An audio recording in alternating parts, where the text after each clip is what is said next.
of Santa Barbara. I wanted to let you know that we are having some technical difficulties with the GoToWebinar meeting for today. So in order to fix that, we need to end this broadcast and then restart it. So we will do that. We'll restart it immediately, but it means that everyone that has joined, either as a planning commissioner or members of the public that are interested, you will need to log back on. So that will take just a couple minutes for this to get started again. So I'd ask for you to log off and then log back in with the new webinar. And with that, we will close out this webinar and restart it immediately. Thank you.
afternoon, everyone, and thanks for your patience as we were working through some technical difficulties. Welcome to the City of Santa Barbara Planning Commission meeting for May 6th, 2021. And as we ask the commissioners to please come online, like Ms. DeBusk, to let the public know how they can participate with our commission today.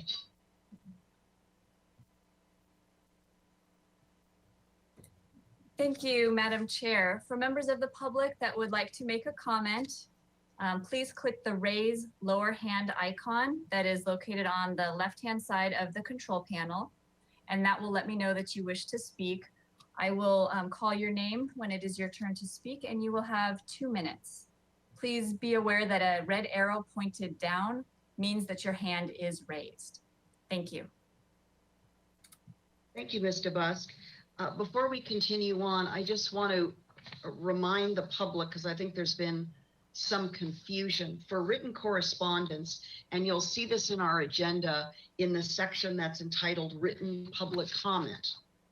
We have established some months ago that the commission may not have time to review written comments received after 4:30 p.m. The Tuesday before the meeting, that is our hearing. Now, I bring this up because a member of the public contacted me and showed me an auto reply from our city that used the day of Monday and not Tuesday in the auto reply. So I've asked staff to please correct that so that the public is clear about our process. Okay, and with that, Ms. Fennessy, are you ready to take a voice roll call?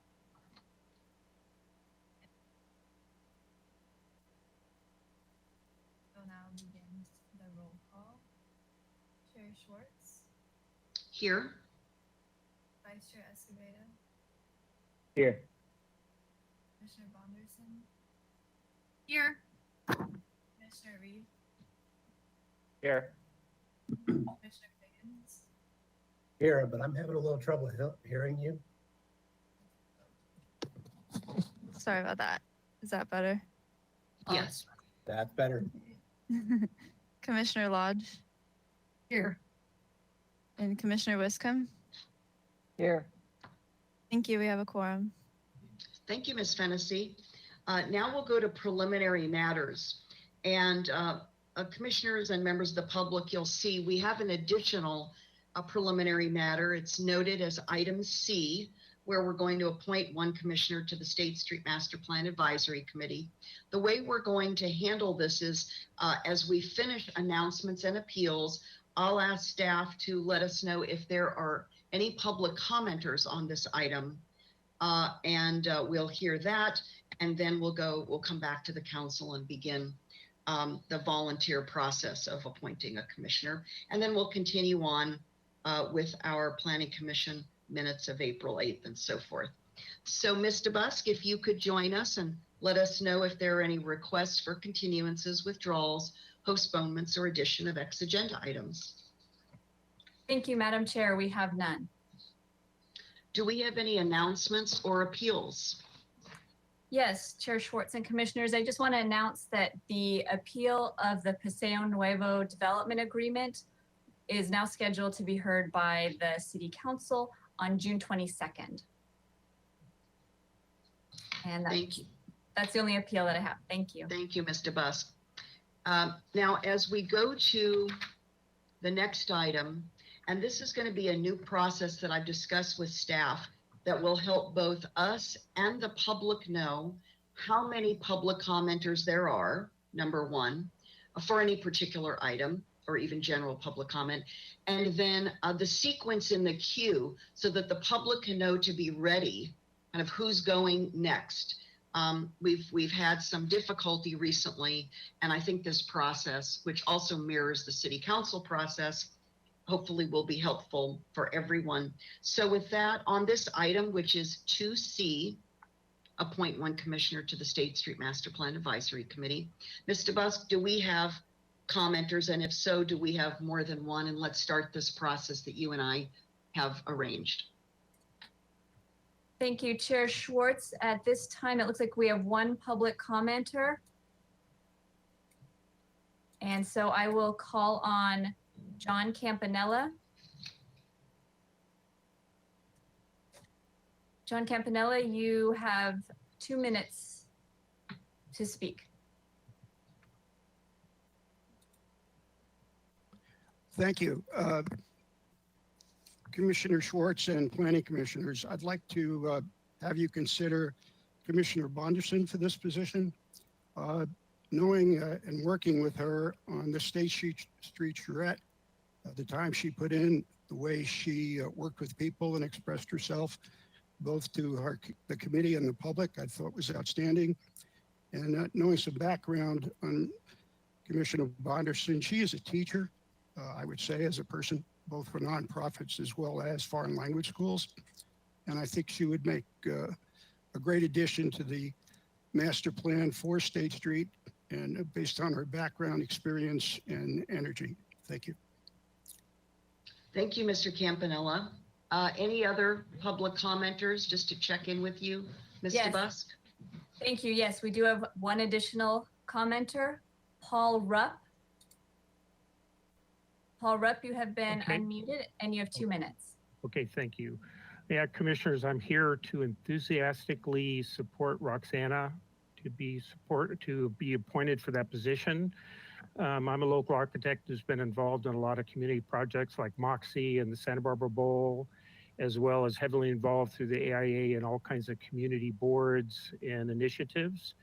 And Roxana has the education and experience in planning, the education and experience in design, and she shows her commitment to the community, where she spent at least 4 months of intense effort with the charrette, looking at all of the both opportunities and challenges in our downtown.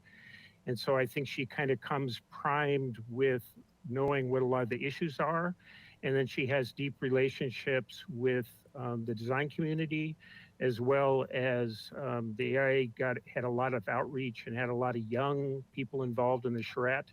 And through that process, she's also got her kind of finger on the pulse of the future of Santa Barbara, which is our young, including advocating so many important issues that would really help us build on the, the visions of Pearl Chase to have a successful community in the now that includes our young. And with that, I just enthusiastically recommend her to be appointed to that position. And I thank you for your time. Thank you, Mr. Rupp. Any other public commenters, Ms. DeBusk? Thank you, Madam Chair. Yes, we have one additional public commenter, Fred Sweeney. I have unmuted you. You need to unmute yourself and you will have 2 minutes to speak. Thank you. I assume you can hear me. Thank you, Madam Chair and members of the board. It's interesting. I know most all of you on this planning commission, and I duly respect everybody on the planning commission because you all can serve in this position. And I'm looking at 2 of you I know would serve well. But I've chosen to robustly endorse Commissioner Bonderson, because I think she represents a perspective, as the previous speaker spoke about, diversity in our generation, diversity in our community, and she has the expertise. I want to add, though, as an architect, once these appointments have been made from ABR, HLC, and the Planning Commission, then I think we've had enough architects for a 15-person committee. I served in San Luis Obispo 20 years ago on the edge of a similar committee, master planning their downtown. And I can tell you, yes, architects bring a certain amount of expertise, but this really has to come from the community. We need to have our elders who have long history. We need to have young people. We need to have the diversity of our population that represents who the best is of Santa Barbara on that 15-person committee. And I think Roxanne will contribute to that. But I hope that as the council makes their other decisions, they really do look at everybody that needs to have hopefully a say at the table, and doesn't come with an agenda or an attitude. This has to be people with vision and ability to adapt to what we're going to look like in the future. And I think Commissioner Bonderson has all of those qualities as shared by others today. Thank you so much. Thank you, Mr. Sweeney. Any other public commenters that have joined us, Mr. Busk? Thank you, Chair Schwartz. There are no other hands raised for comments on this item. And I would ask Ms. Fennessy if we've received any written correspondence on this. We received one item of written correspondence on this item from Fred Sweeney. Thank you. Thank you, Ms. Fennessy. Appreciate that. So we've been through public comment now, and it's back to the commission. Commissioner Reed, you have your hand up first, please. Yeah, thanks, Chair Schwartz. I would agree with all the public commenters, and I would enthusiastically nominate Commissioner Bonderson. Do you need a second? So you have I'll one. second it. Thank you. So Commissioner Reed and a second by Commissioner Wiscombe. Are there any other nominations before we open it up? Oftentimes, by the way, for the newer commissioners and the public, we're conducting these sorts of appointments in room 15 during our lunch meeting. So we're now having to fold those into our 1 o'clock public hearings that would be in chambers. So appreciate everyone's participation. Anything else? I don't see any other hands up. Well, Commissioner Bonderson, you had your hand up. I apologize. Go ahead. You wanted to speak. Thank you, Madam Chair. I actually wanted to thank our public commenters. I was surprised to hear a few of them share their opinions here, and I just wanted to thank them very warmly. Okay, very good.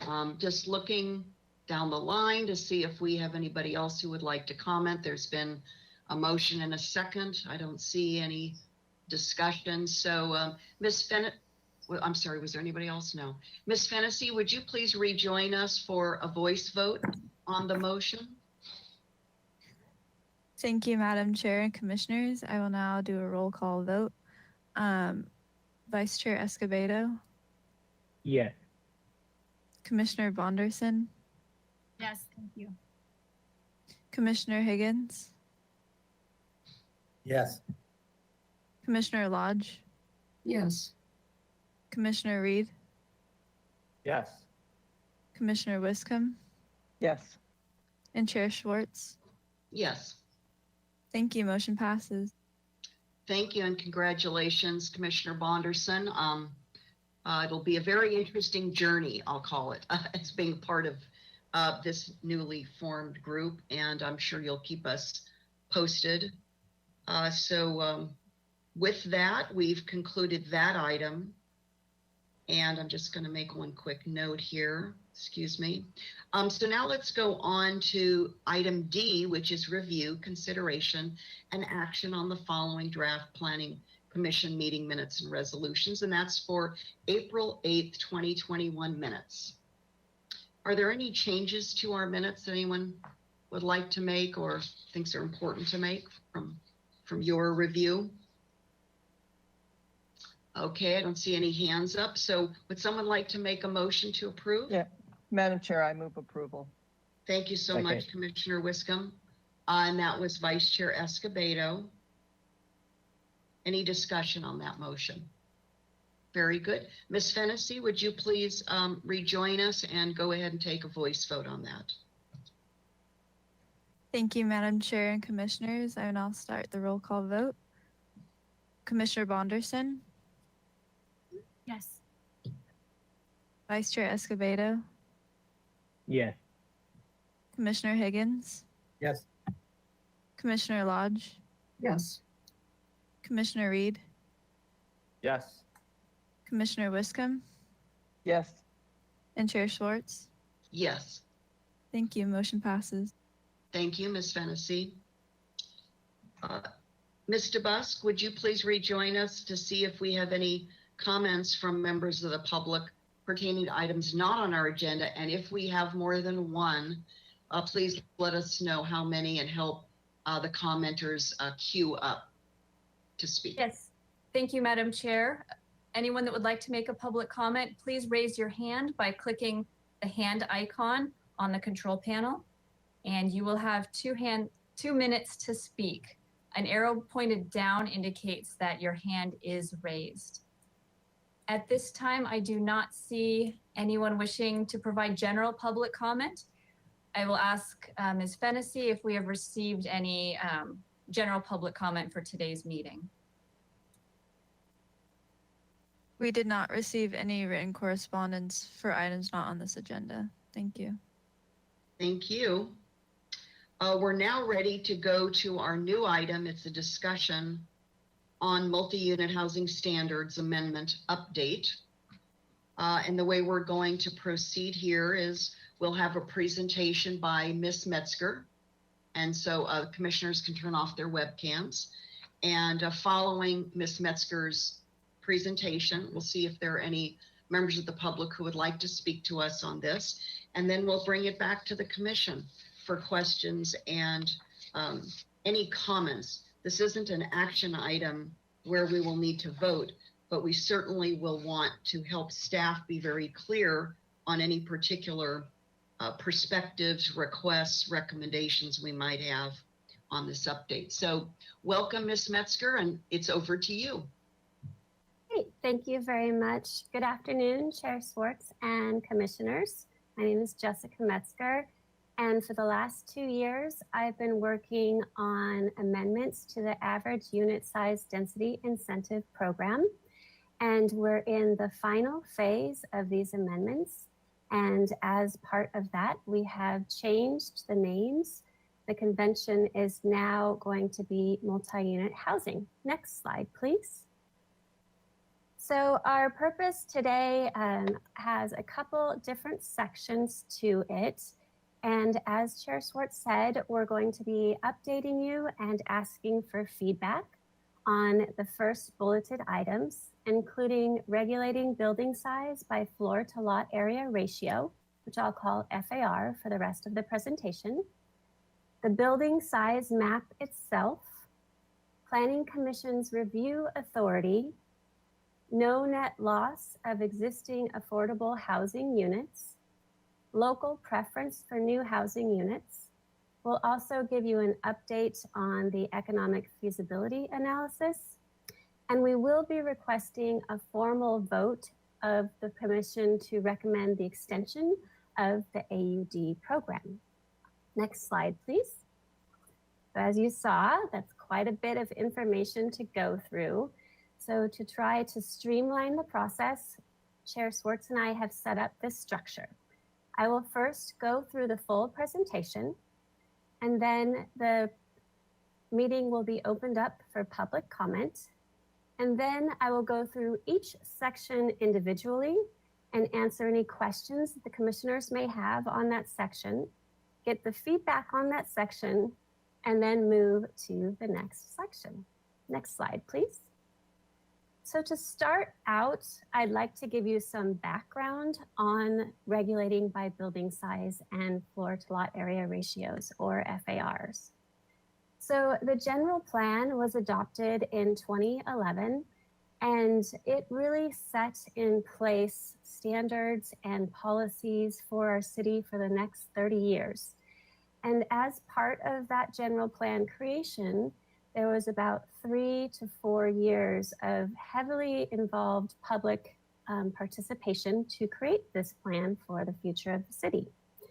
And as part of that, one of the policies was to develop maximum FARs that protect historic resources and maintain Santa Barbara's small town character, as well as encouraging smaller, more affordable residential units. And this came out of a mitigation measure from the Environmental Impact Report. Next slide, please. Additionally, in 2013, the land use element was updated and also set forth these policies to permit the larger structures in the core of the city with more restrictive maximum FARs to radiate out from the core, to consider higher FARs for rental projects and smaller affordable residential units, and to develop standards and project level findings to encourage the development of community benefit housing, which is also known as rental housing or cooperative housing or affordable housing. Additionally, in the 2013 land use element, the AUD program policies were set in place. Next slide, please. And then in 2015, our housing element was updated and included this policy to encourage the construction of rental housing, employer-sponsored housing, and cooperative housing in the downtown and the Coomba 5 Points area, using some incentives, one of which is listed as higher floor area ratios in those areas when we develop the standards. Next slide, please. And so in 2019, staff took forward through Planning Commission to City Council final recommended amendments for the average unit size density incentive program. As part of that package of amendments, we requested direction on changing from regulating by density, which is allowing a maximum number of units per lot, to allowing a maximum building size with FARs. And City Council directed staff to continue to do that through the last amendment process. Next slide, please. So first, to give you a definition of FAR, it's the total area of all floors of all the buildings on the lot divided by the size of the lot. This definition does not include any basement areas or underground parking, and it also does not include any open areas like patios or rooftop decks. By regulating by building size, it allows us to put the right size buildings in the right places across our city. It allows us to protect historic districts, which you'll see on a few slides forward. And it also will allow us to further incentivize rental and affordable housing with the tier system that I'll discuss in a little bit. Next slide, please. So I'd like to start out with kind of some education slides on what FAR looks like. The first will be using a model that was created with the help of Denny Pikart, a local architect. I'd like to thank him for this. So this is an example of a building that would be downtown in Santa Barbara. The wire frame that you see represents the parcel boundaries and the maximum height of 60 feet. And so this building is 2 stories and has an FAR of 1.6. Next slide. As we go up in stories, the FAR increases. And so this is 3 stories at 2.3 FAR. Next slide. And this demonstrates an FAR of 3, which is the highest FAR allowed on the map for rental housing and is 4 stories. Next slide. And this final building is 5 stories, slightly under the 60-foot consideration for height maximums. It comes out to an FAR of 3.6.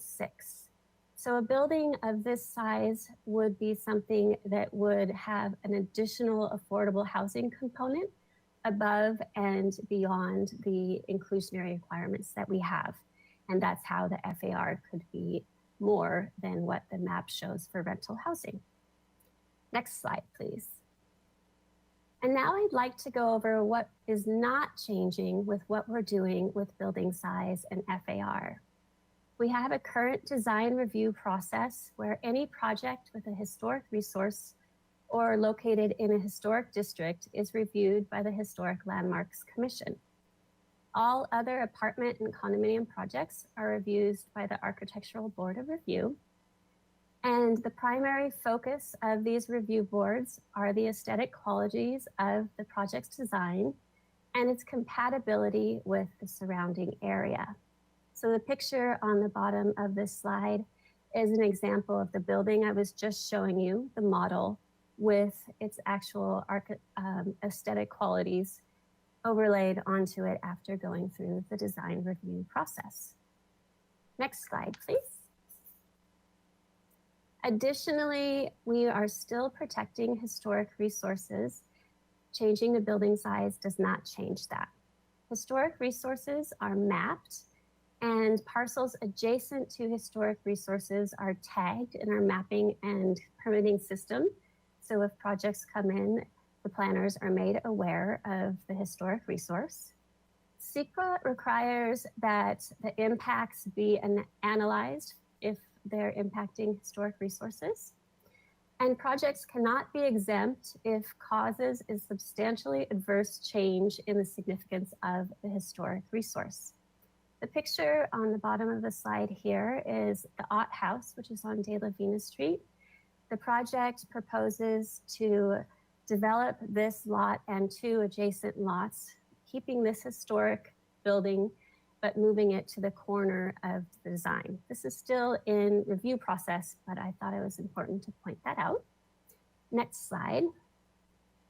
Additionally, the determinations are made by our city's architectural urban historian, or the HLC, and the HLC and ABR must consider the project compatibility criteria, and projects in the El Pueblo Viejo Historic District must meet the guidelines for the EPV.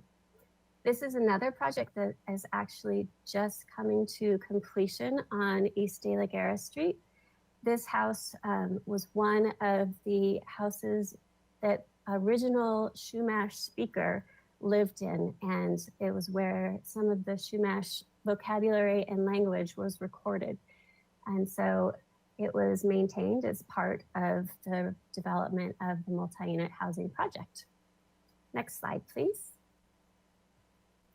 Additionally, the current parking and open yard standards are not being changed with building size. Parking inside the central business district is up to 1 space per unit for multi-unit housing. Parking outside the central business district for studios, 1 bedrooms and 2 bedrooms is 1 space per unit. And for 3 bedrooms or more are 2 spaces per unit.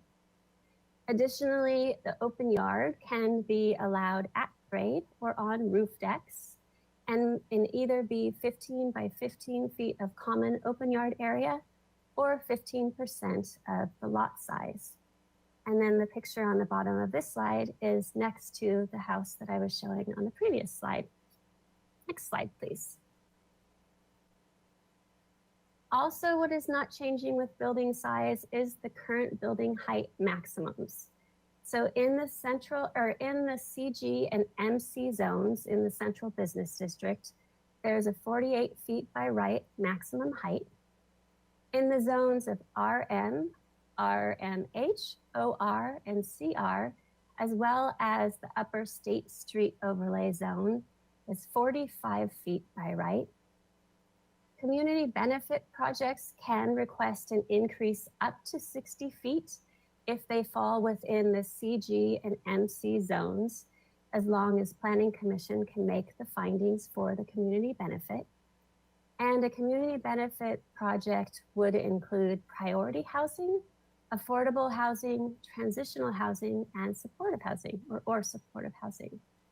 Priority housing includes employee-sponsored housing, limited equity housing cooperatives, and rental housing.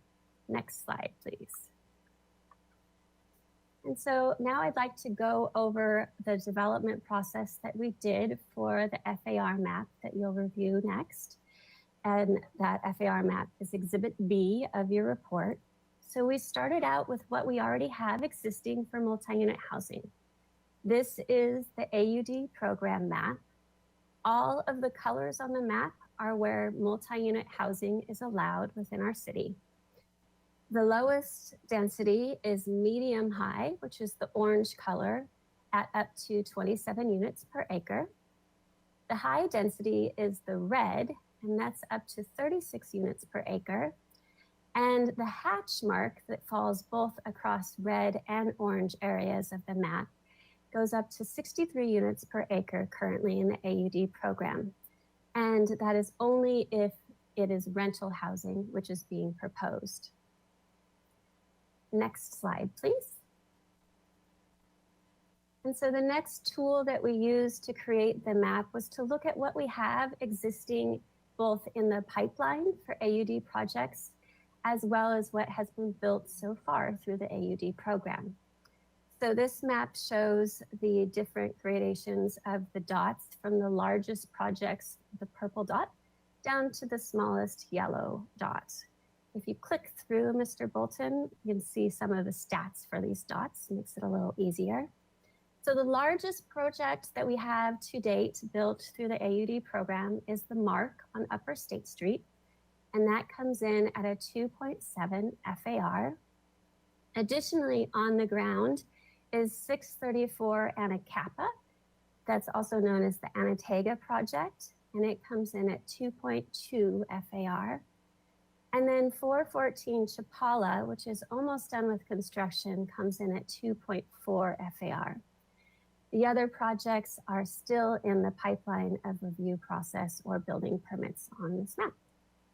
And although not shown on this map because the development agreement has not been completed, 711 North Milpas comes in at a 1.6 FAR. Next slide, please.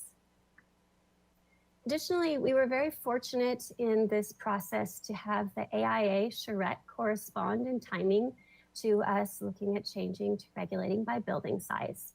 I know that you guys have had a couple different presentations on the AIA charrette, but in case someone in the audience isn't familiar, this was 16 design teams that looked at our downtown to see what type of housing would be feasible in the downtown and modeled these houses, these projects for multi-unit housing.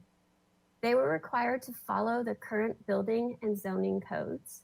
And as part of their analysis, they calculated what each hypothetical building's FAR would be.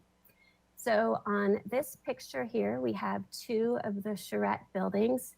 One at Tilly's on the top picture comes in at a 2.8 FAR. This is an existing two-story building, and the charrette design team proposed an additional 2 stories, making it 3 stories of residential, maintaining the commercial on the ground level, and it came out at 36 units. The other building is actually where our current Marshall's building is, and it was unfortunately infeasible to redevelop that existing building. So this team proposed to tear down that building and build 2 additional buildings in its place, which come in at an FAR of 3 and create 41 units. Next slide, please. Additionally, the AIA reviewed feasibility of building forms downtown and surveyed the community and had a really great response to their survey of over 4,700 people responding. One of the many questions that they asked during that survey was if you thought housing should be downtown, and 65% of those that answered the survey said yes, housing should be in our downtown area. And then additionally, they asked about the stories of buildings in the downtown area. And 53% of those that answered the survey thought 3 stories was appropriate in our downtown. And 30% of those that answered the survey felt that 4 stories was appropriate downtown. And so here are 2 more AIA charrette team examples of buildings. So the one on the top was really built out to maximize the number of units. Once again, still following our open space standards as well as the height standards. And it came in at an FAR of 4.3. The pictures on the lower part of the slide were proposed where the 99-cent store is currently. And as you can see, that building has more articulation and outdoor patios and whatnot, which takes down the total FAR. So it comes into an FAR of 2.8. So it's 20 units for the 99-cent store and 117 units for that building that really maximized the building of units.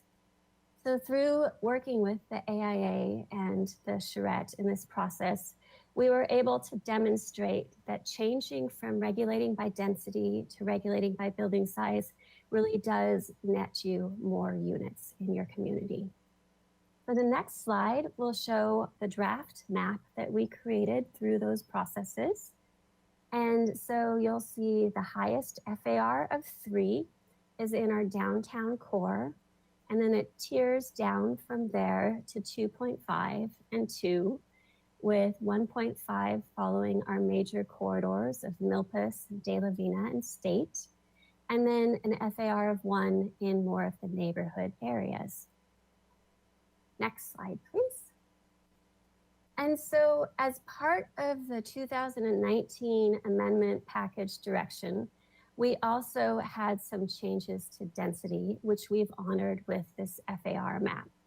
So as one of those was actually to lower the development potential on the Milpas corridor. So you'll see that that is not as high as the original AUD map, which showed it at priority overlay, the same as the downtown area. We have proposed it at 1.5. And then also, you'll notice that along the De La Vina corridor, it's also that 1.5.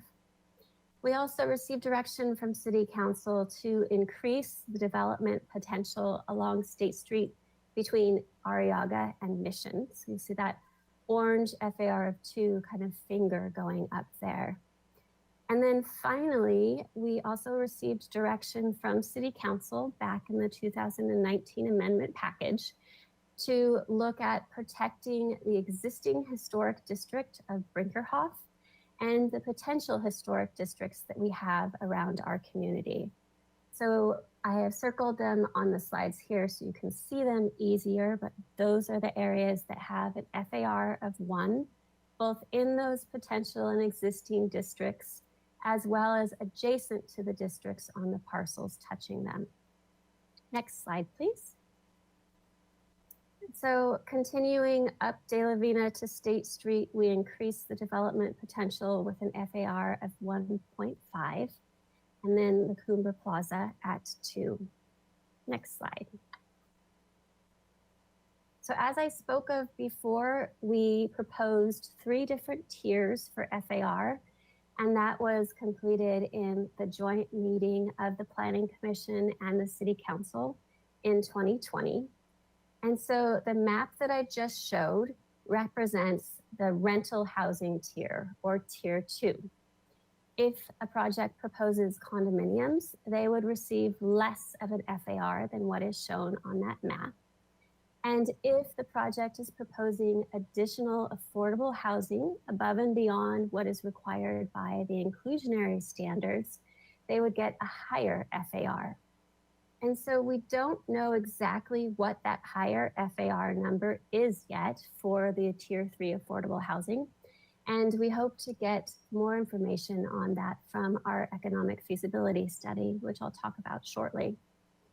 Additionally, before we had the AUD program, most of the projects being built in the city were luxury condominiums, which didn't serve our working class in the community.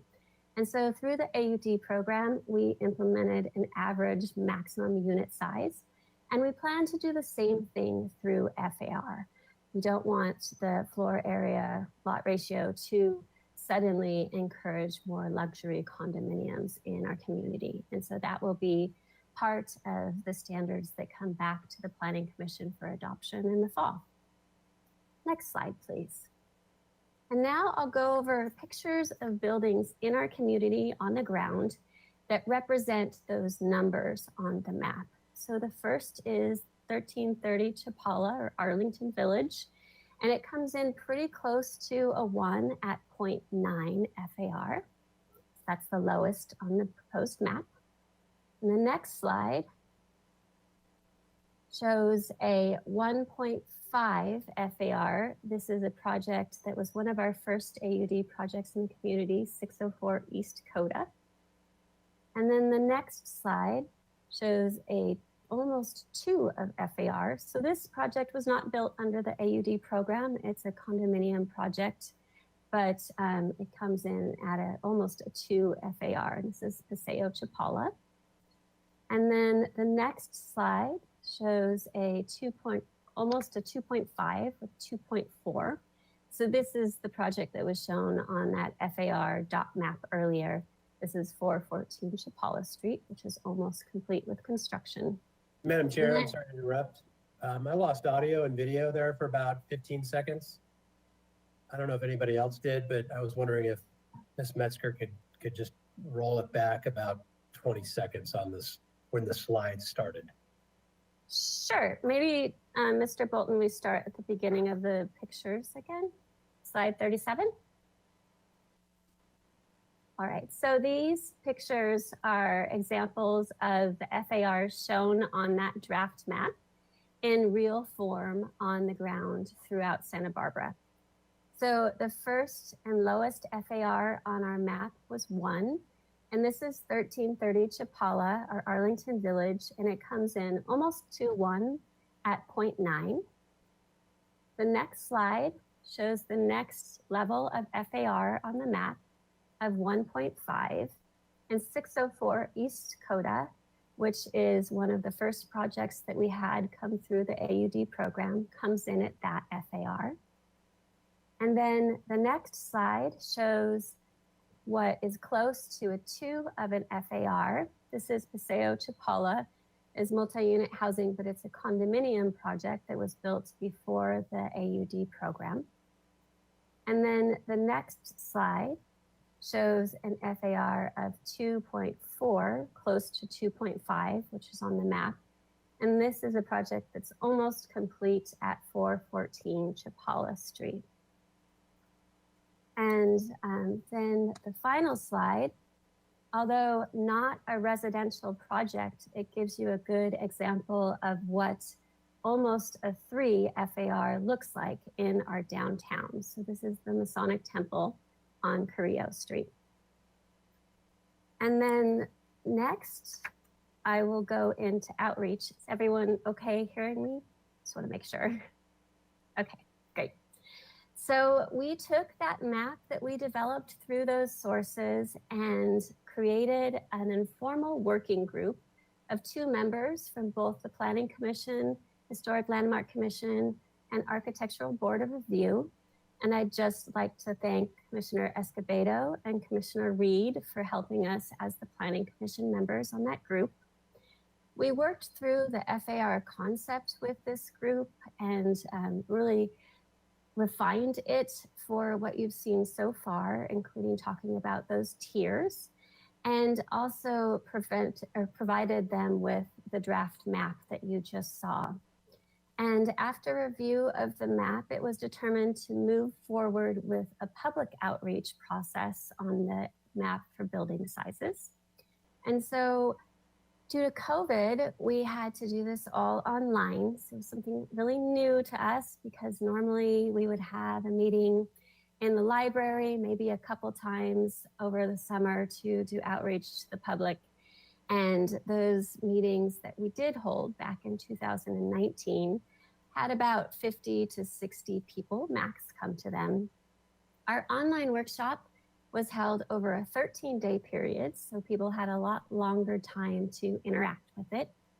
And it was heavily advertised across many media platforms, also sent to many of the neighborhood groups and advisory boards in our community to help spread the word on it.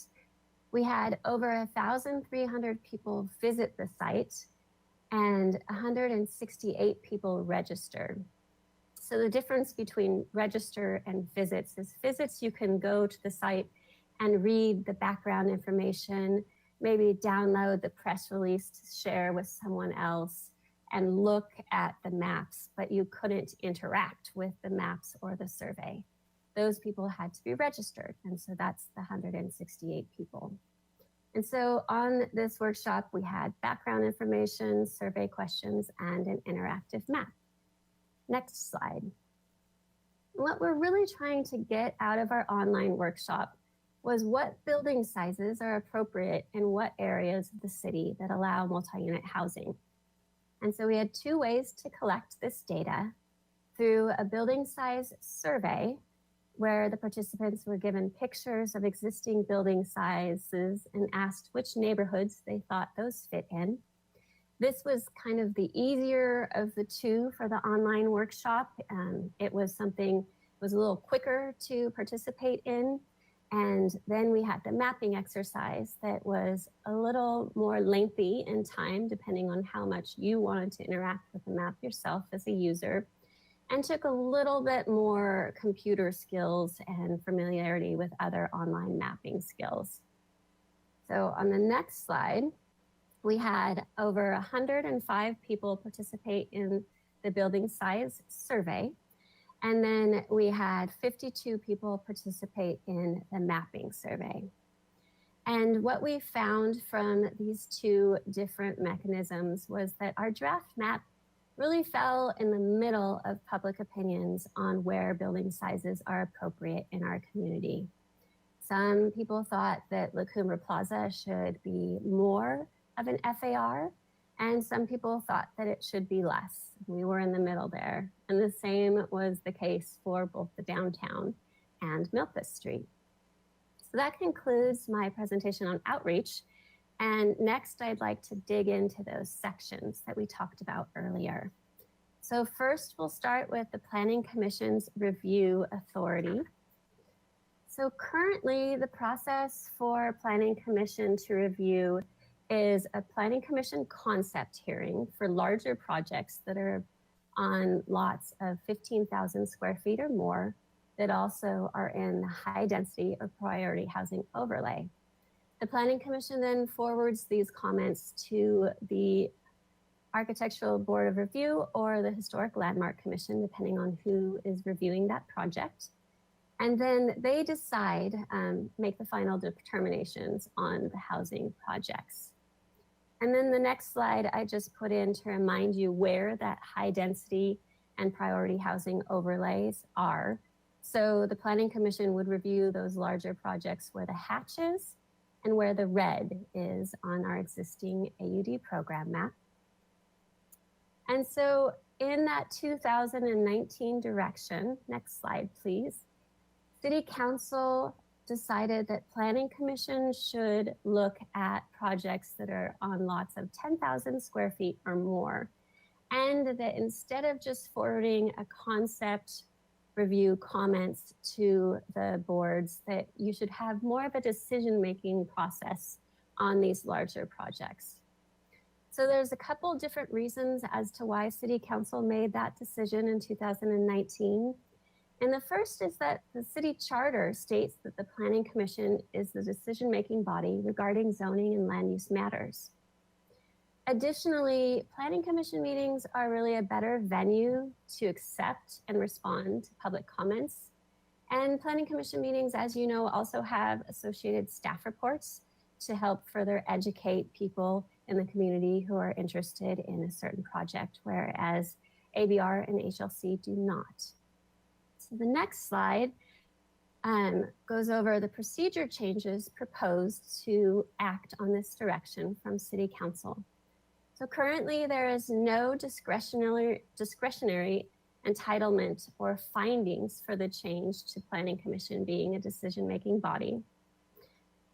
Possible findings could be something rather concise and short due to the fact that the state has in the last 5 years really ratcheted down on what you can and can't do as a land use body, including no more reduction in units of projects and whatnot. Your possible findings could be the project is consistent with the general plan, the zoning ordinance, and the urban design guidelines. Another finding could be that the project has no specific adverse impact on public health and safety. It is also important to note that this hearing, changing from the concept review to a decision-making process, would be part of the 5 hearings allowed for a project to go through the entitlement process. Next slide, please. So as part of this procedural change, we as staff are recommending that we work with the FAR working group to develop these findings more with your input today. And also possibly include community benefit findings for additional height in the CG and MC zones.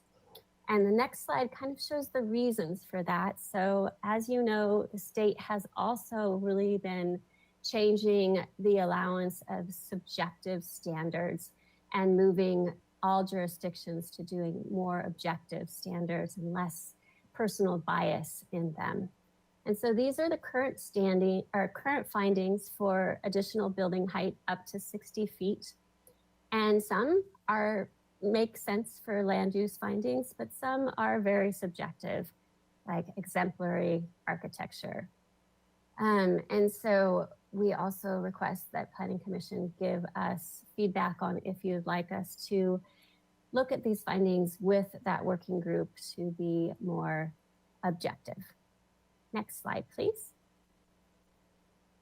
And then finally, with the Planning Commission authority, just as a reminder, we're pivoting from that AUD map, which states that Planning Commission would review those projects in the priority overlay and high density, the red and the hash mark on the map. Since those will no longer exist on the FAR map, we would like your feedback on what kinds of projects you think should come to you for this land use review. So here are a couple examples that staff came up with. You could just look at projects on certain lot sizes across the FAR map. So that would be 10,000 square feet or more.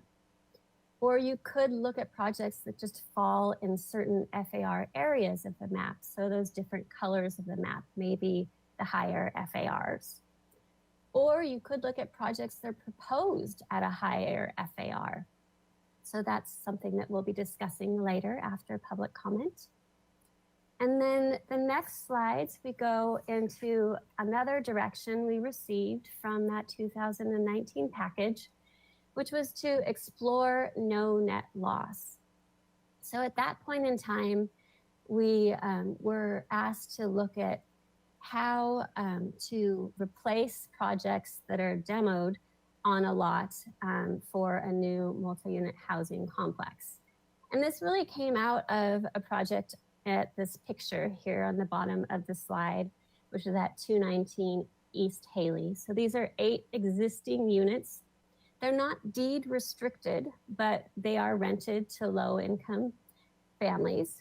And they were going to be demolished and replaced with a 34 unit AUD project.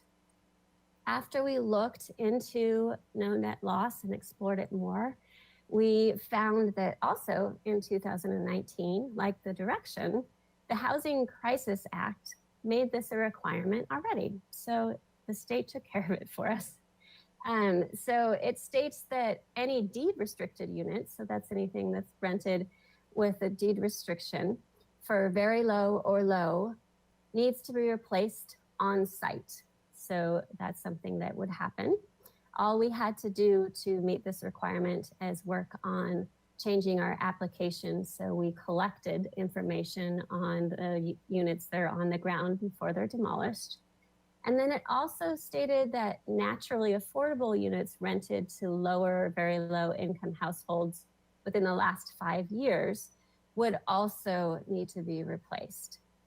And so for the naturally occurring affordable units, so those are non-deed restricted units, we will be asking you if you want us to explore off-site as an option for replacement or just on-site.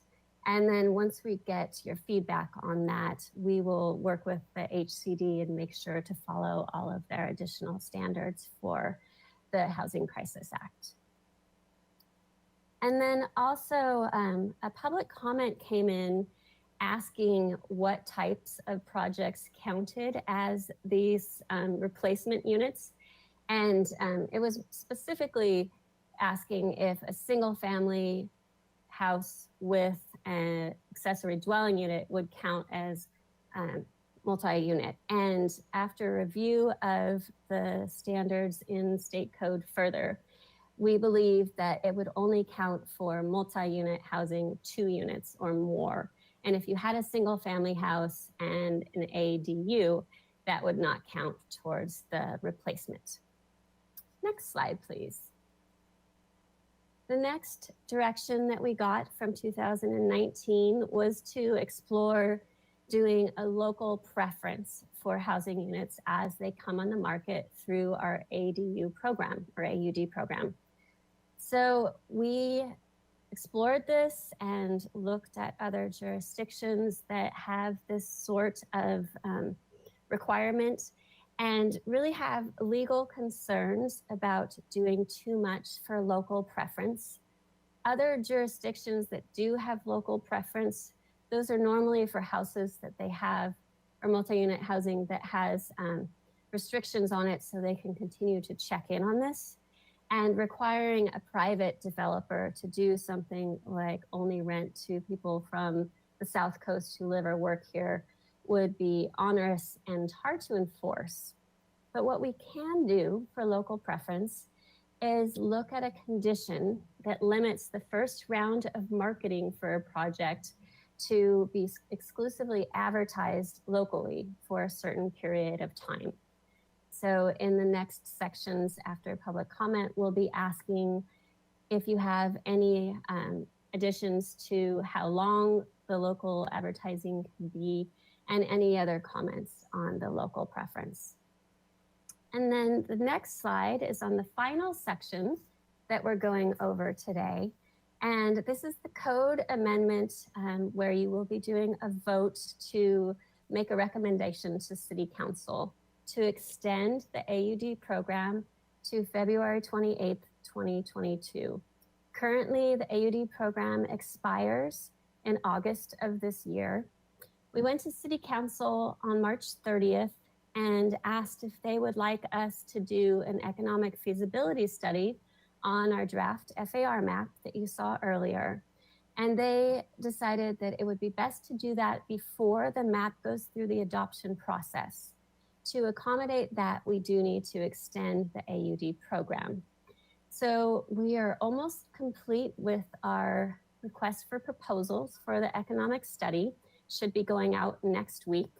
And we're asking to have them determine the feasibility of the project based on that map that were shown and suggest changes to improve the feasibility. So they'll be looking at all of those numbers and seeing if they should be lowered or if some areas might be higher.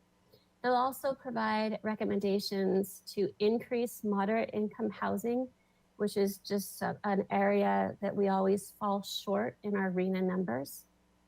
And then analyze the inclusionary housing requirements.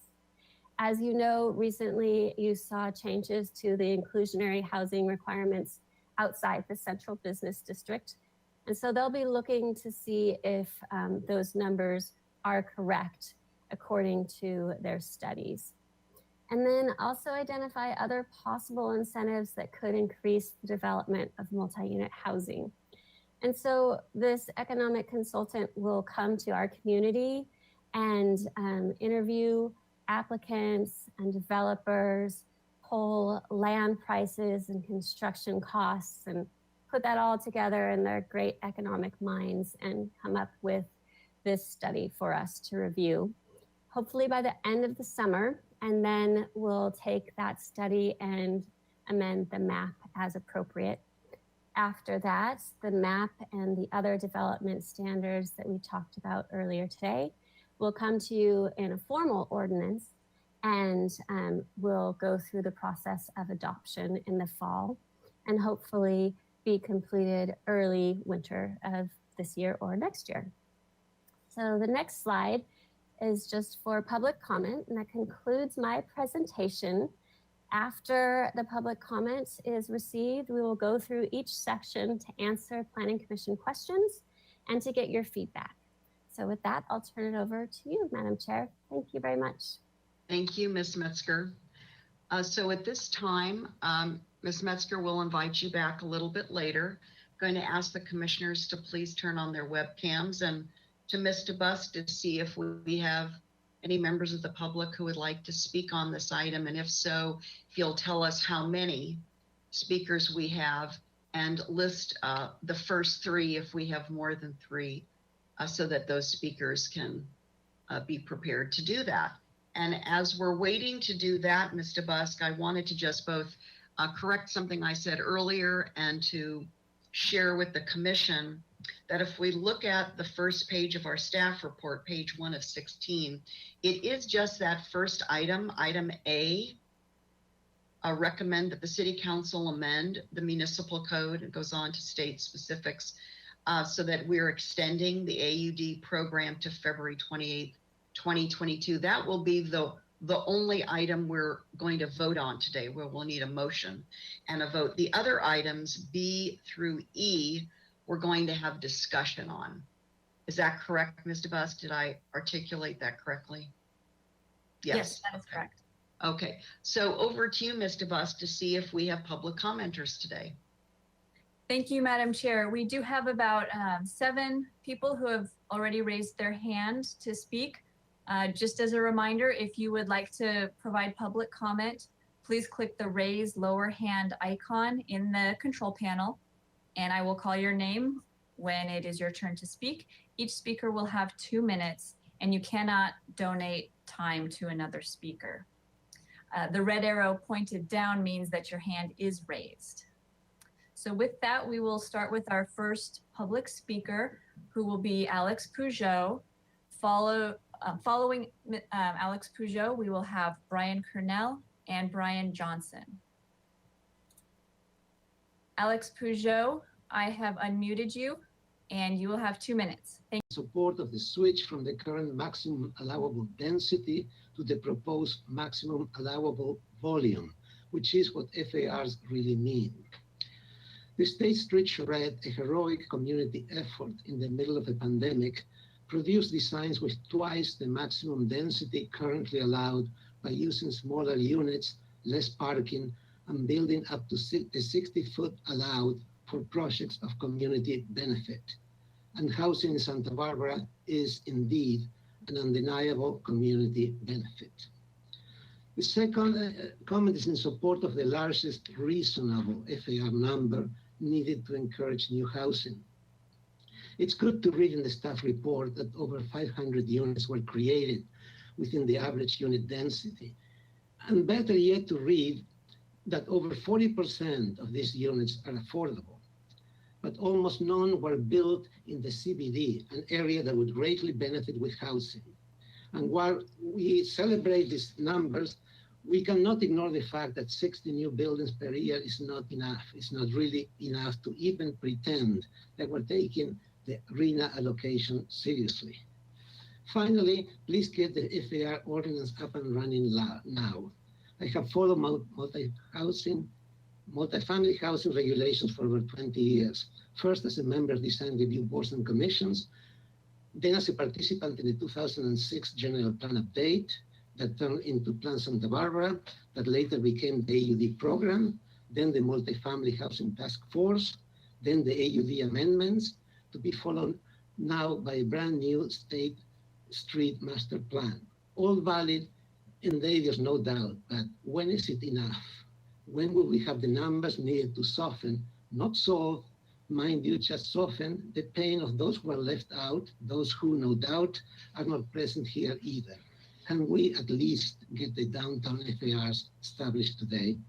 Thank you. Thank you, Mr. Peugeot. Thank you. Our next speaker will be Brian Kernell, followed by Brian Johnson, and then Craig Minus. Brian Kernell, you have been unmuted and you have 2 minutes. Thank you. Thank you, Chair Schwartz and commission members.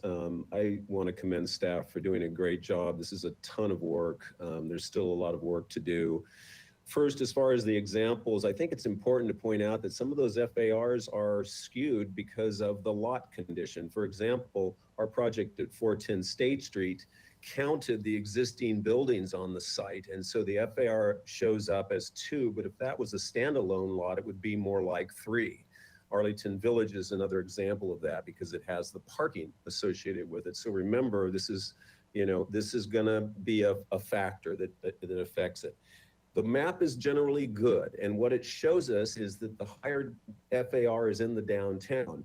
What I want to speak to you about is the importance, and this is something I'd love to see staff take a separate track on. We need to allow people to put units into existing buildings downtown now.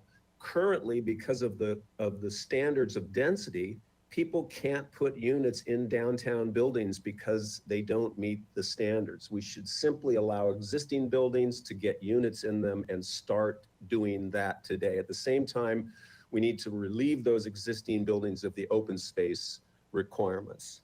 Finally, as far as process, it's very important that these projects be able to come to you conceptually early on. If we create another DART process just to get before the Planning Commission to review these projects, it's going to create time delays that we cannot afford. So we need to figure out a way to streamline your review of the projects that you decide are going to be necessary to have that conceptual review.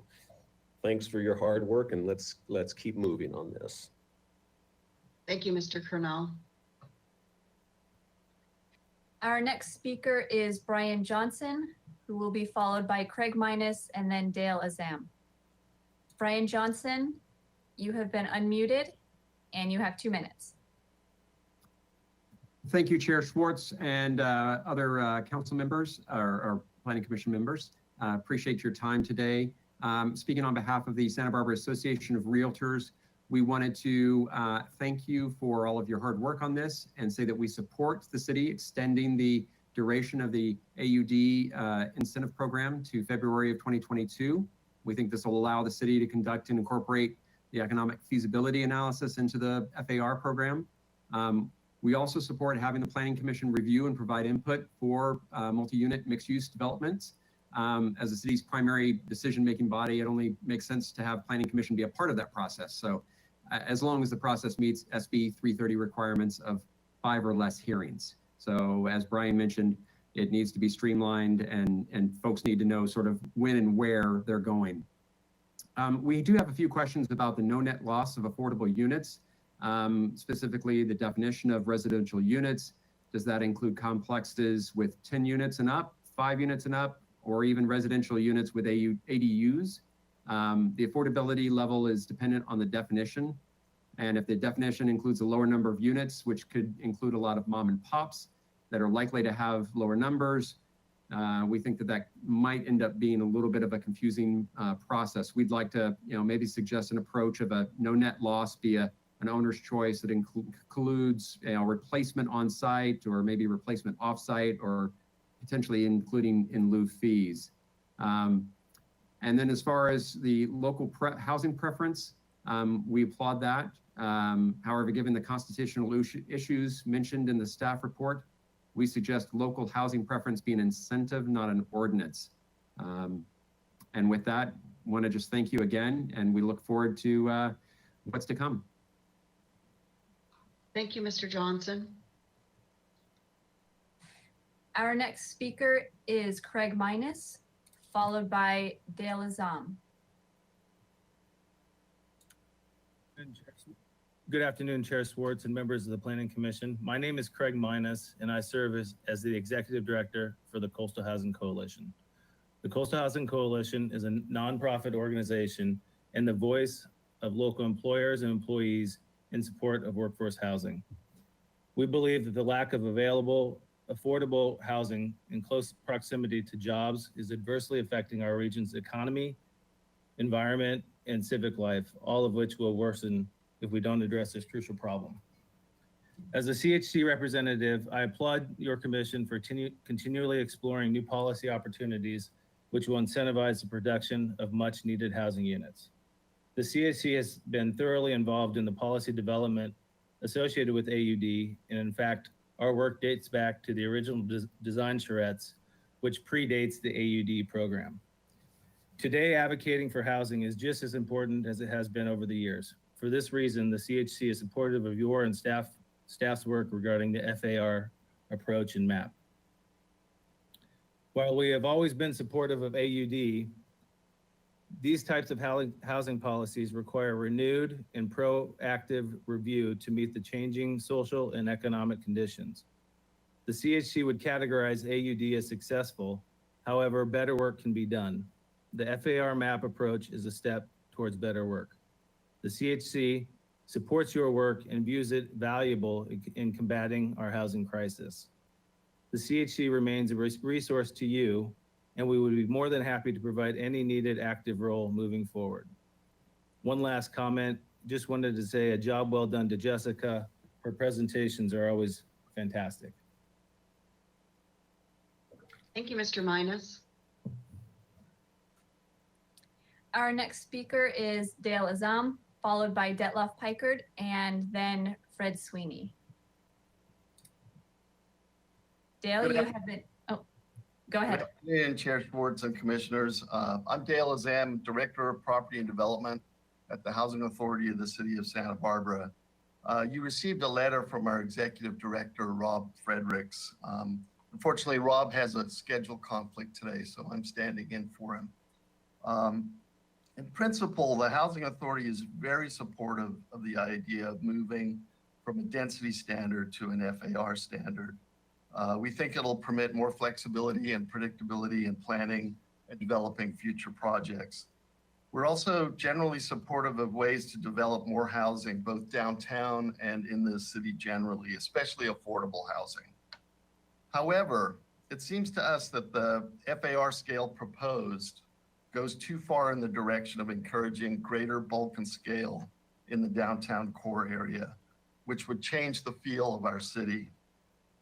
While it would encourage more housing generally, it doesn't encourage affordable housing per se, except through the inclusionary requirements.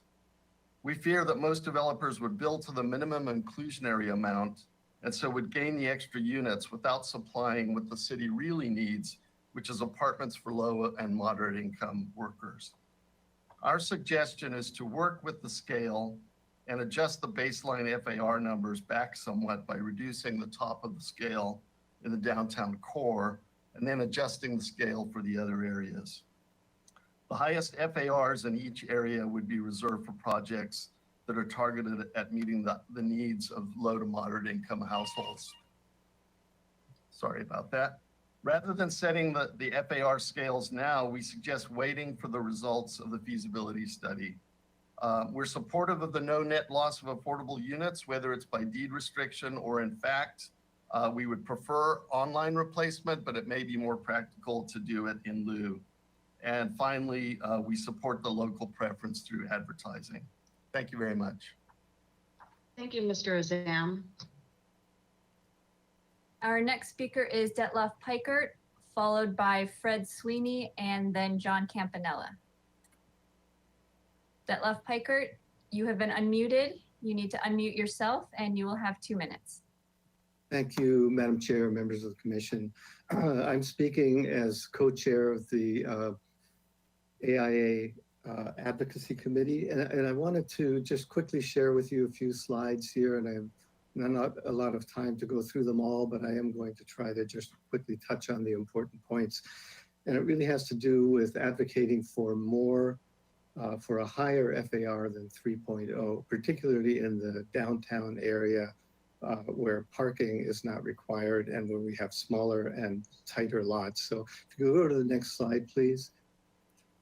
These are the numbers that were used to do some of the case studies and some of the case studies that Ms. Metzger showed to you earlier, where we did a pretty thorough analysis of a hypothetical 10,000 square foot lot.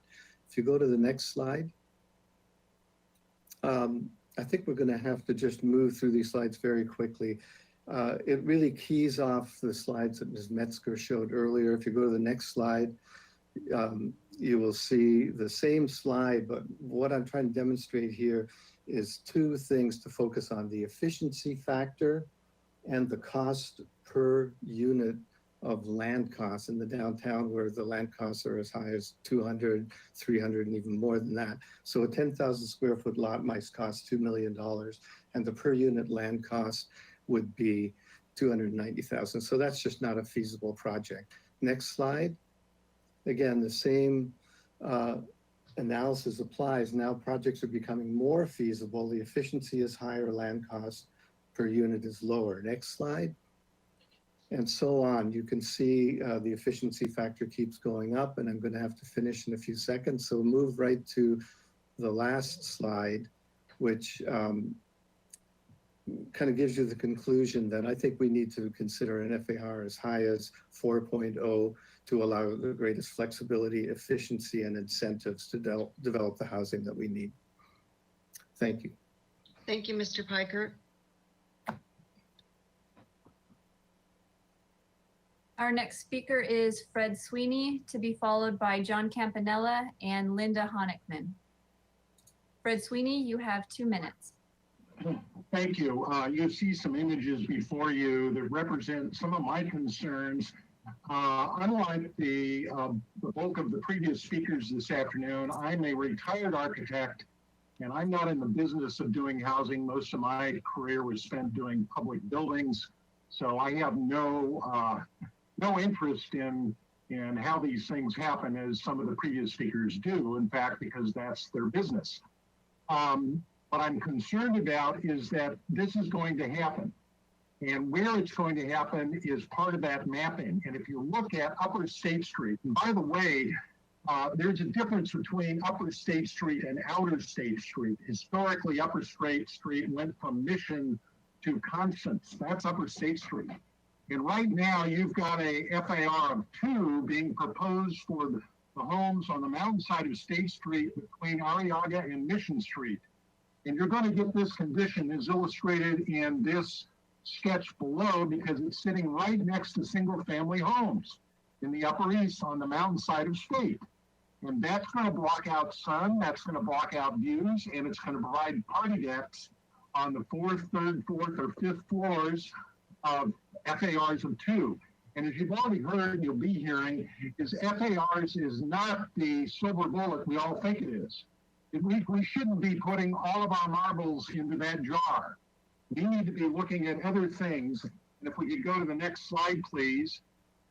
That is form-based planning. We need to look at form-based planning. I know the city has sought not to pursue that, but that's what this is about. And if you've been paying attention to the presentations by the Trust for Historic Preservation, you'll see that.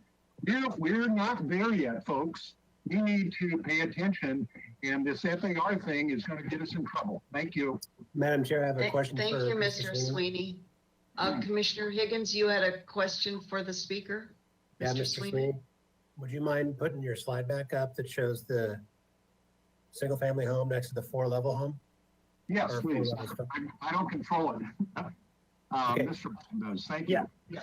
I wasn't quite sure. Thank you for the drawing and information. Are you saying this one on the right, the multi-level, is a 2.0 FAR? It could be based on the FAR that's shown on that side of State Street, on the mountain side of State Street. And if you've actually gone out and looked at that, looked at the example,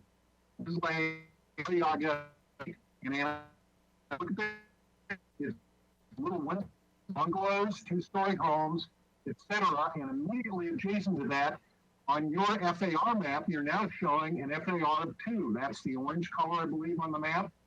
And so you could end up with something that looks like this.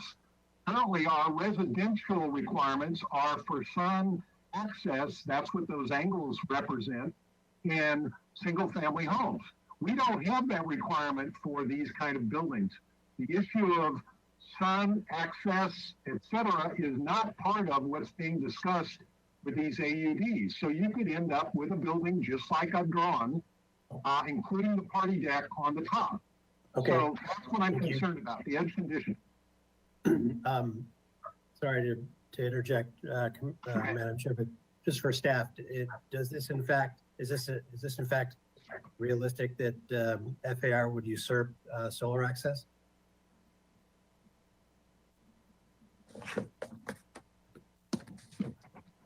Chair Schwartz, on solar access, those regulations don't apply to these zones. And we have had this discussion in the context of AUD amendments and we're anticipating a proposal to apply solar access regulations in these conditions with these new FARs. So in this situation on Upper State Street and along Milpas, where these projects would be adjacent to R2 or single family zones. Okay, thanks, Mr. Goh. Sorry, Madam Chair, thank you. Thank you. Back to you, Ms. DeBusk, for our next public speaker. Thank you. And just so you know, it looks like we have 4 public speakers remaining. Our next speaker is John Campanella, to be followed by Linda Honigman. Thank you and good afternoon. And real thanks to Ms. Metzger for doing a great presentation and including all of that information. One of the objectives of the City Council is that the FAR should be great enough to create more housing than the existing AUD. AUD priority, as we've seen, is producing FAR somewhere between 2.0 and 2.5.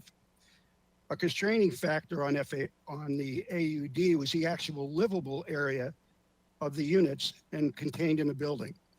That maximum has been 1.0 FAR. So out of up to a 2.5 FAR building, only 1 of FAR has been actually habitable. That is not economical anymore since that was created in 2013. Costs continue to go up, both site cost and construction cost. And we're moving from empty parking lots that originally were the source of these projects into more habitable and usable operating buildings in commercial zones. So we need to get that livable square footage up. So whatever FARs we pick, we should see what's being created inside that really would get beyond this 1.0 and be feasible. I put in a series of questions to the consultant. One is, what minimum and maximum FARs have you seen in other projects that you've worked on in commercial areas? Should we have an absolute like 2.5 and 3.0? Or should we have a range? Because as Mr. Cornell mentioned, parking lots make a difference in how you do this calculation. So there should be ranges. 1.5 and 2.0 proposed is less than priority, the overlay. So you would actually be creating smaller buildings in some cases than currently exist under priority. So you should be aware of that when you look at the commercial zones that these are being applied to. Thank you. Thank you, Mr. Campanella. Our next speaker is Linda Honigman, followed by Lisa Carlos. Linda Honigman, you need to unmute yourself and you will have 2 minutes.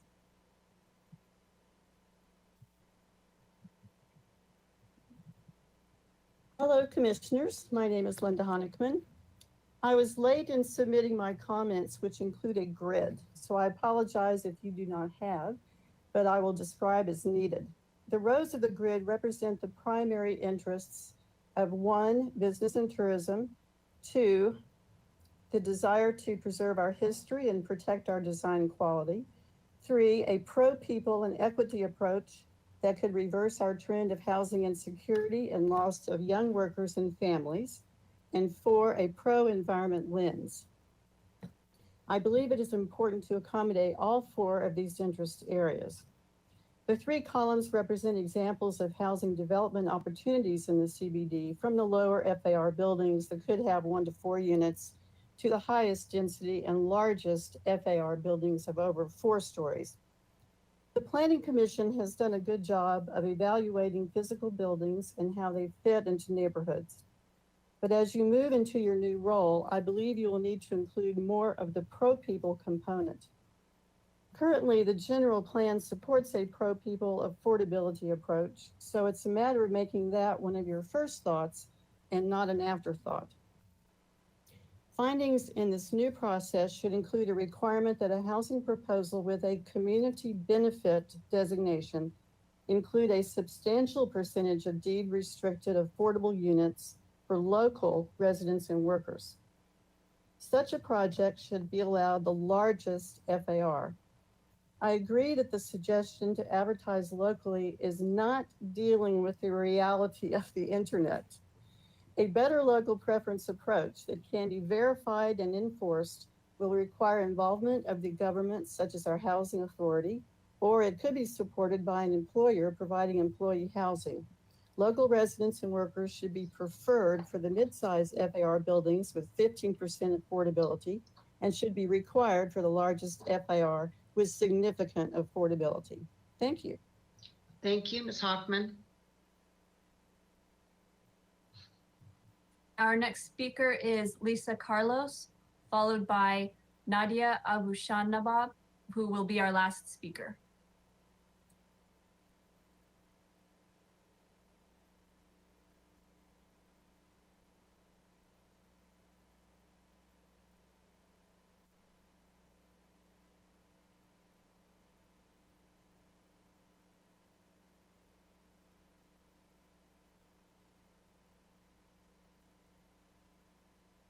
Lisa Carlos, if you unmute your microphone, you will have 2 minutes to speak.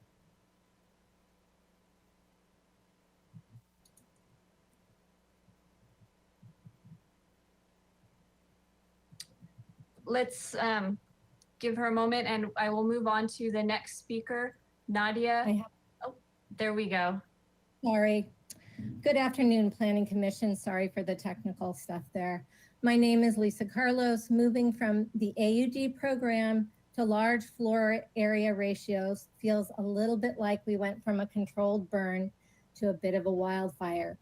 If the goal is to accelerate the construction of looming market rate apartments, I think this map will do it. But as our RENA numbers show, producing market rate apartments isn't our problem. AUD and ADUs are supplying plenty of these, hundreds of these. What we're desperate for are low to moderate income units. Higher FARs won't yield more housing for restaurant workers, teachers, grocery clerks, or gardeners. While builders may want a more predictable envelope in which to cram more apartments, only 10% of them will be affordable. FARs this big will also speed up displacement in neighborhoods where land is cheap and profits can be maximized. While a no net loss provision will help, the devil is in the details as to how much can be extracted from a developer to cover for the full cost of replacing affordable housing. Therefore, I support extending the AUD program indefinitely, but if you're dead set on FARs, I think a proposed all the proposed FARs need to be lowered across the board and then allowed to go bigger only when substantial affordable housing and other community benefits are included. The place I'd considered a FAR of 3 is in La Cumbre Plaza. No one will be displaced, construction staging won't jeopardize retail, historic resources won't be dwarfed, amenities are right there, and since more people are now working from home, gas emissions and traffic is minimized. And we don't need a FAR of 4 downtown to build 100% affordable housing. The capacity already exists to leverage city-owned parking lots and other city land and access government subsidies through partnerships with other agencies such as the Housing Authority. I want to thank staff for their excellent presentation today, and I want to thank all of you for your service. Thank you. Thank you, Ms. Carlos. Our next and last speaker is Nadia Abushanab. You have been unmuted and you will have 2 minutes to speak. Thank you. Hi, good afternoon. My name is Nadia Abushanab. I am a resident living on the west side. I actually live in, to my knowledge, the only limited equity housing cooperative in the city of Santa Barbara, which unfortunately next month will be sold and will no longer be a co-op. But I'm here speaking on behalf of the Santa Barbara County Action Network, a local nonprofit that supports economic and social justice in the county. Thank you, staff, for the presentation. I'm still trying to wrap my head around all of the details of this issue, but I just would like to say that SBCAN supports high-density housing, affordable housing, and workforce and cooperative housing in Santa Barbara. And there's very clear that we have a great need for this kind of housing. We also very much support local preference policies to make sure that the housing does go to people working and living in the area who need it and not to people using it as vacation homes or something like that. Yeah, I do have doubts that the limited marketing strategy will be effective, especially if it is only implemented after the building is initially built and not when people move out and then other people are looking to move into that space. But yeah, thank you so much. And that's all for me. Thank you, Ms. Abushanov.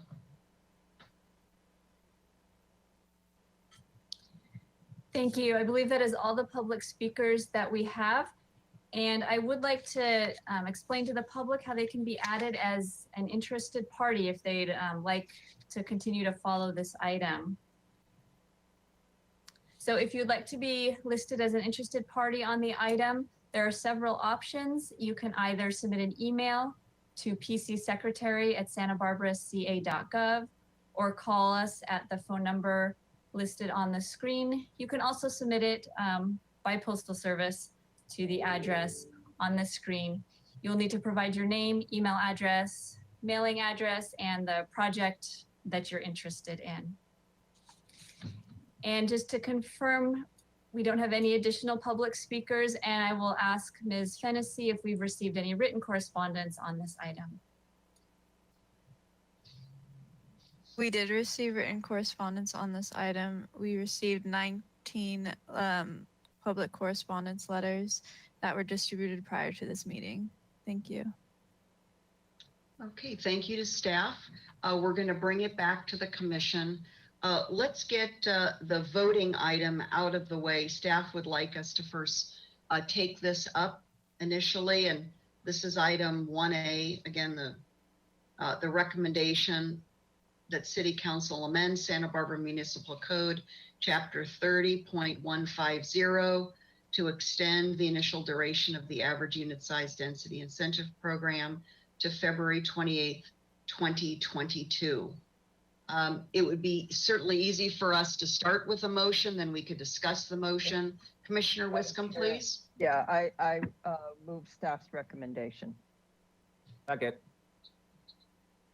Second, was that from Commissioner, who was that? Higgins? Commissioner Reed. Okay, so now let's discuss this item. If anybody would like to have discussion on the item in terms of recommending the extension. Commissioner Higgins, please. Yeah, Madam Chair. When this came to the commission last time, I voted against it because I felt the city needs an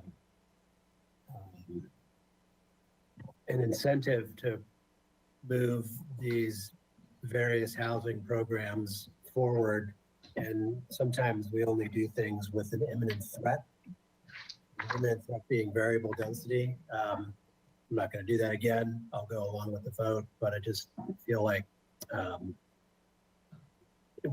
I'd prefer, frankly, deleting variable density altogether and not having to keep going back to the well to redo this, but it is what it is, so I'll cooperate with the approval.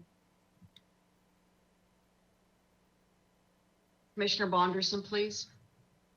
Thank you, Madam Chair. I have a question for staff, if that's okay. I'd like to know what deadline or due date goal they have to receive feedback from the Economic Feasibility Study Group, and how much time after that will it take for them, just an estimate, to be able to put together what they need, and if February 28, 2022, if that date came from somewhere in particular. Yes, thank you. Through the chair, Commissioner Bonderson. So the RFP should be out for review for the public next week. That is published for at least 15 days. Hopefully in that time, we'll get a pool of consultants to choose from. Then staff will take probably a week or so to evaluate all of the RFPs we receive. And then we can have the consultant come on board.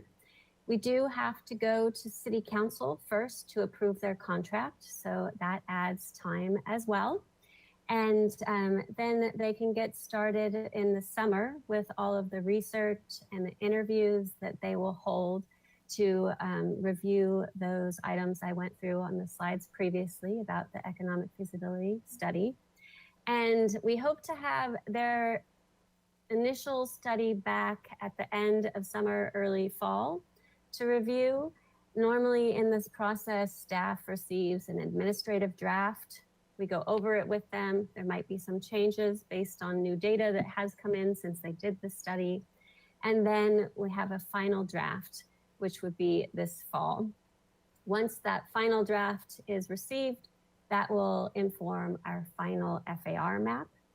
And then, as you know, with any ordinance amendments, it takes a little bit of time to get through the process. So first it comes to Planning Commission for a recommendation, and then it goes to Ordinance Committee, and then to City Council. So in the fall and early winter, we hope to do those steps. And once an ordinance is approved by City Council, state law requires that it be 30 days before it goes into effect. And so that's why we anticipate it being done before the end of February, but not before. Thank you. That was an extremely thorough answer. I really appreciate it. And just to be super clear, Planning Commission will see this again, likely in the fall, prior to moving it forward to City Council. Is that correct? Through the chair, Commissioner Bonderson, that is correct. Thank you, Ms. Metzger. Any other questions or comments, discussion on the motion? Okay, seeing none. Ms. Fennessy, would you please join us and do a voice vote on the motion, which again we have on our screen as item 1A, Roman numeral 1A. Thank you, Madam Chair and Commissioners. I will now start the roll call vote. Vice Chair Escobedo, Yes. Commissioner Bonderson, Yes. Commissioner Higgins, Yes. Commissioner Lodge, Yes. Commissioner Reed, Yes. Commissioner Wiscombe, Yes. and Chair Schwartz. Yes. Thank you. Motion passes. Thank you, Ms. Fennessy. Rather than dive into now our remaining discussion items, because we'll start our questions first, we like to take a break about every 2 hours. That's been our practice. So let's go ahead now and take our, let's call it a 10-minute recess, and return at 3 o'clock. And again, it will be back to the commission to begin our questions of staff. So with that, we're in recess until 3 o'clock. Thank you, everyone.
2021. So whichever commissioners would like to start the question process, come online. Welcome back, Commissioner Wiscombe, you're up first. Thank you, Madam Chair. I just have a couple questions, not too many. First of all, slide 26, Mr. Bolton, if you could put that back up. I just want to go over the community benefit again. Increases the height up to 60 feet in CG and MC zones with PC findings. So does this mean that any proposed multi-unit housing project that will come to us, this would be for Ms. Metzger, will be reviewed for a 60-foot height by the Planning Commission? Is that correct? Through the chair, Commissioner Wiscombe. So only if they're requesting additional height. We have plenty of projects that come in at that either 48 feet in the central business district or 45 feet everywhere else. And Okay. so the project has to be requesting it and it would be added on to that same hearing. So we don't have two hearings for those two different items.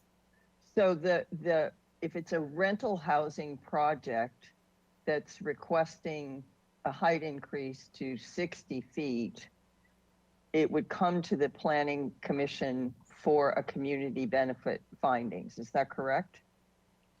Commissioner Wiscombe, that is correct. Okay, great. Okay, and then on slide number 35, Mr. Bolton, if you could go there, please. Here we go. Okay, the tiered system. First of all, for the FAR tiers, this is by lot. Is that correct? So in other words, if you're building condominium units, for sale condominium units in a particular project site, you get a lower FAR on that lot than you do if you're building affordable housing. Is that correct? Through the chair, Commissioner Wiscombe, that is correct. So if your project comes in as condominiums, the number would be less than what is shown on the draft map you've seen. Okay, and are you as staff going to determine what those numbers are after the economic feasibility study comes back? Commissioner Wiscombe, we're hoping to be informed by the economic feasibility study on Okay. the different levels between there. It could be 2.5 or 0.25, it could be 0.5. We're waiting for them to tell us what is not going to detrimentally affect the feasibility of projects. Okay, so I gather in tier 1, that's market rate condominiums. In tier 2, and correct me if I'm wrong, that's market rate rental housing, which is what we seem to be getting now. And then in tier 3, affordable housing, you're talking about covering the missing middle. Is that correct? Through the chair, Commissioner Wiscombe. So one thing to note first, the rental housing tier 2 still would have the inclusionary requirements, and the condominiums would still have the condominium inclusionary requirements. Right. But if additional affordable housing was proposed above and beyond that inclusionary number, then they could get a higher FAR with tier 3. Okay, and are you planning through the process of the economic feasibility study to determine how much additional affordable housing they would have to get into tier 3 with a higher FAR? That is correct. Okay, and when you say affordable, I'm spending a lot of time on this slide because I want to be clear on this one. On the affordable housing, does that include affordable ownership housing? I know that's something Commissioner Higgins has talked about for a long, long time. So I want to make sure that it's not only rental housing, but it's affordable ownership housing. Commissioner Wiscombe, so we can take that as feedback if you'd like to give us that. Okay, I think that's important. Commissioner Higgins has made that point that you know, people would maybe rather own than rent. So I think it's important to consider that, and I hope my fellow commissioners would agree with that. And then the tier 3, when you say affordable housing, you're talking about the missing middle and lower income, right? Moderate income, yes. Moderate income, okay. Okay, so it covers, that tier is going to cover the missing middle that we're missing.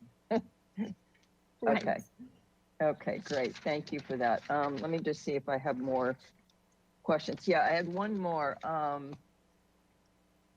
And then I guess you could go to slide number 50, but I also wanted to incorporate Mr. Sweeney's diagram, but I think I can do it from, right, from this slide. And this question is maybe for Ms. Ostranger. The project has no specific adverse impact on public health and safety. I would really like to know, in the slide that Mr. Sweeney showed next to the residential and the looming large building next to it, would denial of solar to that, great, denial to that residential property from that looming building, if it affected their solar, would that qualify as public health? Chair As a Schwartz, health hazard, as a public health hazard? Chair Schwartz, Commissioner Wiscombe, we would make that if we were to deny the project, we would make that finding, and then we would have to make the additional findings as to why that would be a health and safety hazard. And the courts give more deference to the developers, unfortunately, than they do to the city, but perhaps that would be one of the arguments we could make. Okay, and I know Mr. Gullett said something about incorporating a solar ordinance into this FAR process. I think, Mr. Gullett, if you could come back up and just re-explain that to me, because this is a big concern. These edge conditions, I think, is a big concern. So I want to understand what can be done in a situation like this. Yeah, so Chair Schwartz, Commissioner Wiscombe, so we do have this tool that's illustrated on the image here. It's called a solar height access limitation. And that tool is currently in the zoning ordinance for single family residential and multifamily residential. It's not in there for commercial. So where FARs would apply to multifamily residential, this is in place. But we've discussed at previous hearings, we are also concerned about the edge conditions here. I do want to make really clear that a building like this could be built on a lot like this today, because we don't have that solar height access limitation. We're not proposing to change the box in which you can build in other than adding the solar height access limitation. So we would be making it more advantageous potentially to the neighbor, but we would also be increasing the potential for redevelopment of these properties with new rules. And Chair Schwartz and Commissioner Wiscombe, to piggyback on what Mr. Gullett was saying, obviously, if we have it in the ordinance, we can apply it, and we don't need, as long as it's objective, we wouldn't necessarily need to make those health and safety findings. The fact that it's not currently in the ordinance and it could be built as it is now, it lends more to it, perhaps not a health and safety issue, but we could certainly make that argument and find based on certain evidence. Is it possible for the Planning Commission, as the land use body reviewing these projects, whatever we determine is the proper way to go, which is one of our questions today, is it possible to add something like some language in here in a finding that we could, in this case, say, deny the project based on this specific finding? Chair Schwartz and Commissioner Wiscombe, that's a really interesting suggestion, and I certainly wouldn't mind if the commission were to ask me to go and look into that. Okay. Okay, if you'd make a note of that, and hopefully my fellow commissioners will agree with me on that. That's it. And Madam Chair, that's all the questions I have at this point. Thank you very much. And Thank Ms. you. Metzger, thank you for the great presentation. And I appreciate all the public comment and all the letters we got also. Thank you. Thank you, Commissioner Wiscombe, and feel free to come back. You know, we don't want to stifle ourselves in terms of follow-on questions if we need a round two, so to speak. Commissioner Higgins, I apologize. Commissioner Lodge Higgins, who was next? Commissioner Higgins. Okay. Commissioner Higgins, you're up next with questions, please. Okay, yeah, thank you, Madam Chair. And I may chime back in later after if I'm prodded by other commissioner questions. So first question for staff, is what we're doing here have the potential to effectively lower height limits? If we adopt FARs, how does that prevent a de facto lowering of height limits, or does it not? Through the chair, Commissioner Higgins, so this does not have an effect on the existing height limits.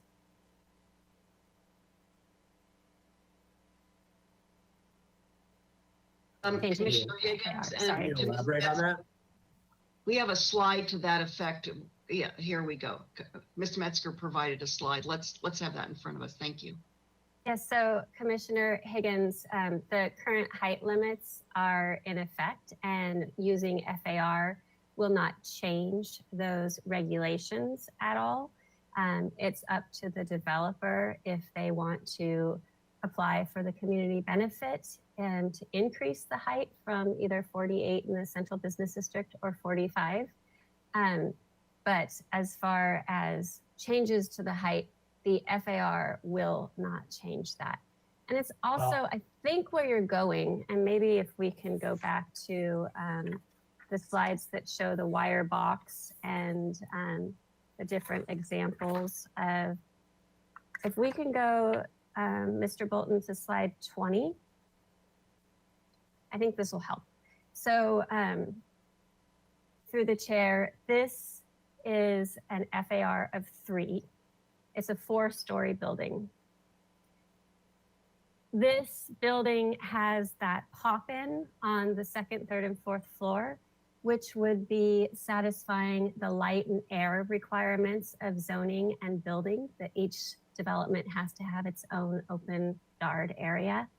And it comes in at 3 of an FAR at 4 stories. And so that's at the height limit or height of 48 feet roughly. I don't know if that helps, hopefully. In this particular area though, hypothetically, if the council were, or somebody were to say this FAR for this block or whatever would be 2.5, that would have a lowering effect on the height limit, would it not? It would change how the project is developed. So maybe if we go to slide 17, so they would have to reconfigure the building on that lot. So as you see on this slide, when you do a 1 FAR, you have the option of covering most of the lot or building the 2 stories.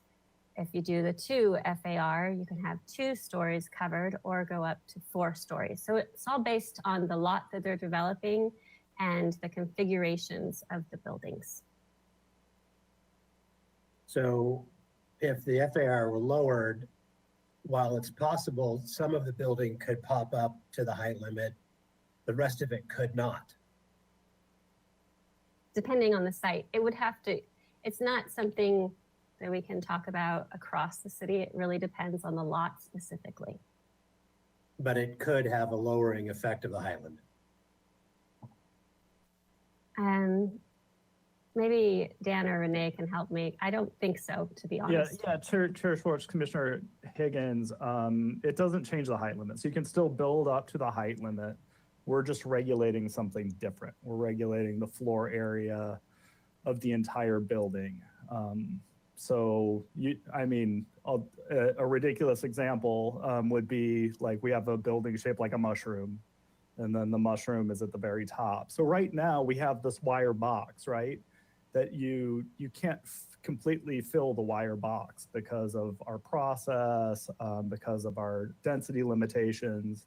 So the wire box isn't what we want in terms of a block of a building. We do want articulation. There's certain design elements, design expectations, and considerations for neighborhood compatibility that we want to maintain. Okay, I'll move on. Explain to me, there's a slide that had to do with the tiering with condos and rentals and affordable units. Could you put that back up? Is that slide 35 that Commissioner Wiscombe was just asking about? Yeah.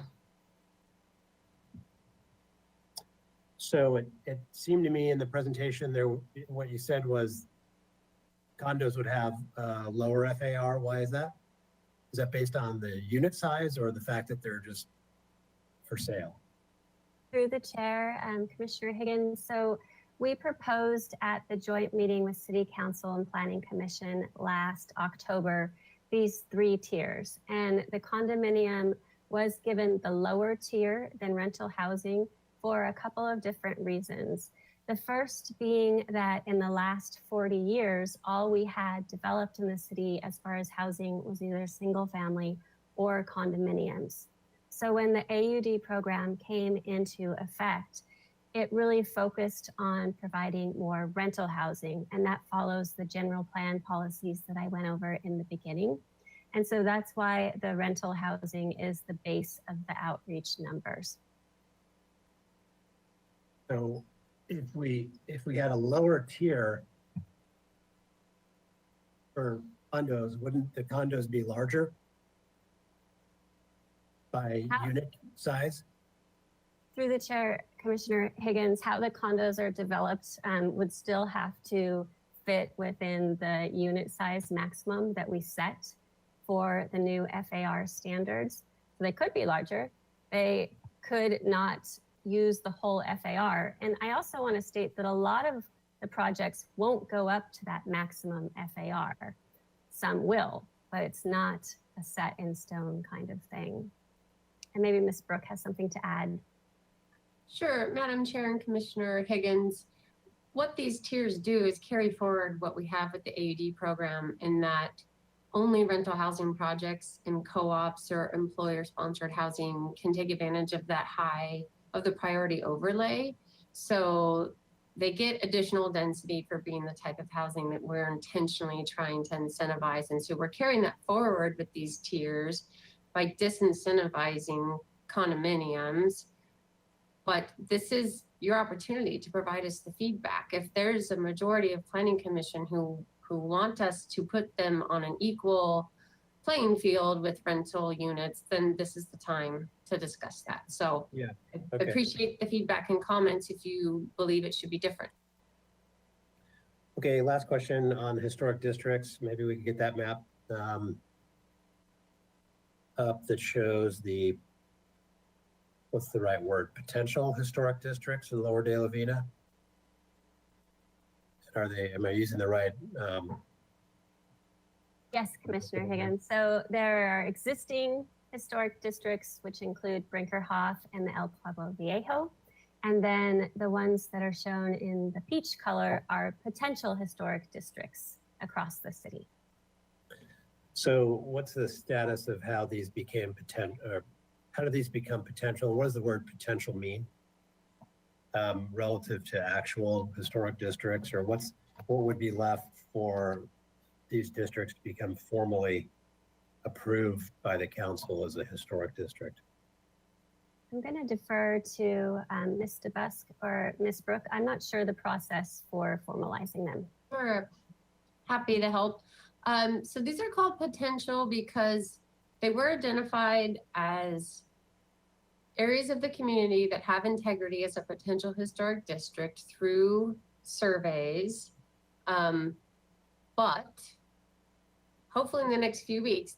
Up until now, we hadn't had a process codified to create historic districts. So this is all part of our historic resources ordinance that's going through and to city council in about a week and a half, which you saw. So that then will set up the process very clearly for how historic districts will be formalized. And it requires a certain number of properties that have integrity to add to the district. It requires a certain amount of property owner approval. So they've been identified because through surveys, they appear to have enough integrity as a group, a cluster, to form a historic district. So the Lower De La Vina district was surveyed equally compared to the others that are circled here? As to the result, like specific results of the survey, I'm not familiar enough to know that. But they were actually surveyed, because I recall that Lower De La Vina was more of a directive by council than a formal survey procedure. Am I recalling that correctly or missing something? I can get back to you in a few minutes. I just need to look up something on our website. I can get back to you on the status of the De La Vina district. Okay. All right. Those are my questions, Madam Chair. Thank you. Thank you, Commissioner Higgins. Commissioner Lodge, questions of staff, please.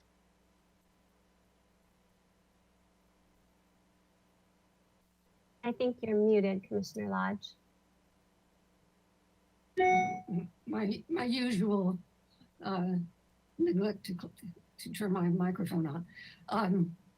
The potential districts have had all of the work done necessary which shows them as being qualified, meeting the requirements for a historic district. It's just as was said, the ordinance, the procedure for going ahead and adopting them as such hasn't been adopted yet. On the questions on relating to the Planning Commission review, when, as often happens, applicants will ask for a concept review. Does that count toward the 5? Or my impression is that's kind of I want to get feedback from whatever the committee is on my plans before I go any further with them. Or Right. does, yeah. Oh, sorry, through the chair, Commissioner Lodge. So yes, a concept review would happen before those 5 hearings are enacted. The 5 hearings start when there is an official deemed complete application. So at concept, you're really just kind of showing this concept of the building, getting feedback on that. So it's not part of the 5. Okay, so that would have all been accomplished before they come to the Planning Commission, if the Planning Commission becomes the decision-making body. So, that is correct. Okay, thank you. And then on the, my recollection is that currently where there is commercial zoning against residential, there are extra setback requirements and or lower height requirements. Am I misremembering? Through the chair, Commissioner Lodge, I do not know about that. It's not in the AUD program, but it might be in general code. Maybe Ms. DeBusk would know. Chair Schwartz, I'll look into that. That's my recollection as well, and I know that changed a bit through the new zoning ordinance process.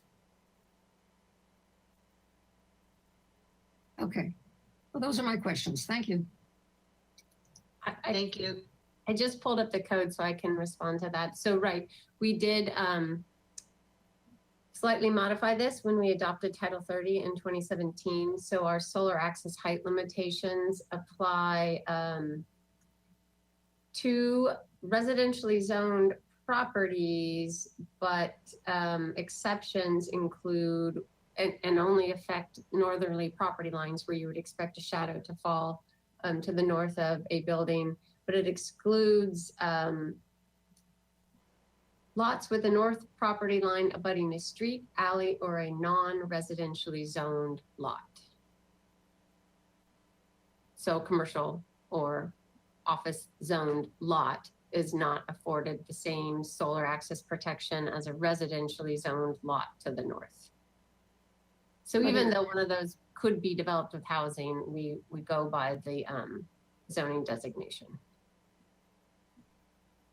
All right. But where you have the opposite, where you have a proposed big building next to residential, there aren't currently extra requirements to them regarding these issues? So if reading the code while I'm also responding, so let me make sure I'm reading this right.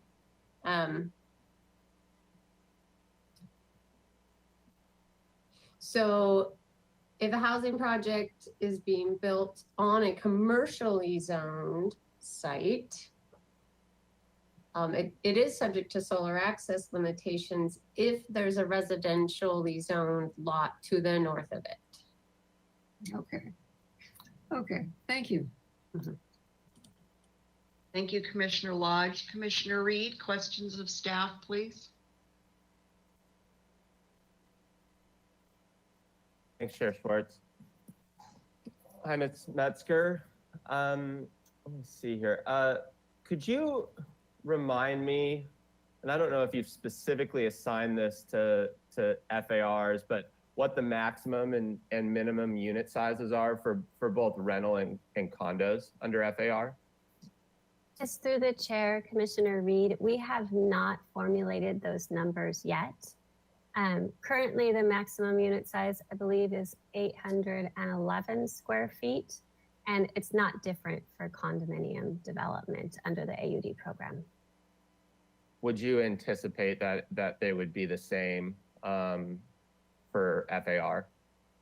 We're looking to be informed by the economic feasibility study on that.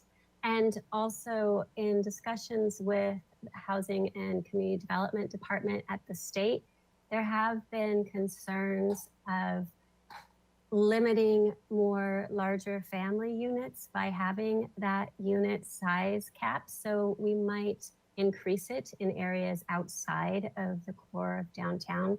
It's something that we'll be developing over the summer. Okay. And considering some of the conversation and concern about that portion of State Street above the CBD up to Mission Street, what do you think about? Would it be a fair consideration to look at block specific or even parcel specific FARs for that corridor? Through the chair, Commissioner Reed, in fitting with the direction that we received, we wouldn't look at block specific FAR, but as Mr. Golett talked about earlier, we are looking at additional edge conditions, like maybe increased setback, like Mr. Lodge was asking about earlier, to alleviate the concerns shown in Mr. Sweeney's slide. Okay. And I think it was one of the public commenters, maybe it was Mr. Kernal. He referenced residential conversion under FAR and some of those limitations, open space, et cetera. Can you just speak to that a little bit? Yes, Chair Swartz and Commissioner Reed. So in the summer of last year, we went through an expedited package for the downtown area to further increase housing during the time of COVID. Part of that package was to waive the open yard requirements for projects in the downtown area. And unfortunately, it did not receive the votes to move forward to do that.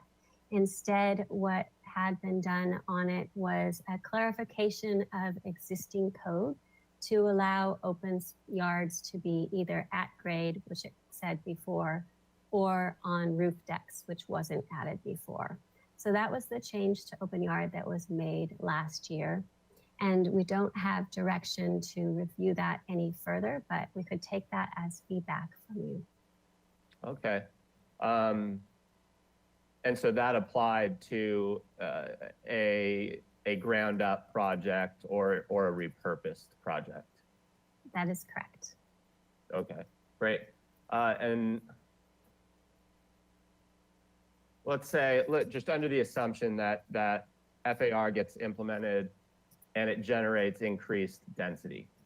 What type of units are another question, but increased density in the CBD.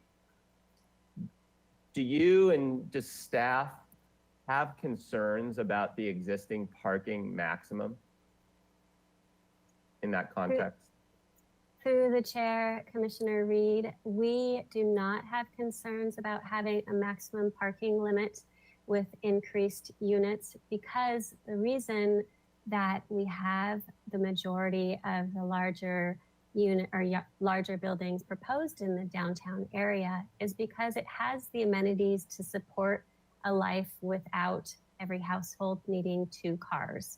We have an existing multimodal, meaning bicycle, pedestrian, and transit system in our downtown core. We also have all of the services that you could require as a resident of downtown: activity centers, museums, restaurants, commercial, grocery store. And part of the principles of planning is when you have that structure already in place, there will be a percentage of the population that is okay not having a car or having 1 car per household. And so making the maximum parking up to 1 space allows the developer to determine what they want to do as far as parking on the site. Okay, and I don't recall that when that was adopted, that was for the entirety of the CBD, or was it narrower than that? Through the chair, Commissioner Reed. So it was the entire CBD in priority housing, overlay, and high density. Gotcha. And there on the proposed map, I think the highest proposed FAR in the coastal zone is 1.5. Is there anything to that? Are there any limitations to higher FARs in the coastal zone? Through the chair, Commissioner Reed. So we included the properties in the coastal zone that on this FAR map, but it would still have to go through a certification process. And so that's one of the issues that we'd probably work out with the Coastal Commission. We haven't explored that yet. And we haven't talked to the Coastal Commission specifically about FARs, but other coastal communities have them implemented. Okay. And Chair Schwartz, is this just building size map questions right now? Well, I think Ms. Metzger, did you want to comment? I know you wanted to go section by section. What's your preference? It seems like we're kind of now quite expanded in our questions. I'm not sure if we're being as disciplined as you wanted us to be, but whatever's most efficient, and go ahead and lead us on that, Ms. Metzger. Chair Schwartz, Commissioner Reed, you can ask any questions right now. It seems to be working fine. Okay, I was asking building size map questions. Let's see. Review authority. So if Planning Commission, would Planning Commission or would HLC and ABR still be the final approval? Through the chair, Commissioner Reed, that is correct. That is written into the charter for the city. Okay, okay. And then under no net loss, in reading the staff report, it seemed it seemed like there were mandates on protected units, but that it was discretionary, let's say, for the I think you called them naturally affordable or non-deed restricted units. And then in the presentation, it seemed like now there's a state provision that mandates that they both be treated the same. Can you? I just got a little confused with that. Of course, yes. Through the chair, Commissioner Reed. So things did change from the staff report to the presentation. And I'm sorry, I should have gone over that with this. We thought last week when we finished the staff report that we might be able to offer an in lieu fee as an option instead of replacing the units. And legal looked further into that with HCD and the state laws. And we came to realize that an in lieu fee is not an option. We did also look into the replacement of those naturally affordable or deed restricted units being on or off site. And we believe that we can get your feedback on if it should be on site specifically, or if the Planning Commission would be okay with off site. Just for those naturally affordable, the deed restricted units will have to be replaced on site. Okay, so non-deed restricted units, that has to be addressed in some way under state law. That is correct. And it can't be an in lieu fee. That is our interpretation. I can let Ms. Ostringer weigh in some more if you'd like. Great. Thank you, Chair Schwartz, Commissioner Reed.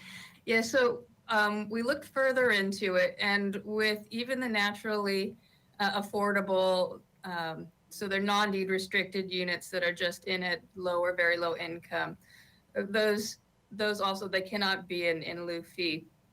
We're looking into whether those naturally occurring could be off-site. I'm leaning towards they probably cannot, but I want to do further research. So I want to hear from the commission if that's something that they want, because I want to delve further into that with HCD and looking at more of the case law. So I really want feedback on that. Great. And lastly, under local preference, to staff, to Ms. Metzger, what are your thoughts about a mandate versus a voluntary measure for local preference? I think that voluntary local preference to advertise would be fine. Also, a condition would further require them on the advertising. Does that answer your question? Yeah. And I think one or two public commenters brought up incentives. If it was a voluntary measure, what could an incentive be? What would an appropriate incentive be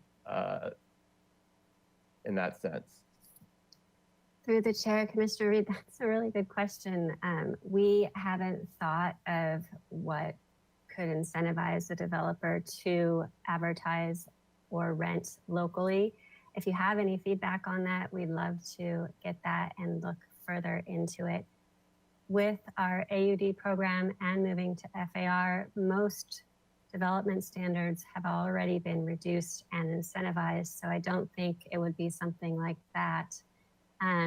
I'm not sure if there's other permit streamlining process that maybe we could add to that. We could explore it. Okay. Think about it. I think that's it, Chair Schwartz. Thank you. Thank you. Thank you, Commissioner Reed. Commissioner Bonderson, questions, please. Yes, thank you, Madam Schwartz.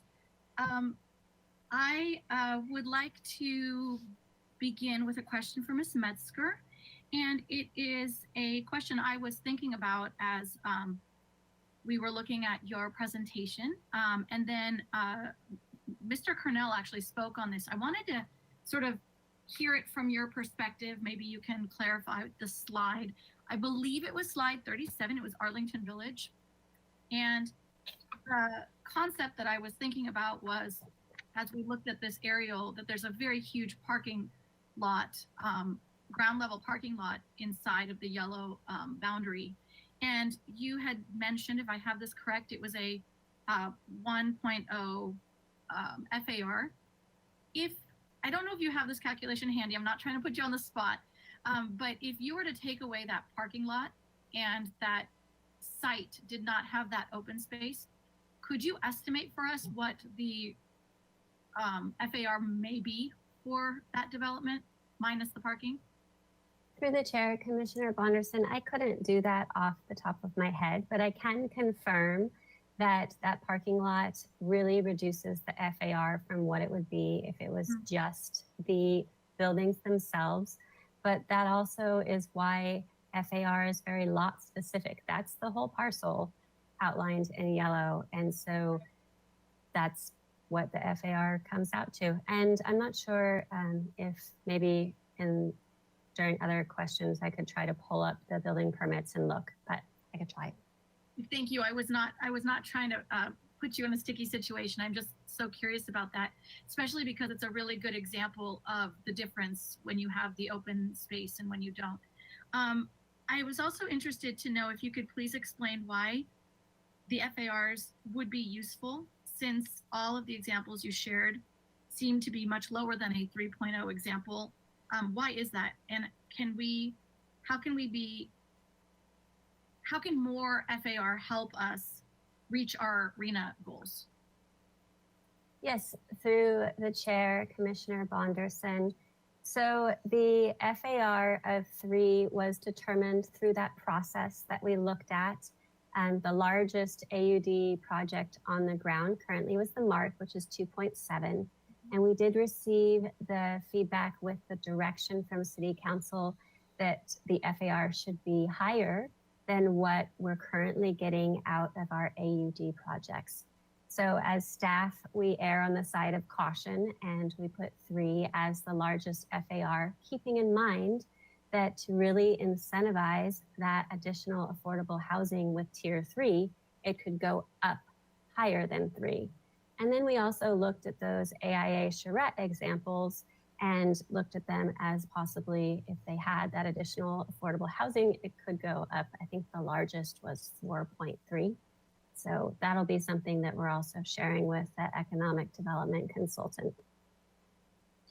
Thank you. Kind of to follow that, since this is a recommendation today to the economic feasibility study team to do their work and come back to us with numbers that seem most feasible and appropriate for our community, is it better for us to consider a looser or a higher FAR and let them research that and bring it down than it is to limit the FAR recommendation at this time?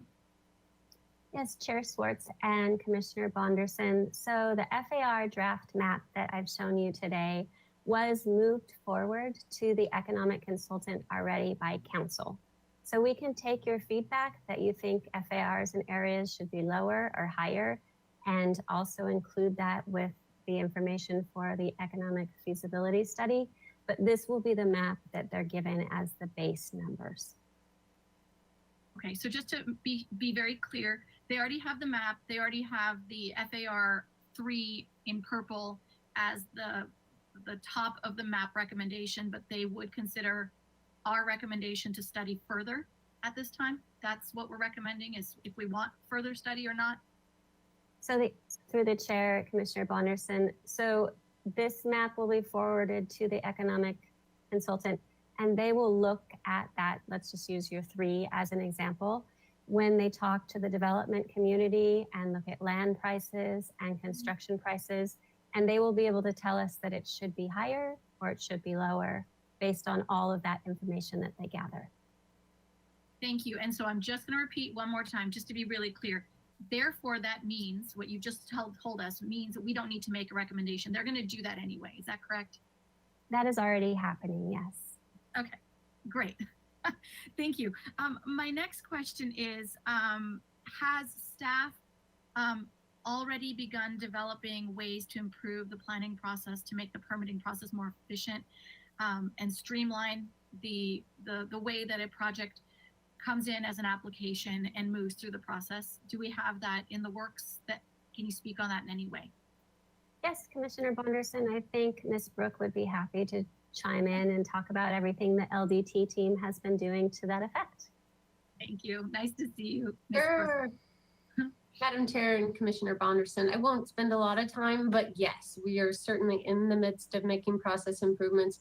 We've been for some time doing what we can administratively, within our control without needing code amendments or guideline amendments. And so that's a continual work effort for us. We just last month, yes, it was April, presented pretty extensive report to the Land Development Team Oversight Committee, status update on all 31 recommendations of the NOVAC group that talk about land development process improvements and where we are with those. Right now, I'm focusing on our first round of code amendments that we'd want to put on high priority as our first efforts to make the biggest impact that we think we can get done relatively quickly. And interestingly enough, one of the things is this shift to Planning Commission as the decision maker. It's created an awkward relationship between the Planning Commission and the design boards when you're just providing your comments back to them, but they act as the actual review authority. So we're hoping that through these amendments and through other process improvements, we can reduce the number of hearings, reduce the number of appealable actions, which is a big, can be a big problem when some of these projects are subject to 3 discretionary actions that are then appealable. We want to bring that down to at least 2, at most 2. So if in this scenario, Planning Commission was the decision maker of the land use permit, then yes, it does still need an approval by ABR and HLC, but at that point it might be just design details. It's not, the full project, mass bulk scale, all that. So anyway, getting a little bit ahead of myself, but those are the things that we're wanting to try to do: reduce the number of hearings, reduce the number of appealable actions. We're working internally to streamline and clarify our project application review process. We're still working through it. We're still adjusting to receiving applications online. So always optimizing that system, which hopefully we'll get there at some point. It might feel more streamlined to applicants, hopefully soon. And yeah, but know that it's very much top of mind to me and others involved in the land development process, certainly. Thank you, Ms. Brooke. Don't go away. I have another follow-up on that. So earlier, I can't remember which commissioner asked, but I understand that the concept review that was mentioned in public hearing is also being included as part of the streamlining process. If I understood it correctly, they come in after the application, but prior to kind of kickstarting the 5 review steps. Is that correct? I don't recall to whom the concept review was directed, whether it was design review or planning commission. Planning commission, that we would see it first, if I remember correctly. I'm not sure I would support that in every case. I think there are some projects certainly that warrant that early check-in with Planning Commission if we expect it to be, if it's an exceptionally large project or the new first bigger project going into an area where we want to get that check-in from Planning Commission. But in the interest of streamlining, what I could see happening is a concept review for design and general massing with the design review board, then with no action, but just concept, then the Planning Commission makes a decision on the land use permit. It really sort of sets the project in stone. This is your project. And then it would return to the design review board for final approval of details, materials, landscaping, that sort of thing. So concept, we want to make completely optional to applicants. So I wouldn't say that, I mean, it could be possible for any project if the applicant wanted to do it, but I wouldn't probably recommend it for every project because it might just be an extra step that's not necessary for some of these projects. Got it. Would that process in your mind, just as you're sort of hypothetically brainstorming with us here, would that process potentially bring a project to Planning Commission earlier than it does now? In terms of those we're used to right now and just make comments, it actually would probably come to you, well, about the same time, actually. It would have probably one review, maybe two with the design review board just to see if it's more or less going in the right direction, and then to Planning Commission for an action.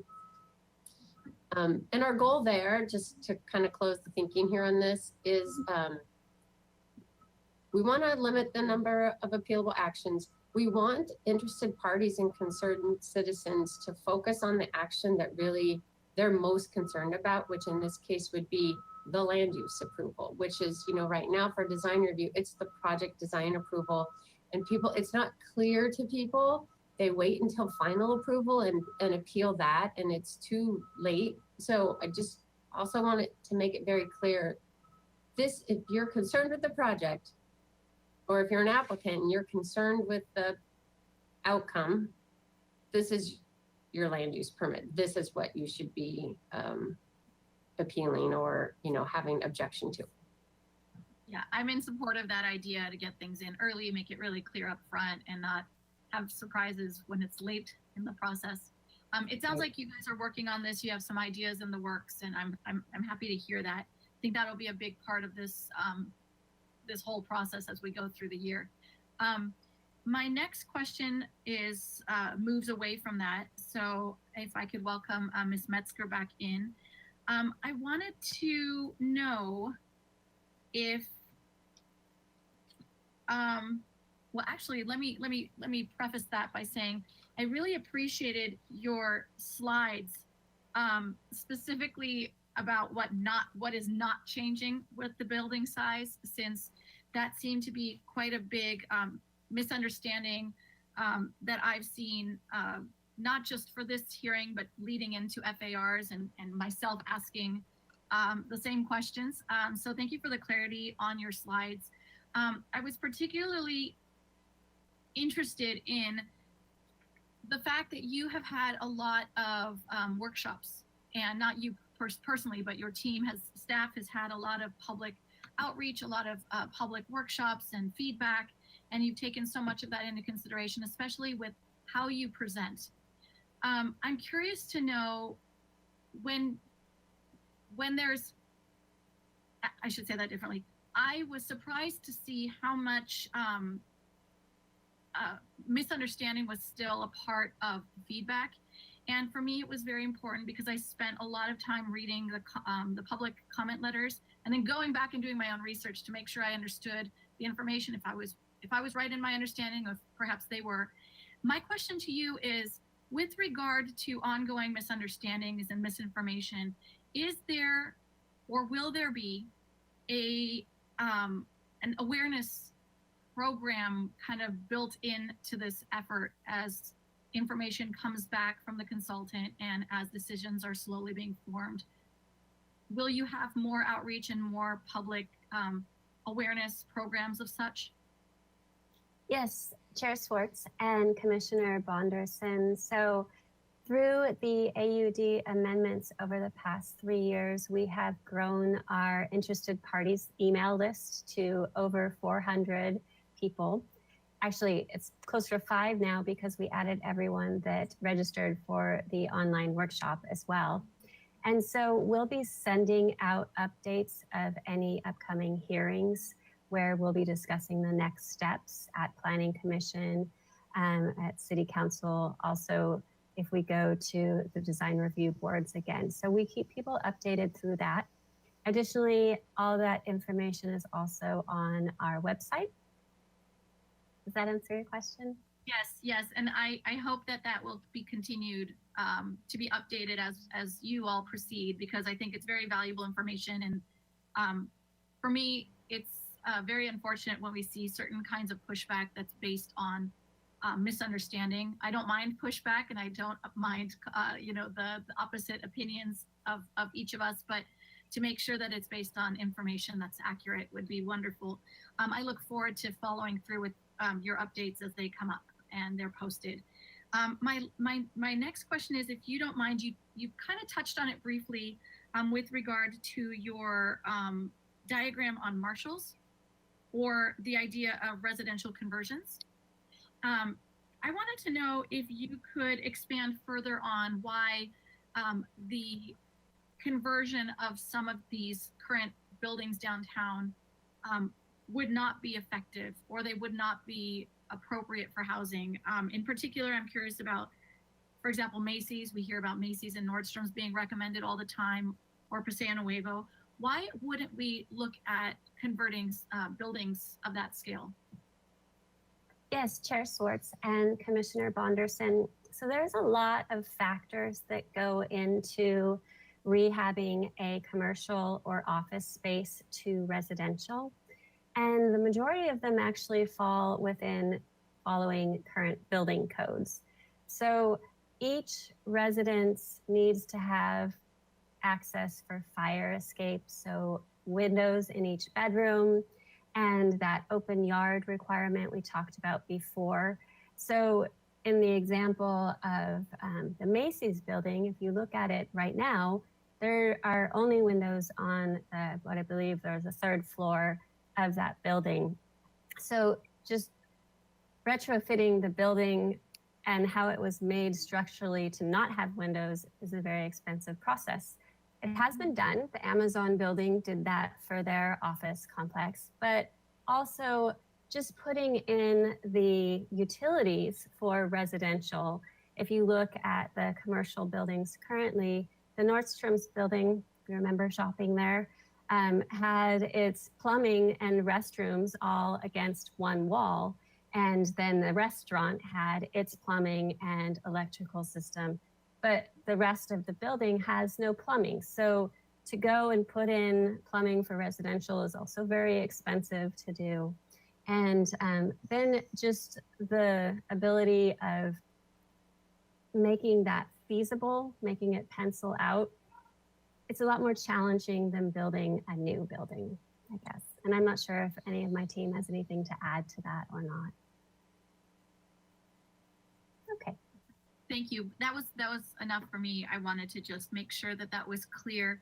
And my very final question, it has to do with one of the public comment letters from the AIA. I'm aware that you used it's the screen we're on right now. The AIA charrette provided a lot of feedback that was very useful for the FAR conversation. And I was curious to know if their recommendation about prioritizing the FAR's focus, excuse me, let me say that. If the prioritizing the focus of the study on the FARs in the CBD could be a format that would be logical for us to follow. Is that an option, to prioritize certain things so that we can move forward with one area like the CBD instead of waiting for the entire city FAR conversation to be completed? Yes, through the chair, Commissioner Bonderson. Unfortunately, that direction would have to come from City Council to bifurcate the process that we have put in place now. And that's not the direction that we have. And just to say, in addition, as the planner that's worked on 5 different pieces of amendments through the AUD program, doing it piecemeal like that takes more time than doing it all at once. And since this is the last phase, and we already have this extension in place that you just voted, we really just need to get it done together and get it over. Thank you so much. I appreciate the answers and the time that you take to put together such a great presentation. Thank you.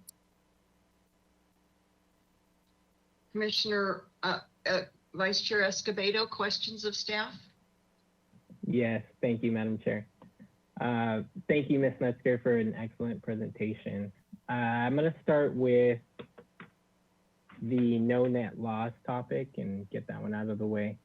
So I know you had mentioned that a single family home with an ADU, we don't think that that would count as no net loss. But what about, and you said it could possibly be more than 2 units. Did we look into the situation of now you can build an ADU and a junior ADU on your property? Would that then qualify for this no net loss? Through the chair, Commissioner Escobedo, and Ms. Ostringer can chime in if I don't get this exactly right. But what we determined was it's multifamily or multi-unit housing, not ADUs. Chair Schwartz and Vice Chair Escobedo, one of the things I was looking at as well is the ADU process is a different ministerial process. It's very streamlined. So that's why we're kind of thinking it's going along a separate track as opposed to the no net loss. Okay, thank you.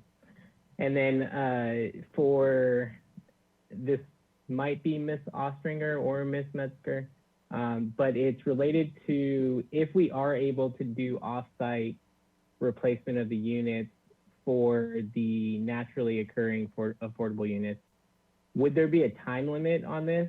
I guess, is it a normal practice that there's a time limit for the offsite units to be built? And I know that we had a project, I believe it was a hotel, in which part of the agreement was that they would replace the units that were on site, off site. I don't know if you recall that project.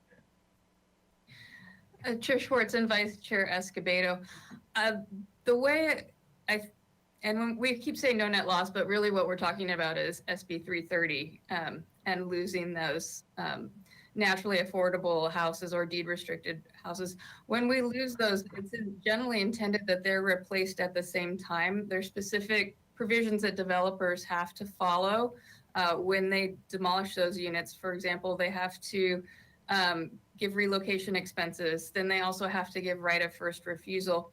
So when I was commenting to Commissioner Reed and I said, well, I think it might be more likely than not that we couldn't do it because of these particular right of first refusal. One thing that came to mind of why I thought perhaps it could be possible is I could foresee a developer having 2 sites, one vacant and one where he's demolishing at the same time, in which case, he could say, well, yes, I demolished 4 naturally affordable on this site, but at the same time, I'm constructing on this vacant lot, so I'd like to put 2 over there. So that was my thought process where I said, well, it's possible. So I would like to hear some feedback from the commissioners if they thought that might be something they were interested in.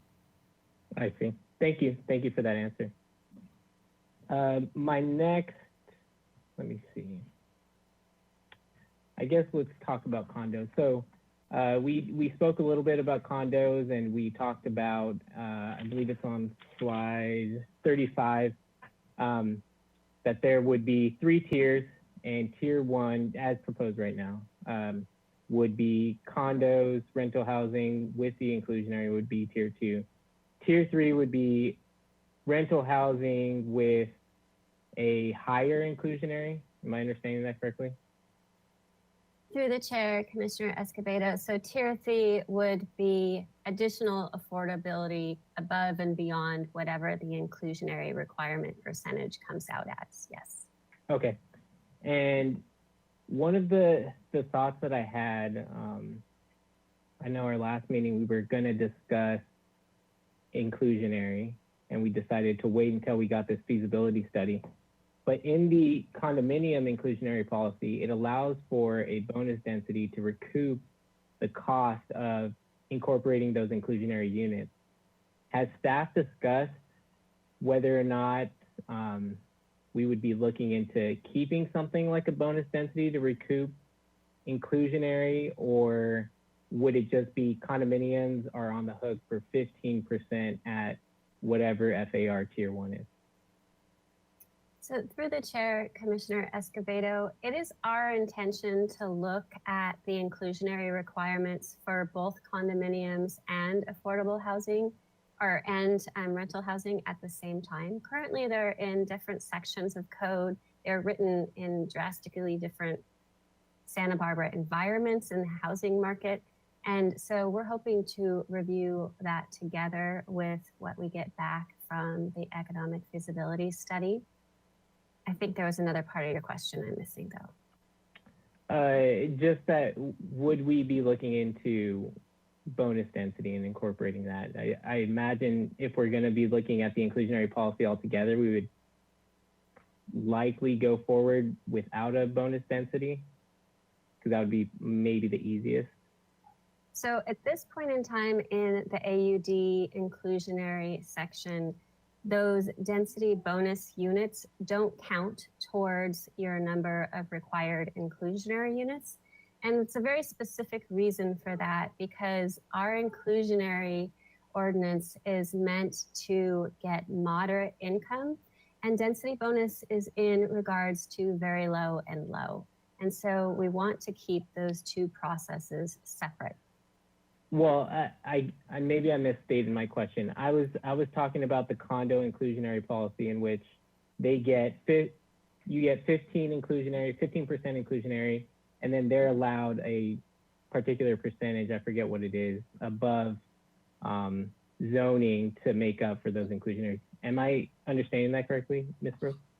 Correct. Commissioner Escobedo, you're right. And so that was written back in 2004, and it's kind of a more standard inclusionary ordinance in that the 15% of the total units that are restricted to, in this case, middle income for ownership, is they get 15% bonus density. So, which is not true for rental right now. And the reason I've explained in the past, I don't know if it was with the Planning Commission, the reason it was written the way it is for the AUD rental housing is that when we were developing the inclusionary program for AUD in 2017, a majority of council had deemed that the AUD program had already in effect granted bonus density to developers. And so we were kind of just catching up by then making a certain percent of those affordable. I think when we work with the economic consultant, we'd want them to probably assume that the inclusionary units are bonus, but we'll see. I think it'll depend on the feasibility of projects and just what the, what the support is there among decision makers to actually allow it to be a bonus. And it's similar to what we're thinking with this tier 3, where if a developer goes above and beyond inclusionary, the bonus is additional FAR. So, and we don't know yet exactly what that trade-off is, like how much more FAR is necessary to make that lucrative for somebody to do in the private market. So yeah, these are all definitely the different conversations we'll be having with that consultant. So it's good that you bring it up, so we're reminded. And have we looked into, for that tier 3, so I know we're talking about giving a bump to the FAR, whether it's 0.5 or 0.25 or more than 0.5.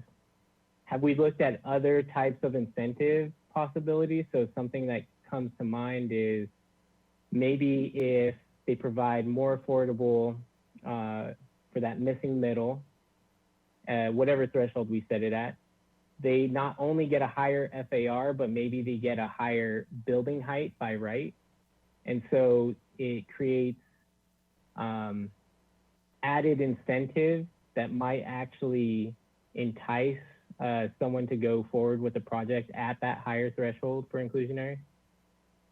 Chair Schwartz, Commissioner Escobedo, this is something that we'll be asking the consultant. So as Ms. Metzger mentioned, there's a process to get extra height that includes community benefit projects, which are rental projects. So part of what we want our economic consultant is to look at tier 3, what's the rate of affordability, and we want to have that space too, because we do have this physical limitation of how big a building can be with the height limit and all that. So we do want to work within look above the 60 and maybe we do review the findings on height, especially in relation to tier 3. And I do want to say one thing about the condos. Ms. Brooks said, you know, maybe we could look at condos and rental housing on equal footing. And for me, equal footing could be different tiers for them, because if the market is just going to build condos, if we make them equal FARs, that's not what our policies have led us to. So, Mr. Golick, let me ask you a question. Following up on that. So for tier 3, what I guess my ultimate question is it possible to add additional, one of the perks to being that tier 3 offering more affordable, is it possible as a policy to have not only a higher FAR, but they would also get a greater height limit by right, so that they wouldn't have to meet that criteria for a community benefit by coming to the Planning Commission? Sure. Yeah, our limitation on that is the charter height limits. So if that's something that the Planning Commission wants us to look into, and it would be up to City Council ultimately. But we could say that for the CBD, because right now the height limit by right is 48 feet. They could go to 60 with community benefit. So you're saying that for that tier 3, let's say tier 2 is 3.5, let's say tier 3 is 4.0. If they qualify for that tier 3, we could also say you get a 4.0 FAR, and also you get a 55-foot height by right paired with that. Yeah, that would be a policy decision. Okay, thank you. Let's see. One second.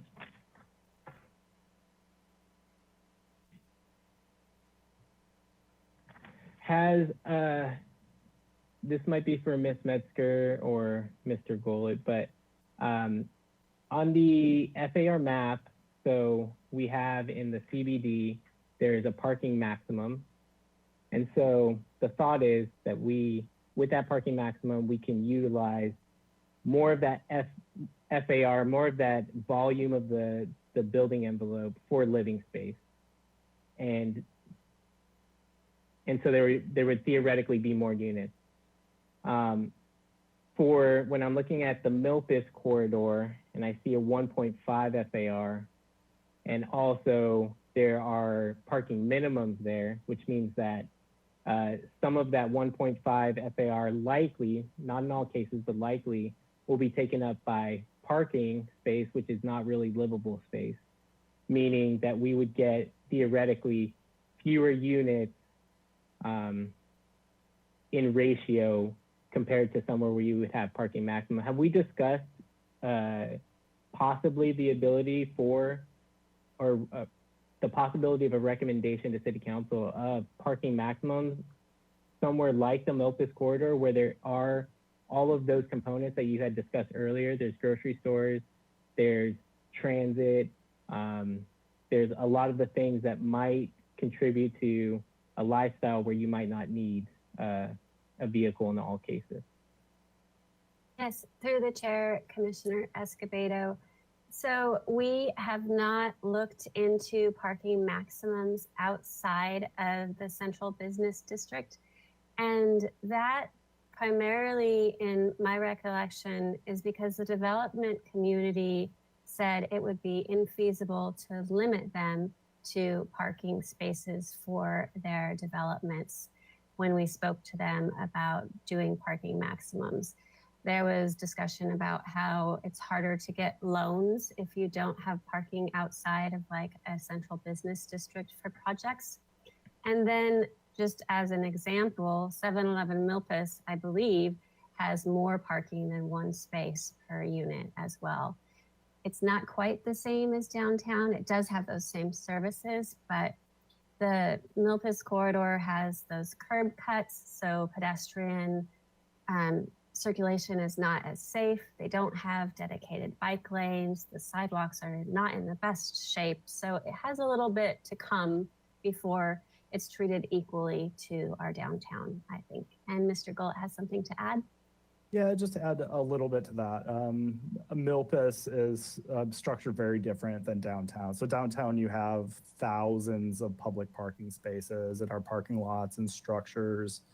Milpas is there's street parking, and it is more or less auto dependent versus downtown CBD, where you can get by well without an automobile. Thank you for that answer. And that makes sense. Which may mean that those numbers, if you have to incorporate something like parking, might need to be higher than a 1.5, which when you consider what you have to build into that building envelope might not be enough to actually see actual housing. And I'm actually getting in the comments. So Madam Chair, I have a couple more questions and then I will pass it on to you. And it relates to the local preference.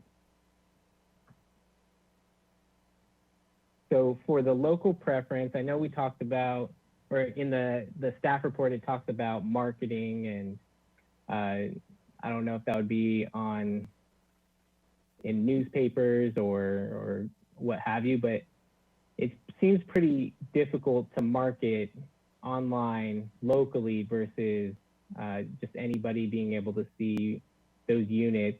I know this is not my idea. This is actually Chair Schwartz brought this up in our pre-meeting before this to talk about this. But have we looked into the Housing Authority being involved in managing, even if it's just the inclusionary units, to make sure that there's a local preference for those units?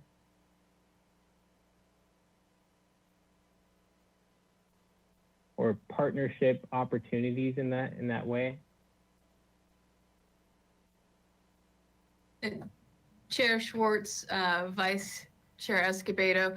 No, it's an interesting thought. It's something I'd like to hear the commission's thoughts with regards to advertising. I have looked, the staff report mentions, there are some constitutional issues with regards to local preference. There are a couple cities, namely Santa Monica, that do have local preference ordinances for inclusionary and nonprofit housing, like what the Housing Authority. Yes, and so they, to my knowledge, I was trying to do some research before the meeting. I don't know that they faced any legal challenges since they've implemented. I think they implemented theirs in 2017. So I was trying to research that. It's not to say that I don't think they couldn't get a legal challenge, and they just haven't. So the safest bet is always the way that staff's presented it, but we're here to hear your thoughts. Thank you for that. And I'll share some feedback in my comments. That's all for me, Madam Chair. Thank you. Thank you, Vice Chair Escobedo. Before I ask staff my questions, anybody else would like to circle back around? Anything you've heard that's prompted new questions or follow-on questions for you? I'll just take a moment and wait to see if anybody turns their webcams back on.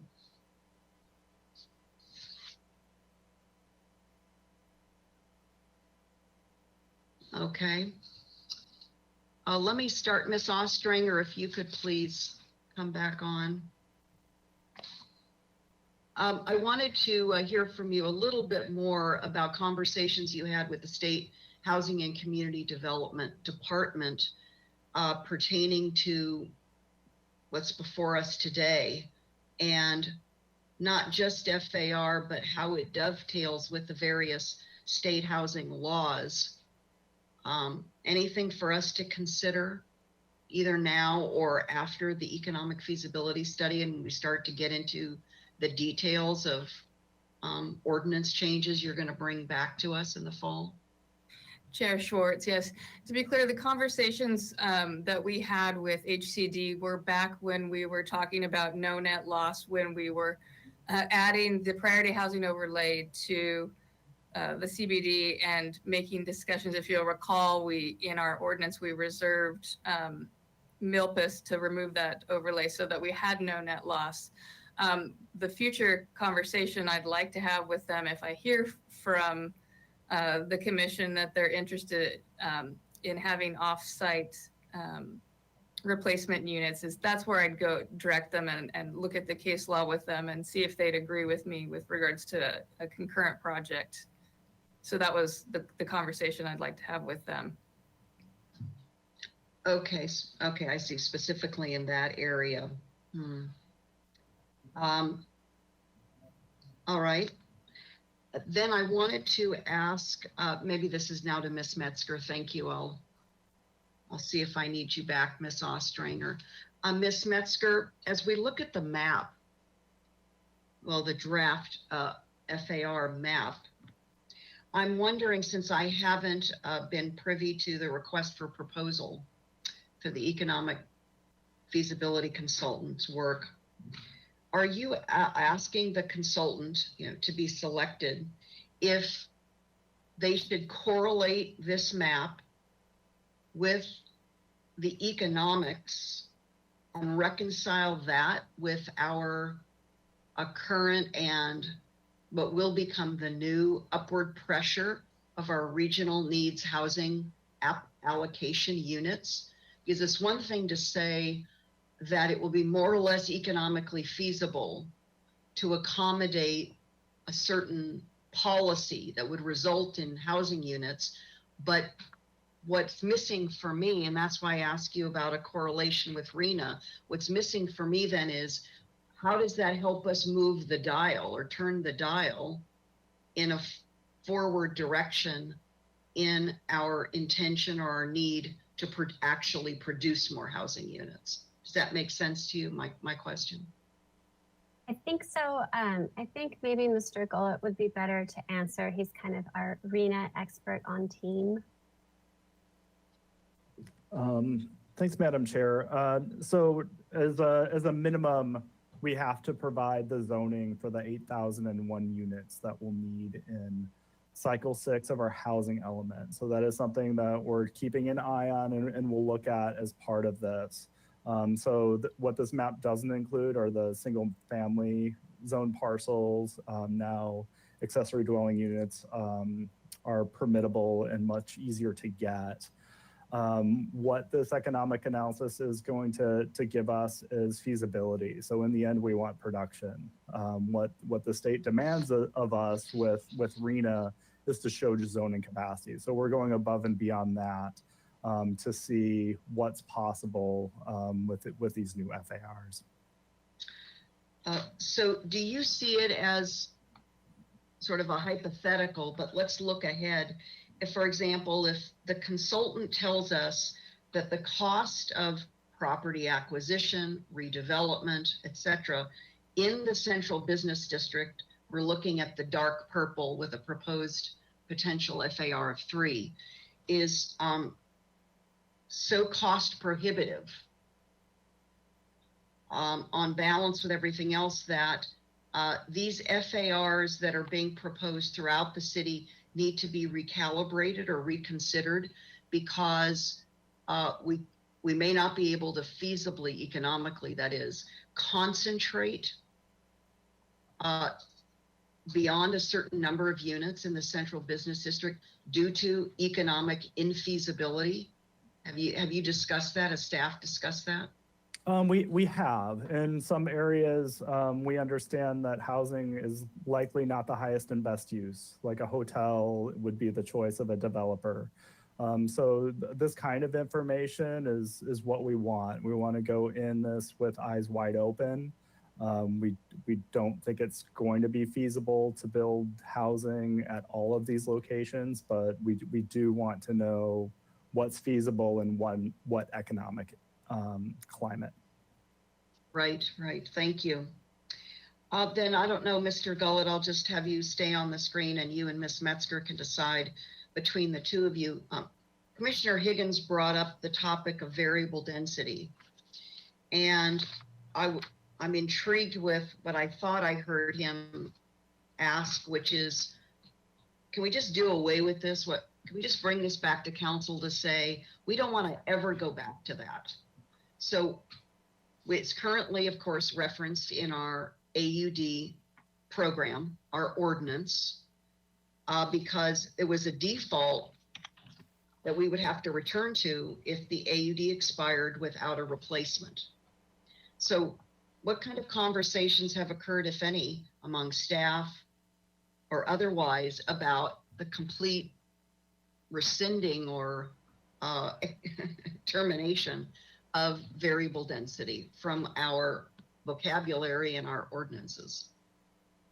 Yeah, so we believe variable density is inconsistent with our housing element and our general plan. We definitely don't want to go back there. So AUD program was adopted as a compromise in 2013, and part of that compromise was there's an 8-year fuse on it.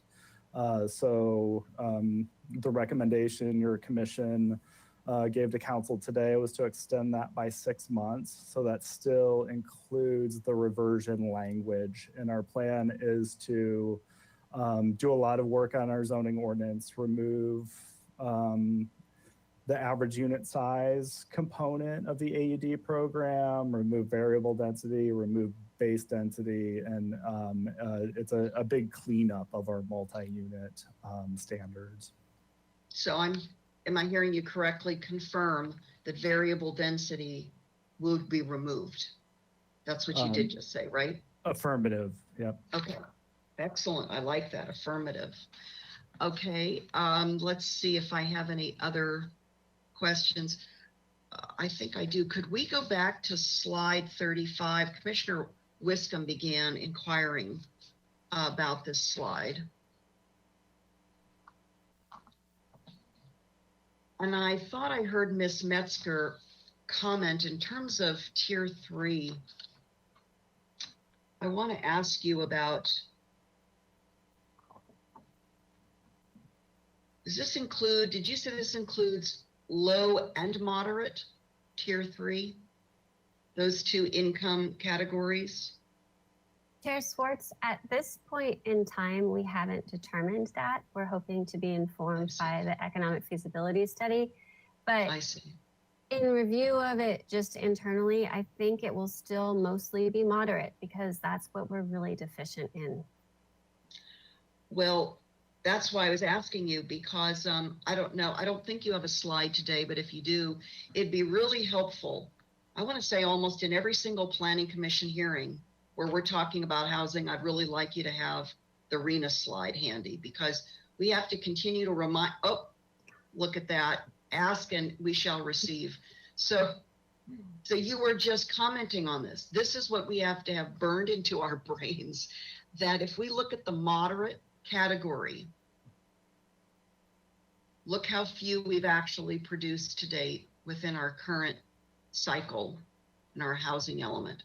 So when I come back to your slide, this looming question for me is, why is low in here? And we know who produces low. I mean, it's our wonderful nonprofit housing developers, primarily the Housing Authority, City of Santa Barbara. But it's moderate where we're really not pushing through with an intention and the right policy tools, right? So let's now come back to slide 35. Why is low in there? That's my question back to you, as opposed to just pure moderate, because we have so much ground to make up on what we're referring to as the missing middle. Yes, Chair Swartz, we would be happy to take that as feedback to not look at very low and low and only moderate with our consultant. Okay, thank you. So you can just make a note of that, and you don't even have to comment about that when it gets to comments. Okay. And then I have a question for you on community benefit housing, and that being a part of our development incentives.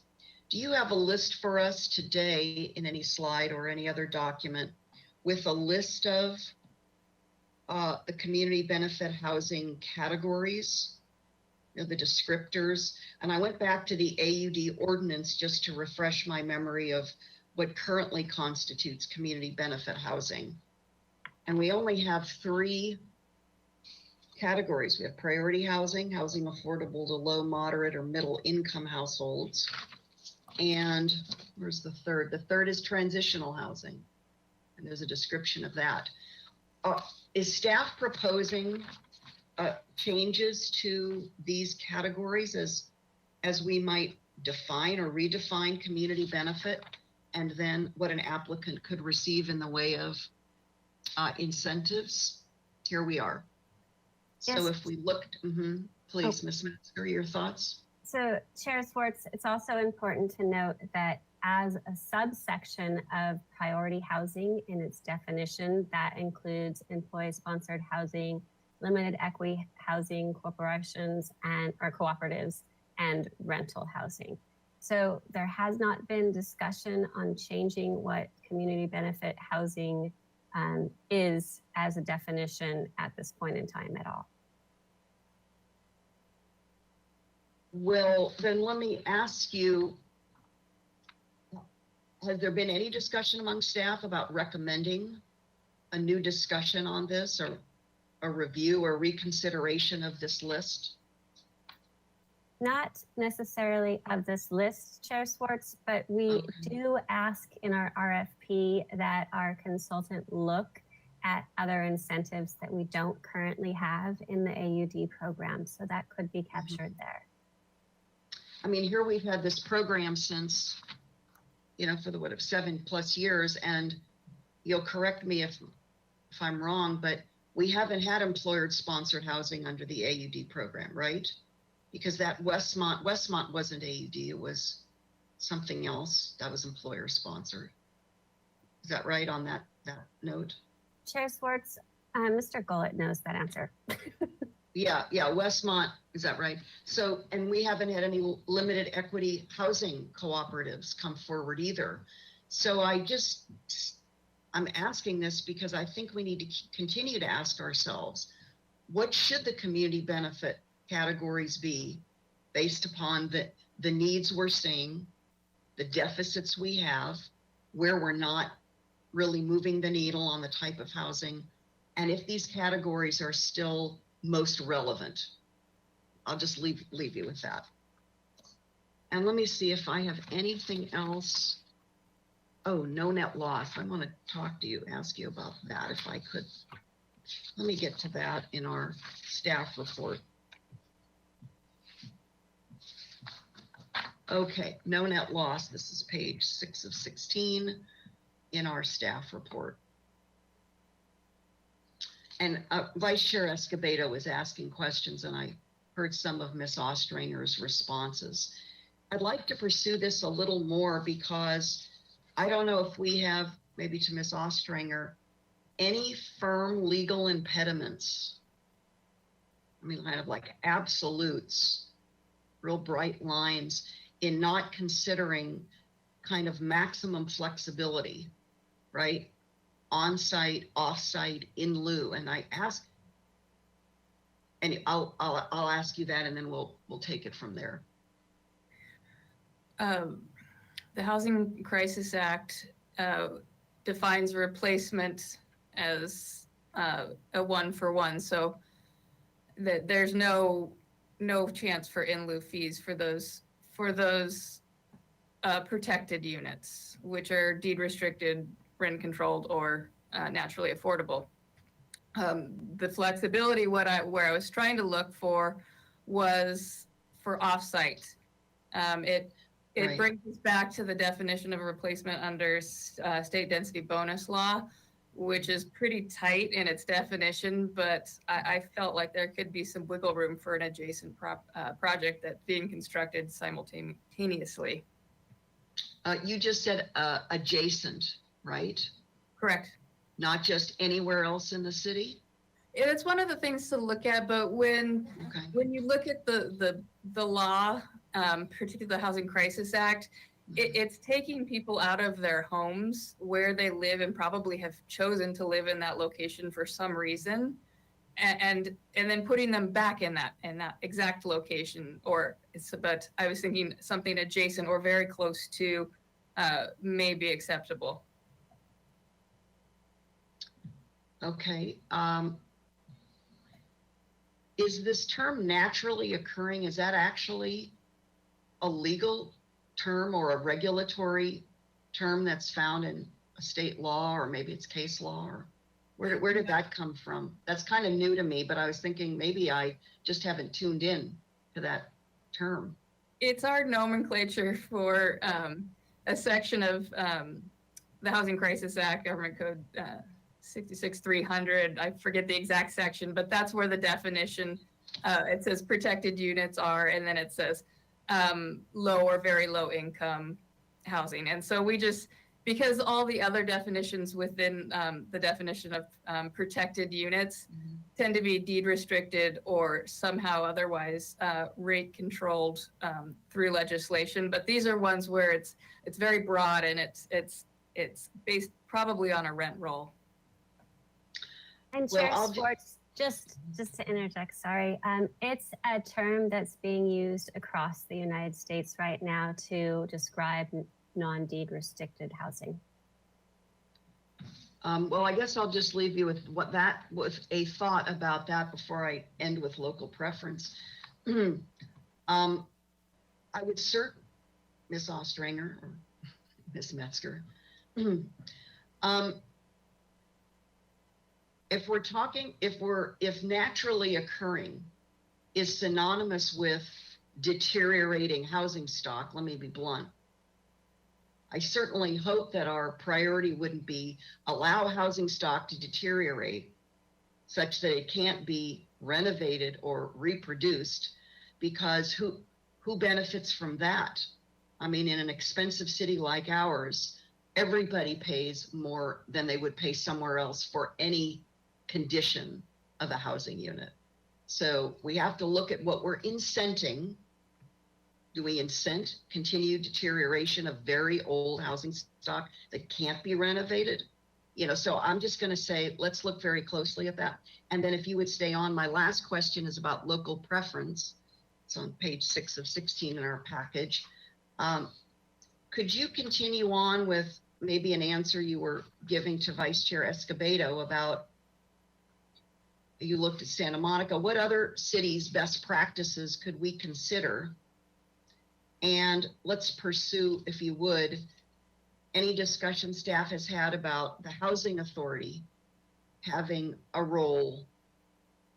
I don't know if it needs to be private, public-private partnership, or just full private with contracting out to the Housing Authority to help with local preference. Can you share more of any conversations that staff has had in terms of creating creative ideas around this? I couldn't speak with regards to conversations with the Housing Authority. I myself have not had any. I know that I believe that Oakland still has a local preference. I think San Francisco does. I haven't looked to see if either of those have yet been challenged. I think Oakland's came before Santa Monica's. So those were ones I was looking at to see how they were getting around some of the constitutional issues, the interstate travel and equal protection and fair housing acts. Okay, well, I think now is the time for us to be very proactive and very creative with this. And I'll leave it at that for the moment. So that's it on my questions. Thank you, Ms. Ostringer. Let's go ahead and bring it back to the commissioners. If there aren't any follow-on questions, do you want to just come right on and start with comments? Please, Commissioner Wiscombe. Thank you, Madam Chair. Do we have the slide with the order that you want us to discuss this in? Map action. Okay. So the building size map. My comments on that are, I agreed with your comment, Chair Schwartz. Look at moderate only, or I think a few meetings ago, we talked about a mix of moderate and lower. And so I would maybe make the comment moderate with a mix with emphasis on moderate. because I think that's where the commission came down last time we discussed that. So I'd like to see added to tier 3, affordable ownership. Let's see. Do you have any feedback on FARs proposed on the map? Okay. I don't know if I'm doing this in order.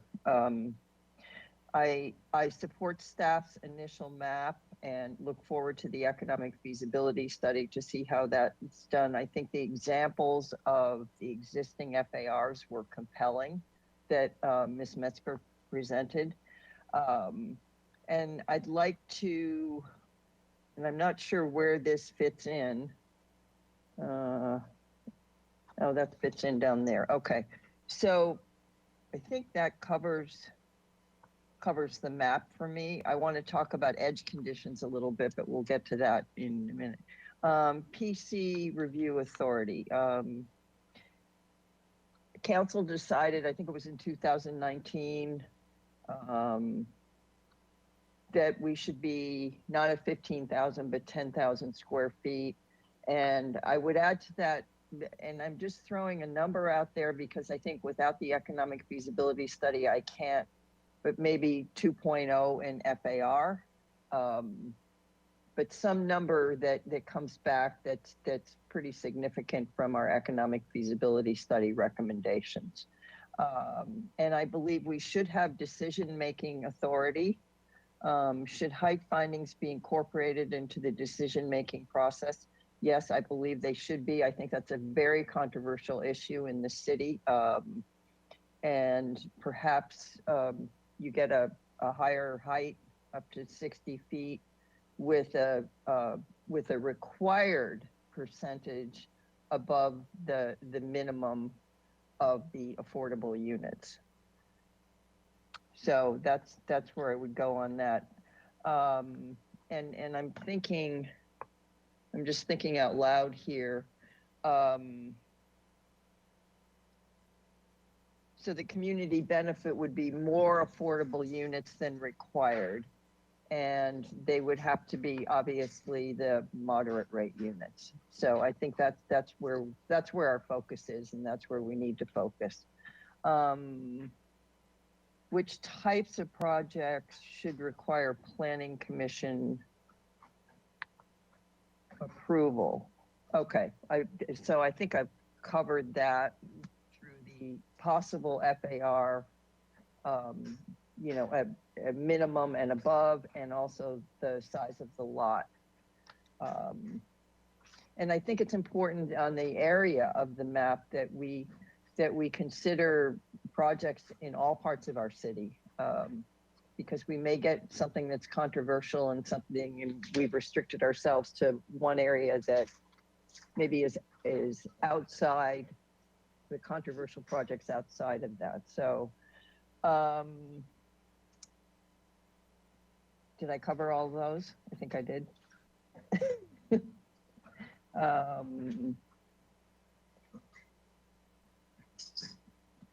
So no net loss, okay. Based on Ms. Ostringer's comments, which I didn't realize, I had written down before I heard her comments on where this was really going, and the in-lieu fee was not an option. I prefer replacement on site. Obviously, she said, I think the deed restricted units need to be replaced on site. And if they're replaced off-site, she talked about doing further research if it's off-site. And then we came into the adjacent comment, which I didn't.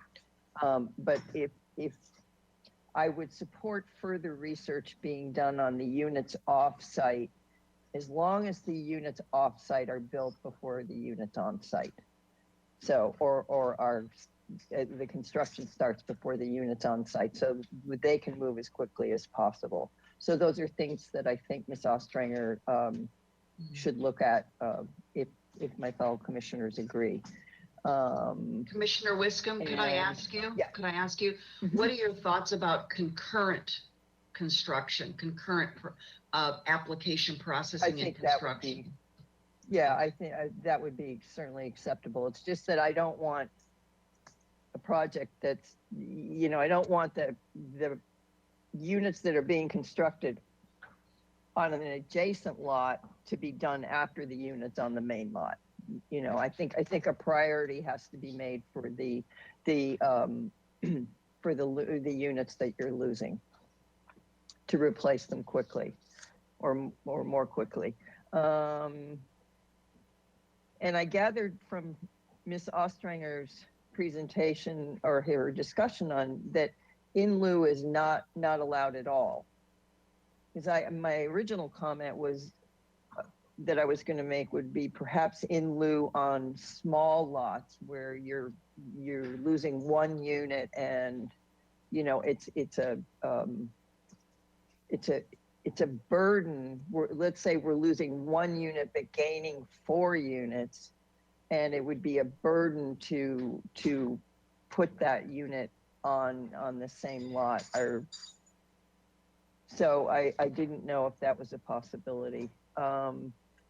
Okay, I don't know if you, Madam Chair, feel free to ask questions. I kind of am going first, and I did miss one thing. Do you, if you go back to the Planning Commission Review Authority, for which types of multi-unit housing projects should require PC approval? One of the questions was, do you have suggested findings for the working group to consider? And I think that's where definitely the edge consideration comes into play here, that Mr. Sweeney showed. Perhaps there is a finding about solar access and light that we can make or not make. Definitely sustainability considerations. Is the project sustainable? Does it have solar panels? That type of thing. I think we want to encourage that type of development in the city. And I absolutely do not think we should be making findings on design. That belongs with our design review boards, and they do that very well. And we have struggled with those types of findings before. When the project hasn't really evolved in the design. So those are my comments for the working group consideration on those. Commissioner Wiscombe, could I just prompt your thoughts, not to load you up? But this is a little bit fluid, a little bit interactive here, if you don't mind. Yeah. In terms of community benefit, have you or have we considered, speaking of sustainability, have we considered that, or is that on our list? I apologize if I'm not recalling. I don't think it is. Well, I think it's exemplary. I'm sorry, I'm going out of turn, but since you're I think it's exemplary in design and aesthetics. Now, if you could take exemplary in design to mean that, I don't think you can. And I think that type of finding needs to be with our design review boards and not with us. But I do think that there could be crafted some sort of language that you know, allows us to perhaps not, I don't want to burden projects overly with sustainable concepts, but you know, I think we're in a time now when we want to encourage, when the council has been talking about implementing policies, you know, no natural gas appliances and things like that. I think, and I don't want to get down in the weeds on that, but I think we want to kind of follow their lead in the sustainability category. Yeah. However, well, that's why I was asking if you'd, again, not to press you, but I was just wondering, especially with your professional background, you know, if you think that some sustainability elements, it may not even be in design. It could be the interior of the materials used. And this is not my area of expertise. It's just, I just wanted to offer this up now. I may not remember it by the time I get to my, to be the end of the caboose here. So. Not to use the word exemplary, because that's a very subjective word, but exemplary in sustainability or something, we were asked to give kind of suggested findings for the working group to kind of mull over. So that would be one of the things I think would be important to mull over. And then I thought that you had asked during the question period, so in this area of Planning Commission Review Authority, there was some discussion about how public health and safety is legally defined. And I think I heard Ms. Ostringer say if we wanted to ask staff to pursue more concrete definitions or to codify this in greater detail. I'm wondering if this is of interest to you to put this in your comments right now back to staff, and Ms. Ostringer has rejoined us. Your thought, Ms. Ostringer? Yeah, I think Ms. Ostringer followed up on my question and said she'd be happy to do that if that. And so I'd made that comment before that I would appreciate that. So Ms. Ostringer. Yes, Chair Schwartz and Commissioner Wiscombe, I just wanted to make sure that I understood. You wanted me to look in specifically to solar access or just in general the definition of health and safety? I think health and safety as it relates to things like the edge condition that Mr. Sweeney showed, and that one was specifically for solar access to that small residential unit next to that looming building. So I just want to, I want to make sure that, you know, you had said that you would need to do a little bit further research if that qualifies, I think, for public health and safety, but. Thank you. Am I getting that right? Yeah, thank you. I just wanted to make sure I understood the task correctly. Yeah. I'll comment further on that when I get to my comments. I'll take that a little bit further. Thank you. Yeah, that's something that I would definitely support. And then I think, I'm on the last category, I think, which is the local preference category. This is a tough one. I appreciated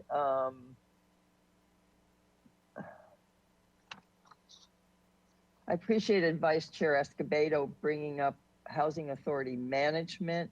I think that's worth exploring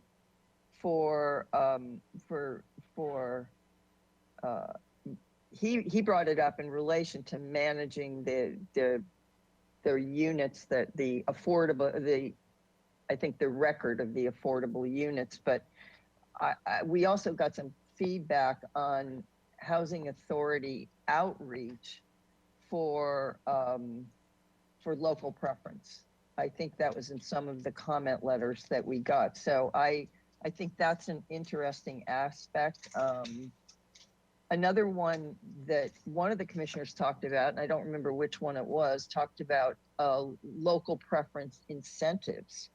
And is there a possibility of, and I was thinking about incentives, perhaps somehow lowering permitting costs to, if we have projects that have local tenants rather than out of town tenants, that maybe there's an incentive there that the developer gets for making sure that it's local preference. Just throwing out an idea. Go for it. Go for it, Commissioner Wiscombe. You're on a roll. That's about all I can do at this point. So I think the Housing Authority, I mean, they have lists. I think there may be people on their list that have been, I hate to use the word rejected, but rejected from their qualifications because they make too much income that may belong on, you know, a list of a new project that has affordable housing in it. So I think that's an important aspect to explore. And I think, is there anything else? And you'll recall, Commissioner Wiscombe, that on the Mason Street project that we conceptually reviewed, the Housing Authority is being proposed as a partner in handling local preference. I don't recall all the details, but so this is not new for us. because the private sector is already bringing this forward as, I'll call it a quasi-public-private partnership. Right. Yes. Yeah. And I think that would be an interesting aspect to explore. I think it's very difficult when you get, when you start advertising locally, it's going to get to the internet. And, the other area that I worry about, and I don't have any real thoughts on it, are some of these rental units going to out-of-towners that just remain empty until they come into town for a month or two and stay, and then they remain empty again. I don't have an answer to that, but I think that if there were any ways that we could avoid things like that, and that the units are actually rented by locals who live here, that, for the majority of the year, that would be, and work here, that would be preferable. But that's more of a question than anything else. So I think I'm done. There we go. Thank you. Who's up next? Who would like to follow Commissioner Wiscombe? Jump right in. I know somebody's must be eager to come next.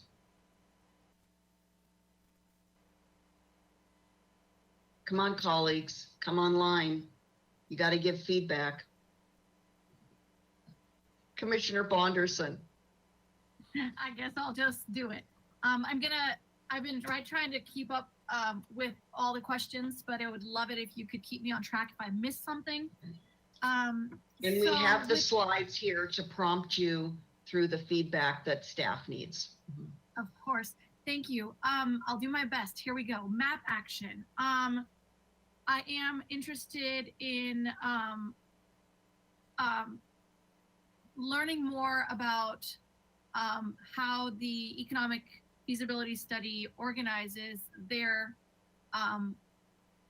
review, and to really understand what they recommend beyond what we all believe for our community. So I would really like to leave that door open with regard to a maximum or a recommendation cutoff. I'd love to have them just explore it fully, come back to us and let us know if the FAR 3.0 is where they want to stop, or if they want to go further, and if they do want to go further above 3.0, what that may entail. I'm very curious about that, and I would really like them to have full range without any limitations to do their studies and come back to us. With regard to the tiers, I believe that also falls here. Is that correct, Madam Chair? I'm going to let Ms. Metzger guide us on that. Chair Swartz and Commissioner Bonderson, yeah, this would be a great place for the tier discussion. Great, thank you. So I agree with Commissioner Wiscombe, and I believe you also mentioned it in your questions and comments about affordable ownership in Tier 3. I would really like to explore that and make that possible if it can be possible. I'm also very supportive of encouraging ownership for that moderate middle, and I don't know where that would fall, perhaps in Tier 1, but I do strongly support ownership as well as rental options for the moderate as well as lower moderate and affordable. Does that conclude what we need on this slide? Ms. Metzger, anything else? No, it looks like you're good to go. Very good, to the thank next you. one. Exactly what I need to keep me on track. If there's something beyond that, let me know. Okay, PC Authority. Yes, I think that the recommendation that was discussed during this presentation and discussion is appropriate. I think it is very encouraging to have the PC take on more decision-making responsibility when it comes to land use, and really allow the design boards to focus on design, and to allow us to specialize and give guidance and decisions with a focus on land use and findings. So I'm in full support of that. With regard to height, I think height findings absolutely should be incorporated into this, as well as the fact that both size of the lot and how the site is being used should be part of that consideration. What I mean by that, to be clear, is the example that I was asking about earlier, the what was it called?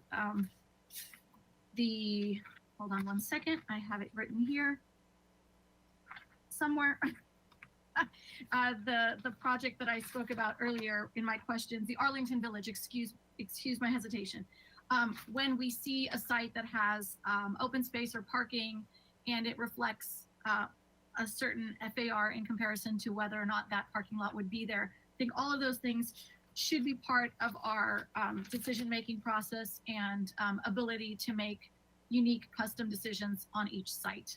I believe it's very site dependent.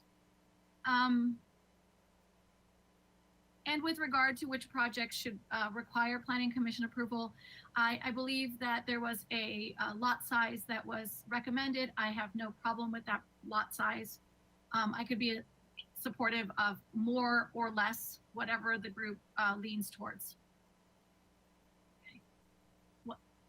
No net loss. Okay, so this is another area which I definitely developed my thoughts around after hearing Ms. Ostringer's feedback.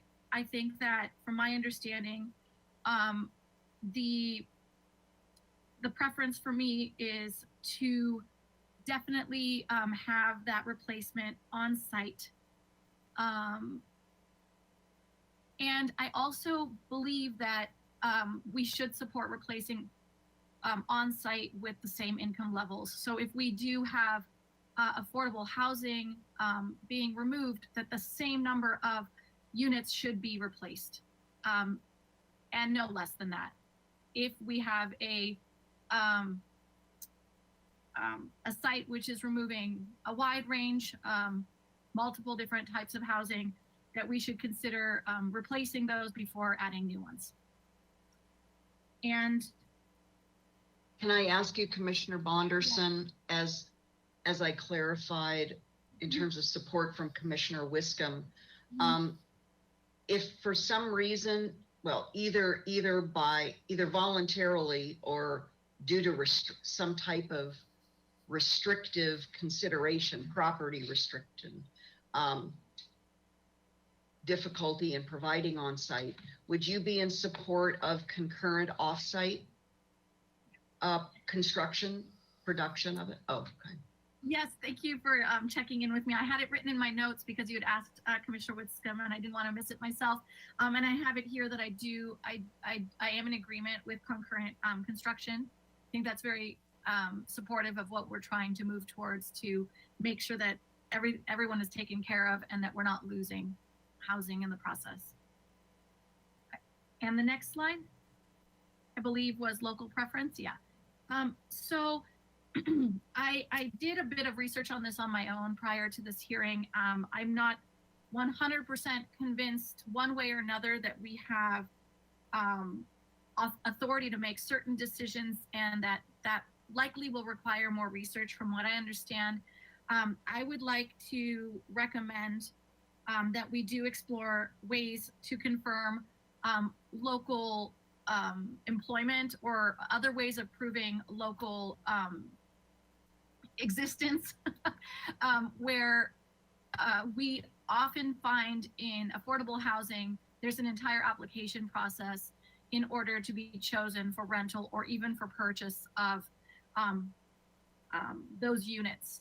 And I believe that there is a system in place that can work. I'm not sure if it would apply in this format. And this might be a legal question that we need to explore further, but I would highly recommend doing so. My understanding is, for the most part, it is a fair and accurate way to make sure that someone fits in the income levels, that they have a stable place of employment that allows a regular income, and that it shows their longevity here in Santa Barbara, whether they are new to the area, but they are in a job that can prove that they are here and that they're planning on staying, or that they've been here a long time and they're looking to move into one of these units.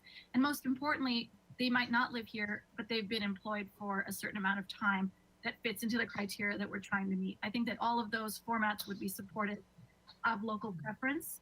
And I'm interested in exploring further how the Housing Authority could be a partner to support this if they are able and or willing to take on that responsibility. And I also like the brainstorming vision that Commissioner Wiscombe was getting towards at the end of her response with regard to the local preference incentive, perhaps for developers or for, we can explore that further. I don't want to put a period at the end of that sentence. It could go in any direction, but I think that the idea is quite attractive to me and I'd love to hear more about it. But I believe it has to go back to the drawing board and we have to find out exactly how far we can go with any of these ideas. Okay. I think that wraps it up. Is that correct? Yeah, that's the last slide. Thank you. I think I would just like to add one other thing, and that is to thank both Commissioner Reed and Commissioner Escobedo for their participation in the FAR workshop. And of course, we had 2 members of HLC and 2 members of ABR. I think that's a very valuable way to bring in all the insight and knowledge of those 3 commissions and boards, and I'm very grateful to them for participating on our behalf. Thank you, guys. Thank you. Who's up next? Who wants to go next? Vice Chair Escobedo? Thank you, Madam Chair. All right, so the first one, feedback on the FAR map. I do have feedback. I think for me, we're afraid of some of these FARs being too high. And frankly, these maximums, we're not going to see buildings at the max. It might get somewhat close, but because there's so many different restrictions on parcels to, we saw that we had an FAR of 0.9 on one project and it had a huge lot, which dropped the FAR. Not all lots have that luxury.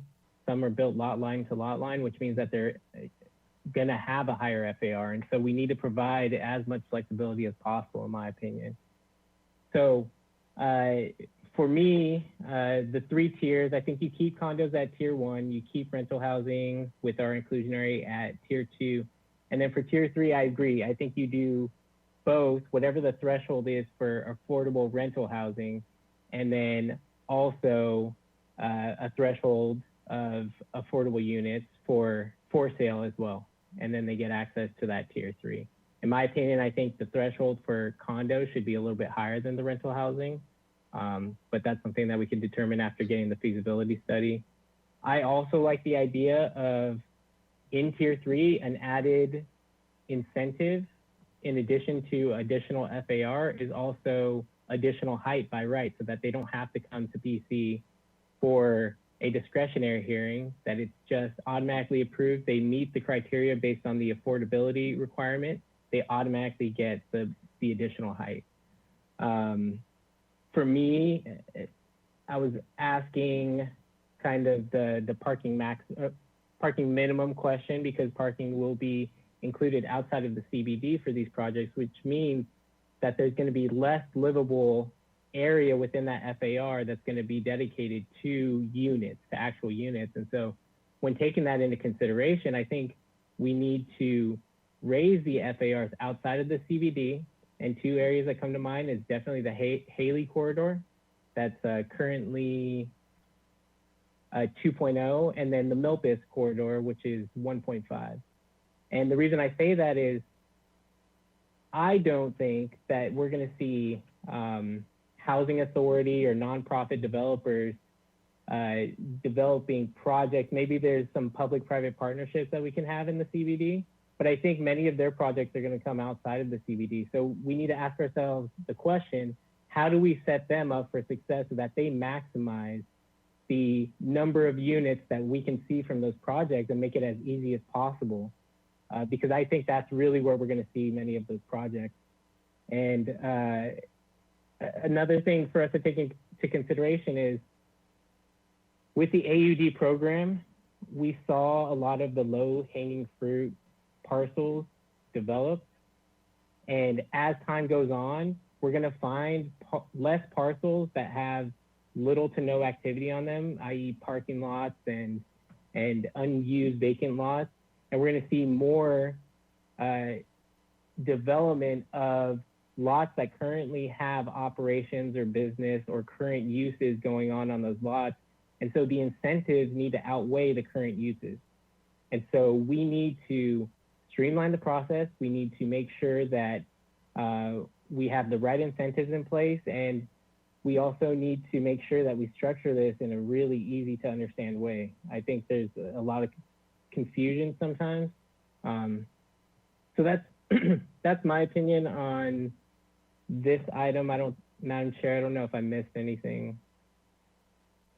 Okay, so PC Review Authority. I do support the 10,000 square feet. I would also support the suggestion that Commissioner Wiscombe had 10,000 feet and in FAR, whether it's 2.0 or what have you, but that it's informed by the feasibility study so that we get some input there. I do believe that we need to amend the height finding requirements. They're just so problematic in how subjective they are, and the fact that there's design elements in there. And we have two boards that do an excellent job in terms of evaluating design. That our requirements should be different. They should be objective. I agree that there needs to be an edge consideration criteria or finding that we need to make. I don't know what that is, and Ms. Ostringer can maybe help us out with that in the future of coming up with what the exact verbiage is for that. I personally, no surprise, love the idea of a sustainability component. I would also want that to be objective as much as possible. And so that might mean providing examples of what we mean by sustainability and what sort of components can be incorporated into a project to meet that requirement. Additional findings that we can include would be a higher threshold for inclusionary. So I definitely would like that incorporated into the new decision-making process. And I think that's it for this one. No net law, for me, on-site's preferred. Off-site, I would support concurrent development. I would also like Commissioner Wiscombe, like to see the off-site units completed either at the same time or before the on-site units for occupancy. Yeah, that's it for this one. And then local preference for me, I'm in favor of incentives to incentivize local preference from private property ownership. I also would really like us to look into the housing authority and what sort of partnerships we can do there. I think that's probably the easiest creative solution that we can come up with. They know how to do it. They are an eager and great partner in our city. So opening up that conversation with them to see, do they have the capacity, one, and what would it look like to explore that. And I mean, we shouldn't leave anything on the table. We should try to be as creative as possible with this one. Excuse me. So something that comes to mind is there a portal or a web page that we could have that lives on the Housing Authority website, and units have to be advertised on there for a certain period of time before they can go on a Zillow or on the company's website? And yeah, it's still on the internet, but people aren't really looking for the Housing Authority's website very often, but they are looking for these Zillows and property management companies. So I don't know what that looks like.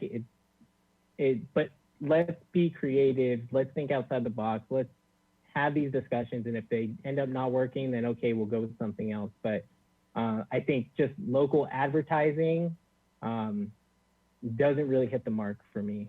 So, and then I know I've said this in the past, a little unrelated, but not really, is Commissioner Wiscombe had mentioned figuring out a way for us to make sure that whether it's condos or rentals are not being rented and purchased by out-of-town people who leave them vacant for most of the year and aren't meeting the needs of people who work and live here.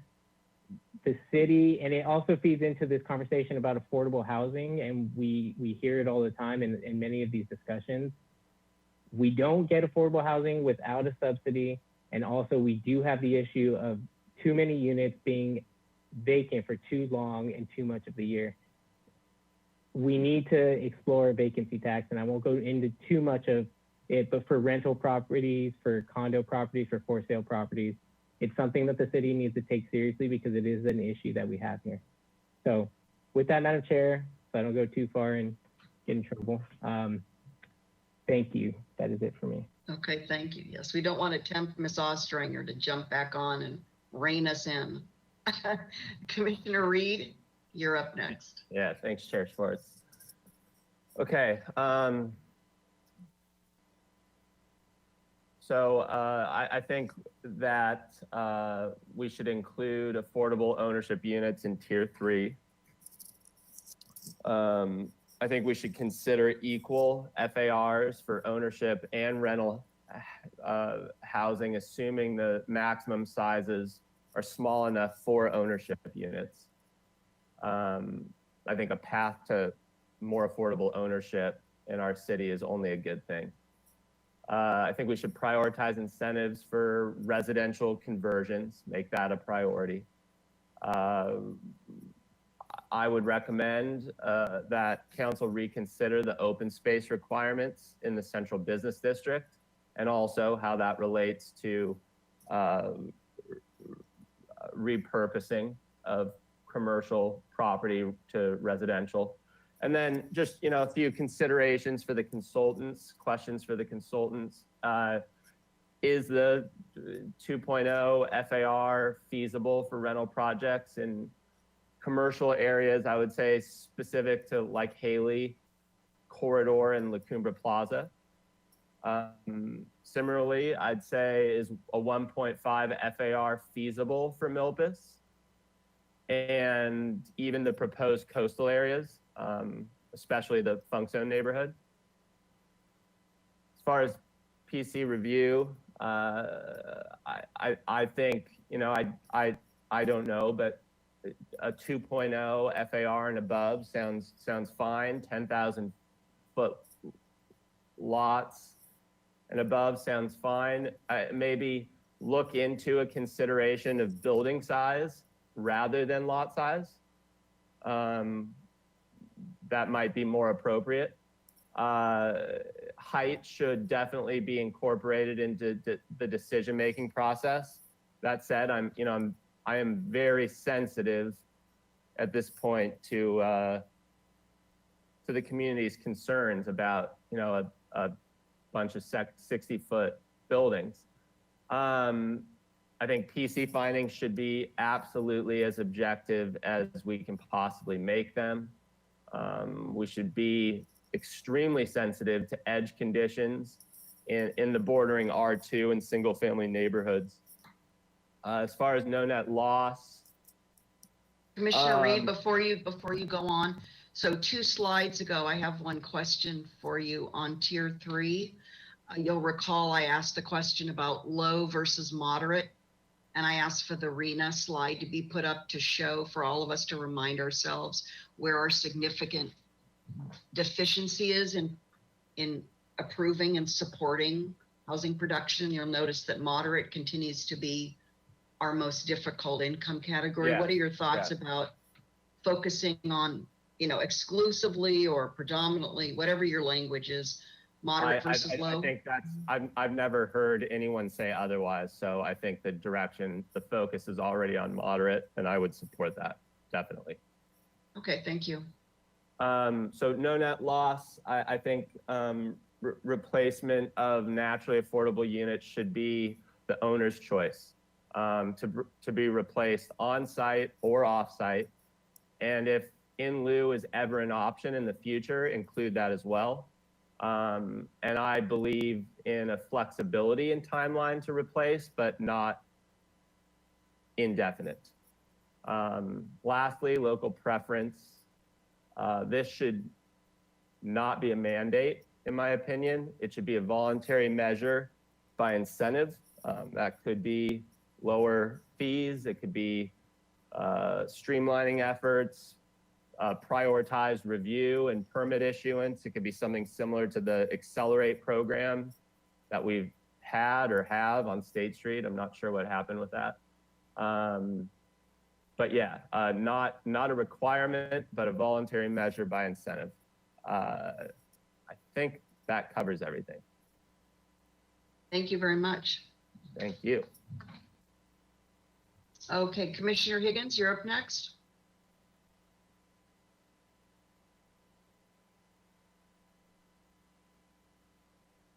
Hold on, your mic is not on. Commissioner Higgins, you're still muted. Sorry about that. You hear me now? Okay, on the map, I'll just generally say, or I'll say specifically, I agree with Commissioner Escobedo's comments. In terms of increasing, in those certain areas he mentioned.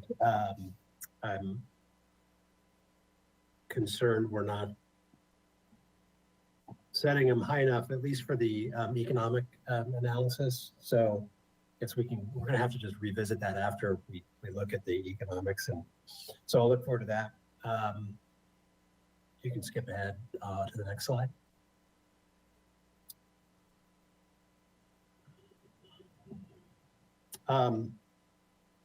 In other agencies where I work, in terms of development entitlements, there are entitlement requests, and I don't want to use conditional use permits as a context here, but there's discretionary actions that while they come with specific findings, also allow commissions to waive certain development standards for better design or compatibility with neighbors in terms of setbacks. And so I'd like staff to explore that a little bit more in detail, give us some examples of what that could look like.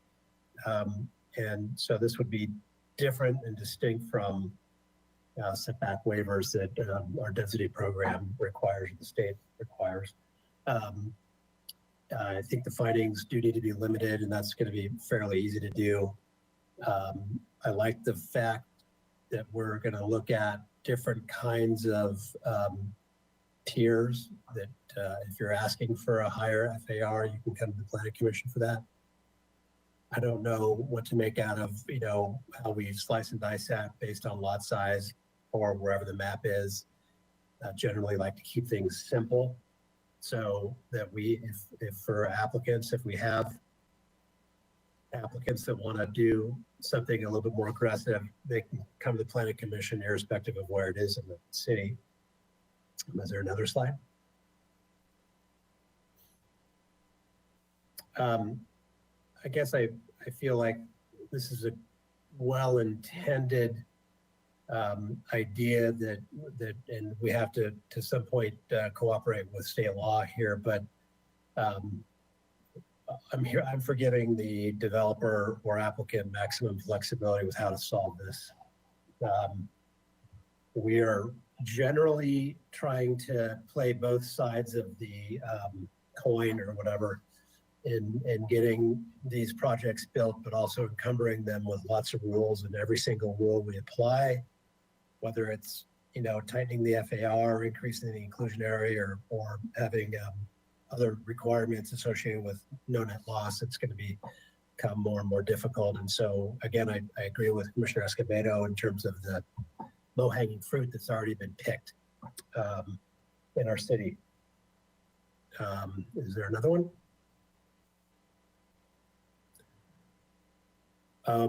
I'll defer to, I think, what Commissioner Reed said. This is going to be something that's been done in the past with relative success before the internet. Sorry to date myself here, but that has to be voluntary to just, again, limiting applicants' ability to market the project is another hurdle for them to get a return on their investment. I'll just say a couple other comments, Madam Chair, real quickly. Again, a little bit disappointed in our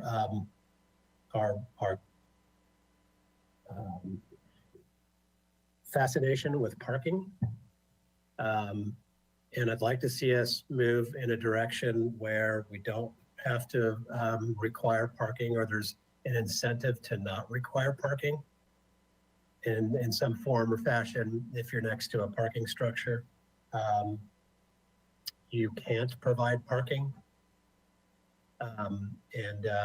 We just have to get people out of our cars, and there are people out there that don't want to have a car, and it just totally frees up developers or applicants to provide units instead of vehicles, storage for vehicles. So I know that there are zero parking programs in the rest of California. So I don't know enough about financing to know that what is being told to us is true in terms of the ability to get a construction loan, but I see it being done elsewhere in the state. So I have to kind of look at that by proxy and say it's doable. This concept, I really think the term naturally occurring affordable housing is interesting and provocative, because it goes to the fact that our existing housing stock that has been developed for a long time is affordable.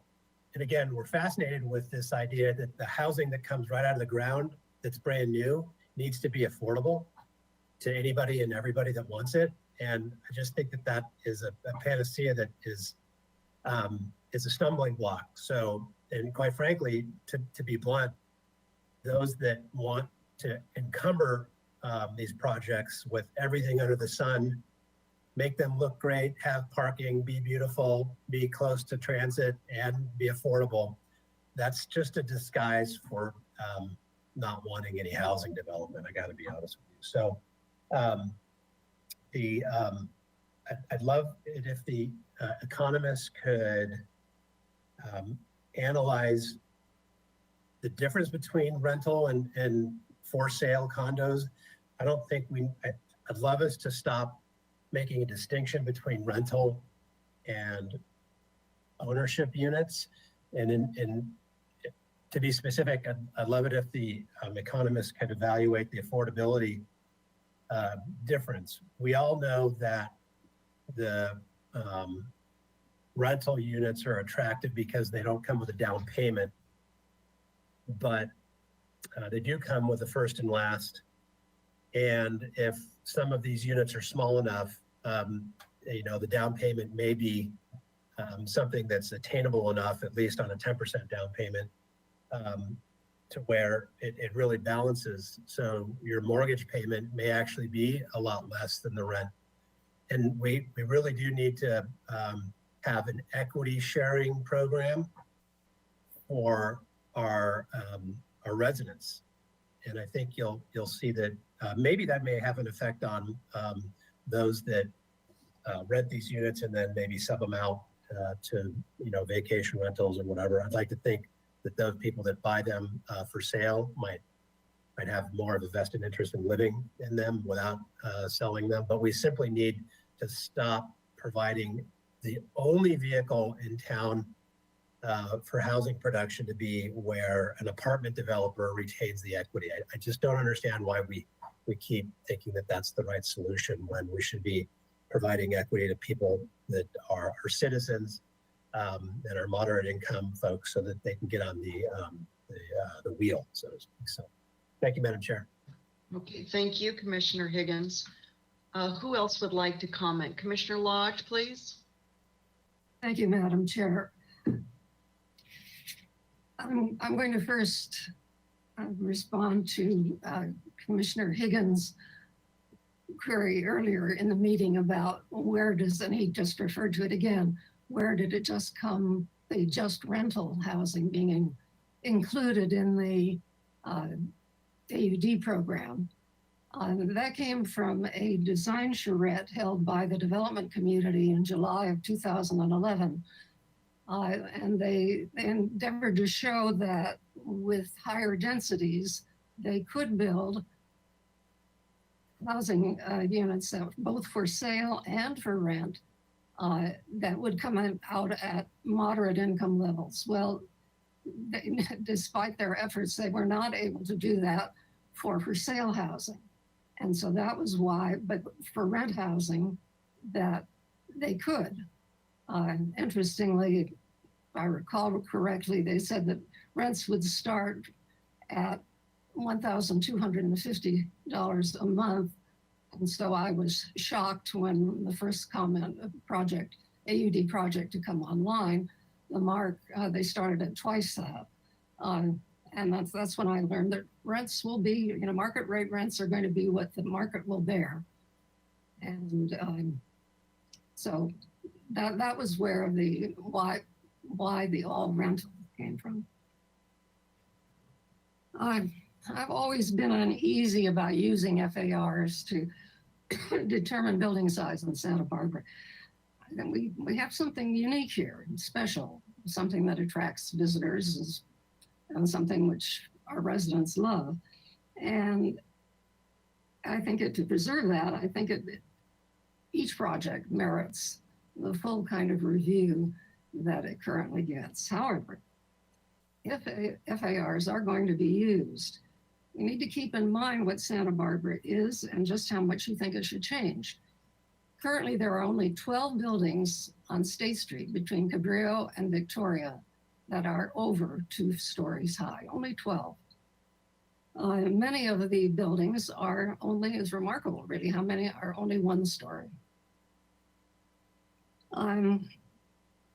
There have been surveys referred to, and the staff reported on those. And there's one map that the city staff provided to the city council that they didn't show today. And I wondered if the map that shows the pie charts and what people's preferences were, if that's available. Ms. Betzger or Mr. Bolton, Yes, here it is. Thank you. This map, these pie charts show the results of what people preferred for those different neighborhoods in the city. And if you look at them closely, they show strong support for lower FARs that are in the draft FAR map. For example, they show preference for over 50, I think close to 60% for an FAR of 2 downtown rather than 3. Only in the Funk Zone and the West Beach neighborhoods do the results line up with the draft map, FAR map.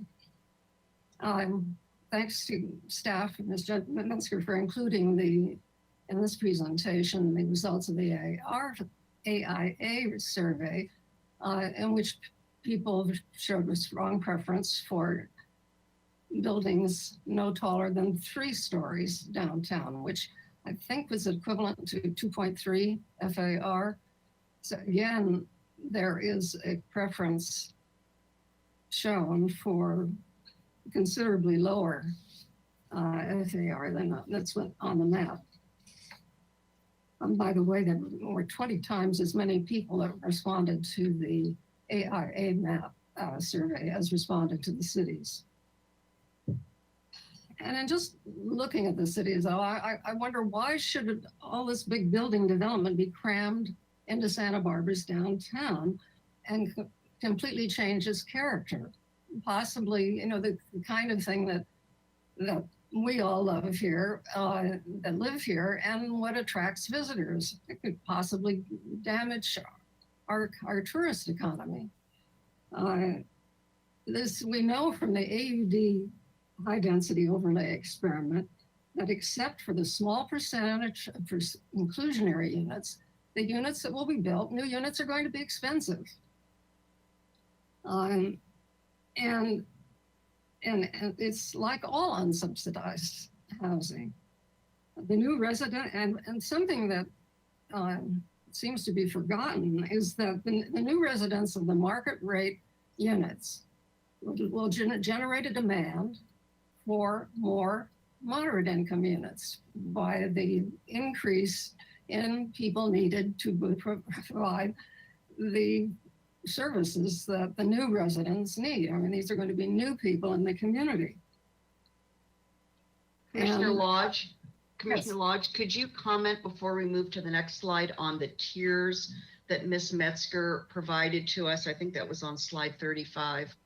If you could specifically comment on that, I think staff would appreciate that specific feedback. I thought my comments on what the community said they wanted, I indicate that I think they should be lower. Okay, but we also had some other conversation today about the tiers for sale, condominiums, rental in tier 3, focus on moderate. If you could just comment on that before we go to the next question. Really focus on moderate, and that's going to be more in the rental housing. I think I'll cover that if I can make the rest of my comments, Madam Chair. Okay, so we're going to have new residents generating more demand, and you recall the Kaiser Marston study on which the city had to do to see before it could adopt an inclusionary provision to see does the new housing, new market rate housing, create a demand for additional moderate income housing. They indicated that 27% of the units would have to be moderate income affordable to just keep things even in the jobs housing balance. And with these proposals, going to these new tiers and the higher FARs, yes, we want, the goal is for all of us to get more moderate income affordable housing, but we are making the problem worse by expanding the number of units. And I think and in addition, it really is, and as the Housing Authority pointed in their letter pointed out, increase these higher, what amount to higher densities will raise the price of property, making it even harder to achieve affordability. And I can't help asking, why should Santa Barbara be so different from its neighbors? Building height maximum in Santa Barbara County, Goleta, and Santa Maria generally is 35 feet. In Carpinteria, the maximum is 30 feet citywide. They want to preserve their small town feel, which is something that in the general plan process, people in Santa Barbara said that is one of the things they value about Santa Barbara. Maximum density in the county is 35 units to the acre, Goleta 30, Santa Maria 22, and Carpinteria is 20. In Santa Barbara, currently under the AUD, the maximum is 63 dwelling units to the acre. I think you probably have to get down to LA to get to densities like that. Are we trying to create a mini LA here? By creating more market rate housing, we are creating more, as I said before, more demand or need for moderate income housing.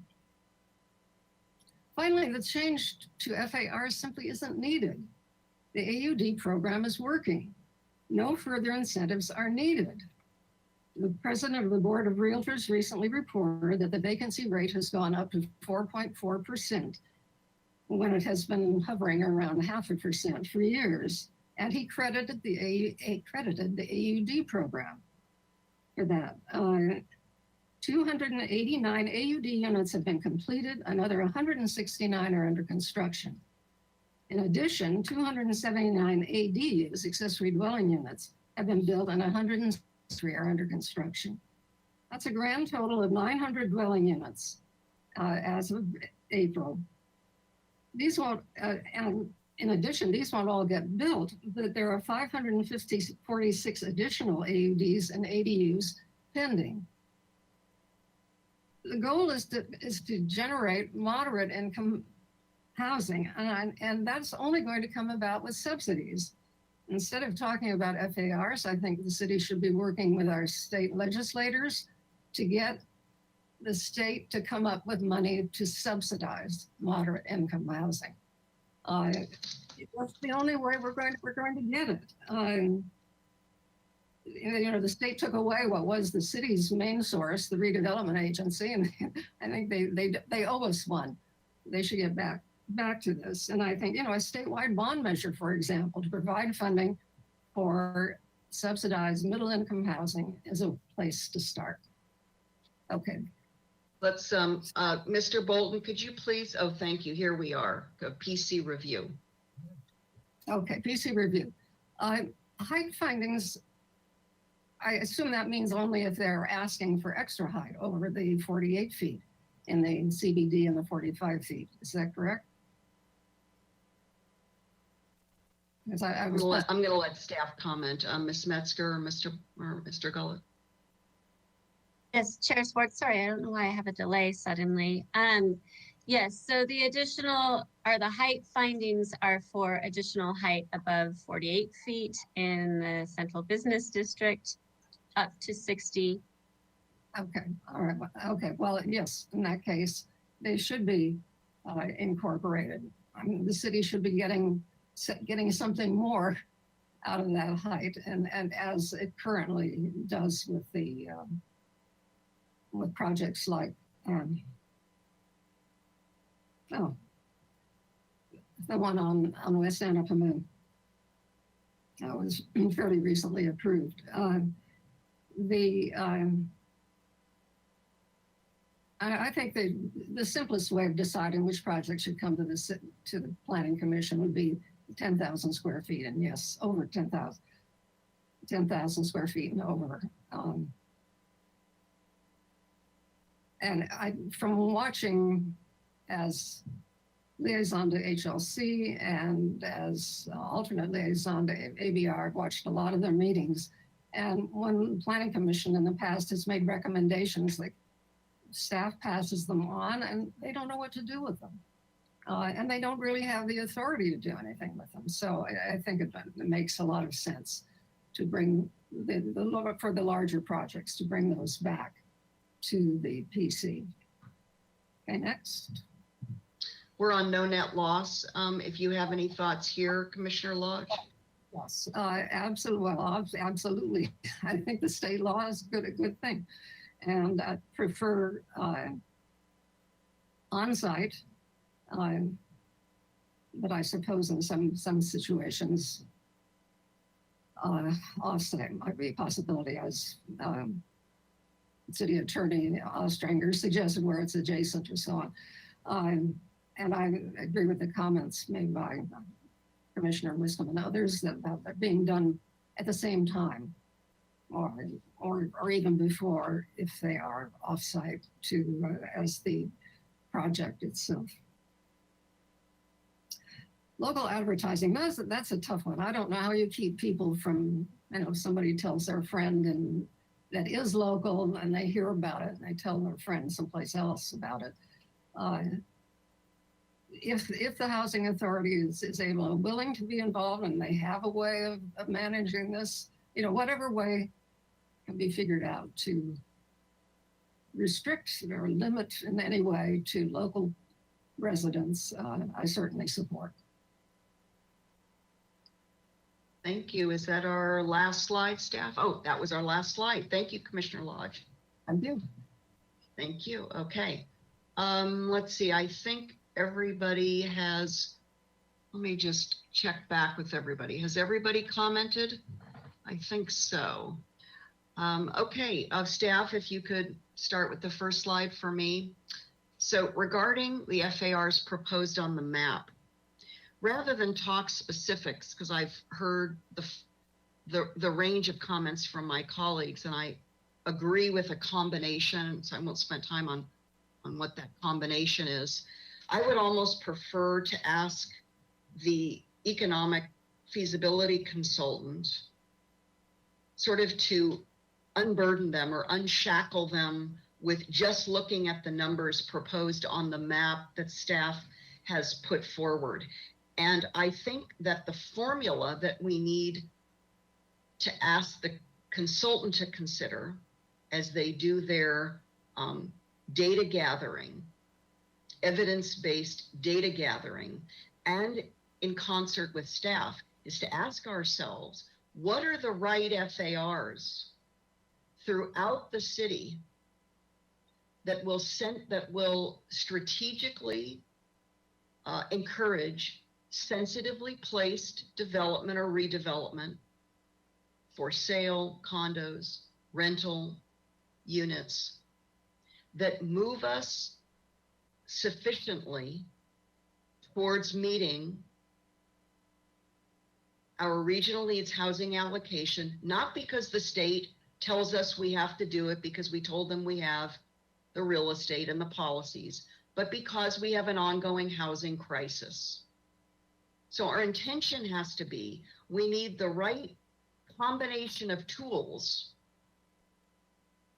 to accomplish that, to genuinely accomplish that.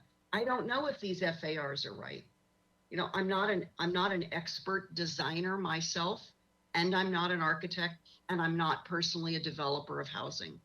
All of those professionals are the experts who can say, when you move the dial this way and you move the dial that way, it either advances our intentions and the feasibility or not. So I don't know how you embed that in a request for proposal and in how you work with the consultant, but that's kind of my framework in which I'm looking at this. And I won't go into any more detail because my colleagues have already shared so many important and I think valid thoughts. On the tiers, I want us to find a way to encourage smaller unit condo development. I've already heard from so many members of the public in all age groups, by the way, and that means those who are long retired and are looking to move out of large properties, large single family homes, move downtown into smaller units that they can purchase. And they want to be closer to the amenities, especially in the arts and entertainment district, I would say, in particular. And we just have so few condos coming online. And then there's the younger generation who I've been talking to, who are whether they're Gen Zs or now they're in their 30s, and they're still renting, many of them actually working in Goleta at the tech firms, and they want to be able to begin to invest in a home of their own. And a home can be a simple, small condominium. But for them to stay in Santa Barbara long-term, they only see themselves here long-term if they can also participate in, I think, what Commissioner Higgins referred to as an equity residential situation. That's what I'll say about the map. And regarding Tier 3, I think we should exclusively focus on moderate. That's not a surprise to anyone hearing my line of questioning, and this is not new for me. I think we have to deepen our intention around addressing the lack of moderate income housing as we've been looking at before. Okay, now we get to PC review. Let me look at some of my notes here for a moment. First of all, I think that lot size is fine, 10,000 or greater. Area of map, I thought I heard perhaps Commissioner Wiscombe recommend that this be citywide. So if I heard her correctly, that would also be what I would support. I don't think we should limit ourselves to a certain kind of micro area or micro areas of the city. I'm not necessarily in favor of size of the building. I'll defer to the larger group to consider that. In terms of findings, in general, I strongly recommend that our criteria be as clear and concrete and therefore consistent and can be anticipated by staff and applicants. Clearly, the state legislature is moving all of us in this direction with objective design standards. Yes, it came out of Senate Bill 35, but I think there's more to come in subsequent legislation if we don't take this up ourselves and work in an expeditious fashion to pull out the highly subjective or discretionary aspects of how we make findings today. I would like to add, and it seemed like Vice Chair Escobedo and I are in alignment in terms of looking for some very concrete sustainability design elements or aspects of a prop. And I would go to the experts on this. I am not a sustainability expert. So what's state of the art today that we want to incorporate as cutting edge, as us living out our environmental heritage in our policies that move us towards more sustainable design in our housing development. I also wanted to put back on staff's radar, and I asked Ms. Ostringer about this. One of the examples of a finding, it's in our staff report, page 416, is no specific adverse impact on public health and safety. This is so vague to me. I'm very concerned about this not being more concretely defined, and I would ask staff, especially our Ms. Ostringer, the city attorney's office, to please help us, whether there's some case law or any other guidance we have on that. My answer on height findings really goes back to my more general recommendation, which is that all of our findings, I think, need to be have clear definitions. There needs to be clear criteria, clear basis, whatever language I might use there, to really strip out as much subjective determinations that will always be based on kind of who's in the seat at the time. And that's gotten us where we are, and I don't need to say anything more about that. Types of projects requiring, I think I already addressed that. Let me just see, and staff can tell me if I've left anything out of this category. I think that's it on this one. No net loss.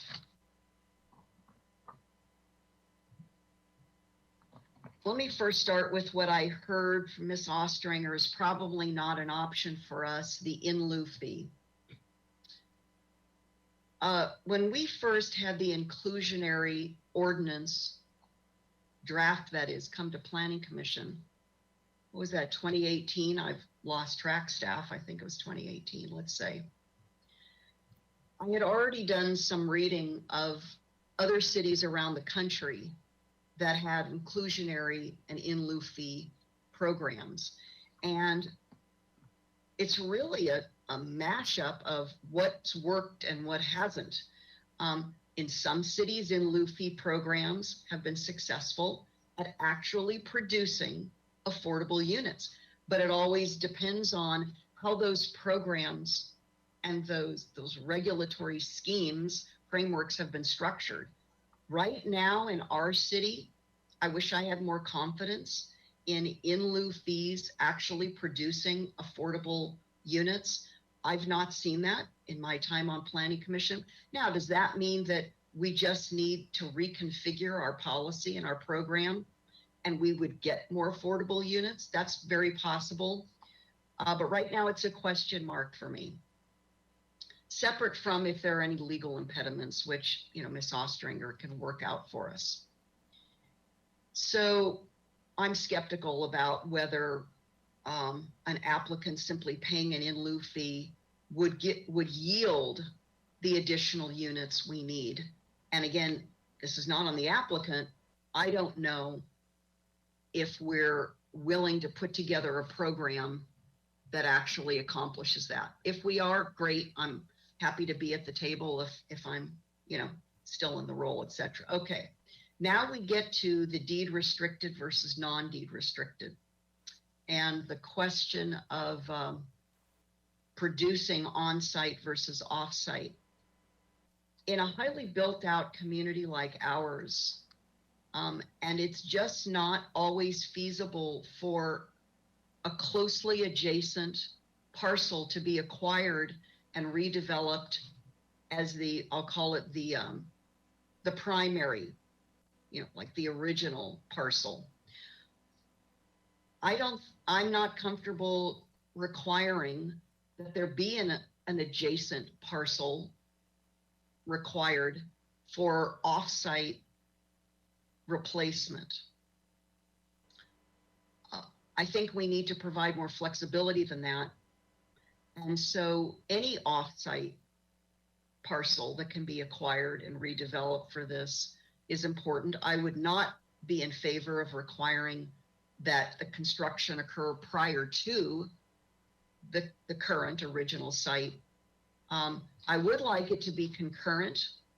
And if for some reason staff and the community, the sector that does this development says concurrent is highly problematic for reasons that maybe today I'm not aware of, then I would look to staff to have those discussions and to become more educated with the development community as to what would be a reasonable, let's call it a compromise, if not concurrent, how close to concurrent could a requirement be and be a reasonable one.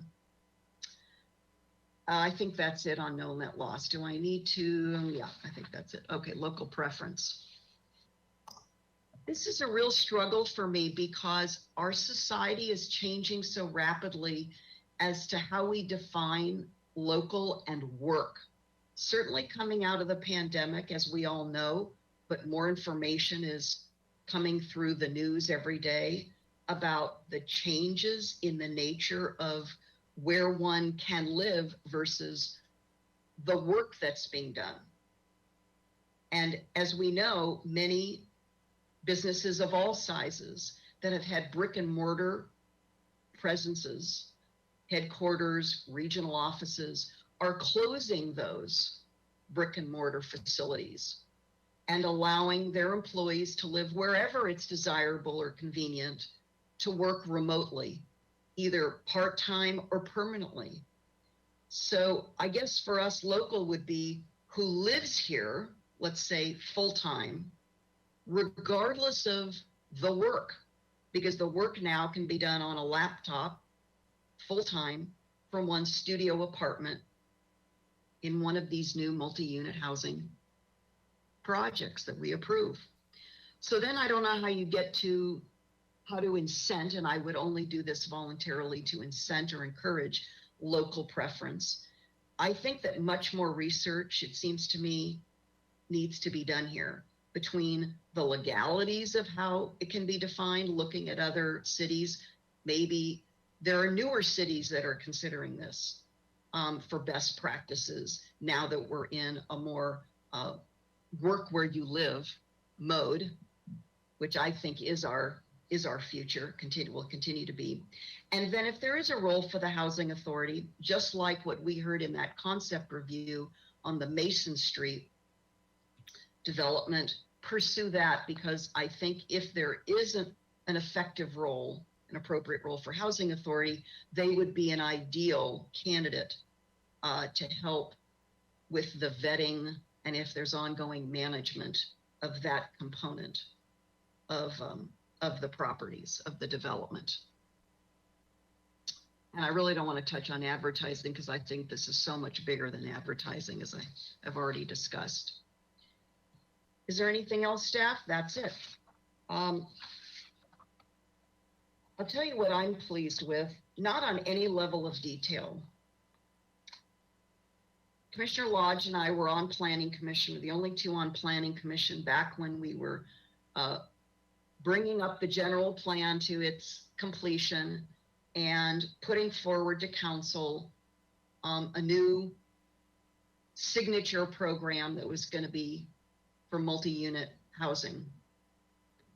And I think this trial has been really important for us to push ourselves in some bolder policy directions to say 4 decades of housing stock that from decade to decade will simply deteriorate if either not redeveloped or demolished and newly developed means we have to step into the future. We have to be the creators of the future.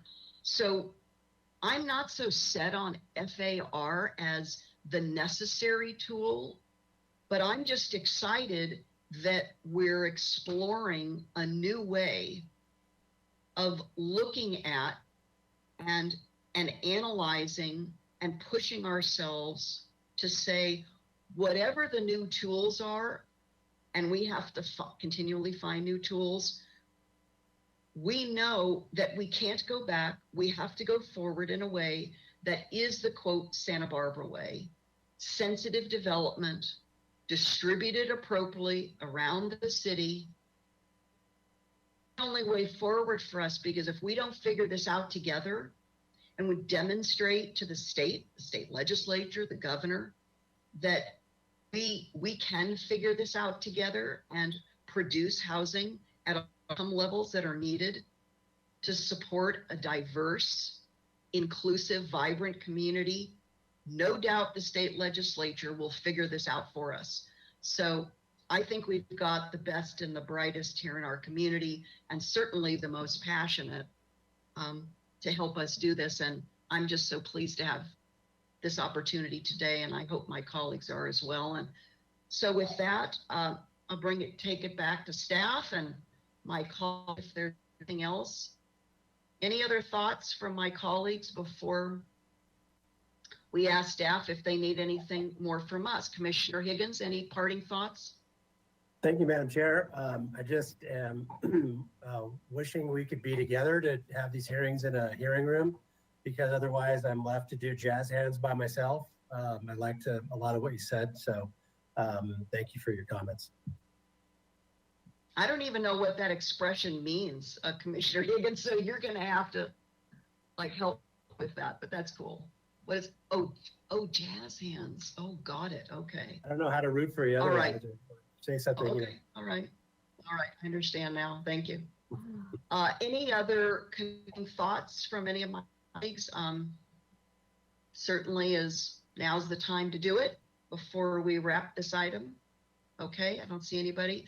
Staff, anything else you need from us? You've received a lot of feedback. Ms. Metzger, Mr. Gullett, anything at all? Thank you, Chair Swartz. I think we got what we needed from this meeting. Thank you all very much for following the format. Thank you. I know you put so much into this, and you've been great partners, Ms. Metzger and Mr. Gullett. Commissioner Wiscombe, parting thoughts, please. Yes, thank you, Madam Chair, for your comments, and I appreciate them. And I also would like to just extend my thanks to Ms. Metzger, Mr. Gullett, Ms. Ostringer, and Ms. Brooke, and the whole staff who contributed to this. I think it was a great joint effort. So thank you all. My gratitude goes out to all of you. Hear, hear, Commissioner Wiscombe. Well said. Oh, are those the jazz hands also? Okay, you got to help me with some these new hip phrases. Okay, so commissioners, let's just conclude with our final item, which is the committee and liaison reports. Anybody have a report?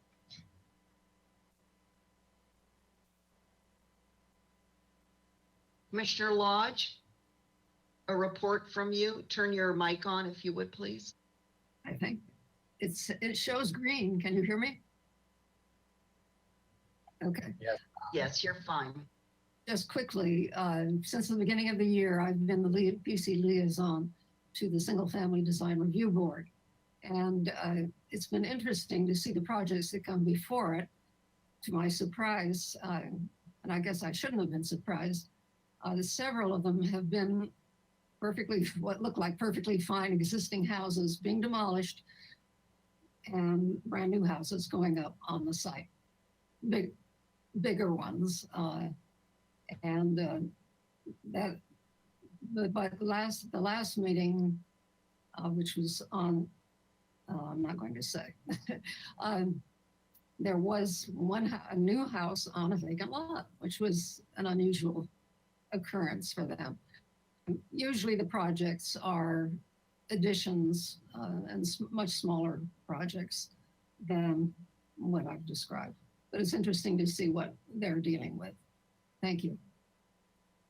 Thank you. Commissioner Wiscombe? Regale us, Commissioner Wiscombe. No, I don't think so, Madam Chair, not at this hour. But I just wanted to remind the commission and members of the public that might still be listening that tomorrow, May 7th, from 1 to 4:30, we are having the joint meeting of the Historic Landmarks Commission and the De La Guerra Plaza Committee, subcommittee, Revitalization Committee, I think it's what it's called. 1 to 4:30 tomorrow, if you want to tune in and watch that. So that's all I have to say. Thank you. Thank you. Any other reports, colleagues? Commissioner Bonderson? Yes, thank you, Madam Chair. I have two. I was able to attend the Transportation and Circulation Committee. They had a meeting on Thursday, April 22nd, while we were separated for a few weeks. And so since we saw each other last, they had their meeting. It was truly one of the most fascinating meetings I've attended since joining the Planning Commission as a liaison. And I have to say, the amount of progress and work that they produce and present each time we meet is very remarkable. I can just kind of give you a list on what they discussed and covered with their progress. And if anyone's interested, I would urge you to watch their video because it was such a full meeting that it's really hard to be able to cover everything that was discussed. But they provided reports on the bicycle master plan and bike infrastructure projects that now are beginning to connect one area of town to the other, and that plan just continues on into the future as they continue with their progress. They showed us the east side and the west side community Paseo corridor projects, which are the bike routes. If you've driven around town, you probably have seen a lot of construction work in the areas that they are currently working on. That includes traffic diverters, planters, signage, bollards, and of course, green stripes that indicate the bike path.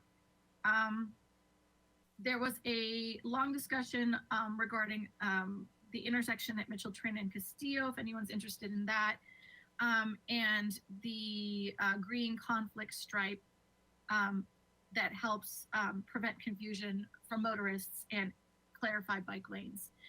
Additionally, they spoke about different program updates having to do with their highway safety improvement programs, grants. They were able to achieve a successful grant application, and they, as a result of that, they've received $4 million in grants to pursue their Vision Zero goals. So that was also a very exciting announcement that they had made. I would just say that the presentation was very extensive and thorough. It was led by Jessica Grant, and the transformational transportation plan to connect the whole city is moving along quite nicely and also quickly. So that's the report for that committee. And then I have just a couple minor projects to report on for ABR. There have been a few different ABR meetings, but the only day that had anything significant for Planning Commission was on April 19. That was by chance also the day that Jessica Metzger reported and presented the FAR project to the board and got their feedback as well. So she's been circulating, and that was the day that they got to have her visit. The other project I wanted to share was, just so you all know, the police station proposed at 119 East Coda that we saw recently has now returned for more conceptual review and further comments. So it was nice to see some of the recommendations that we made as a planning commission had been proposed in their further project development. Again, that was on April 19th. So if anyone's interested, I would recommend watching that. And the only other project, which I believe we've talked about previously, I found to be interesting because it was a project that would not usually come to our attention here at Planning Commission. It's a project at 1911 Della Vina Street, which happens to be a proposal for a mixed-use remodel. And it's a non-residential structure. But the reason I wanted to share it with you is even though they're doing an internal reconfiguration of a non-residential structure, they have proposed an accessory dwelling unit, which has received positive feedback and will be permitted under a separate permit with this project. So it's really nice to see when applicants are able to put in an additional new residential option here and there dispersed throughout our city wherever they can. And I think that those are very welcomed and they should be acknowledged. That's all I've got. Thank you, Thank you, Commissioner Bonderson. Thanks so much. Any other reports? I don't see anybody else. Mr. Buss, could I just ask you to remind everyone, because we have a different starting time next Thursday, the 13th, because you just come on and do a quick reminder so that we're all on board with when we need to do our tech test next Thursday? Yes, thank you, Chair Schwartz. And for the public, the Planning Commission meeting next week is a special meeting because it will start at noon rather than at 1 p.m. And so we're asking planning commissioners to log in at least 15 minutes early so that we can confirm that we have all the technology running, which, as you know from today, is important that we are able to do that ahead of time. Thank you so much, Mr. Busk. Since that concludes our administrative agenda, we can adjourn for the day. Thanks to everyone, staff, my colleagues, the public, and we will see you all next Thursday. Have a good evening. Stay safe.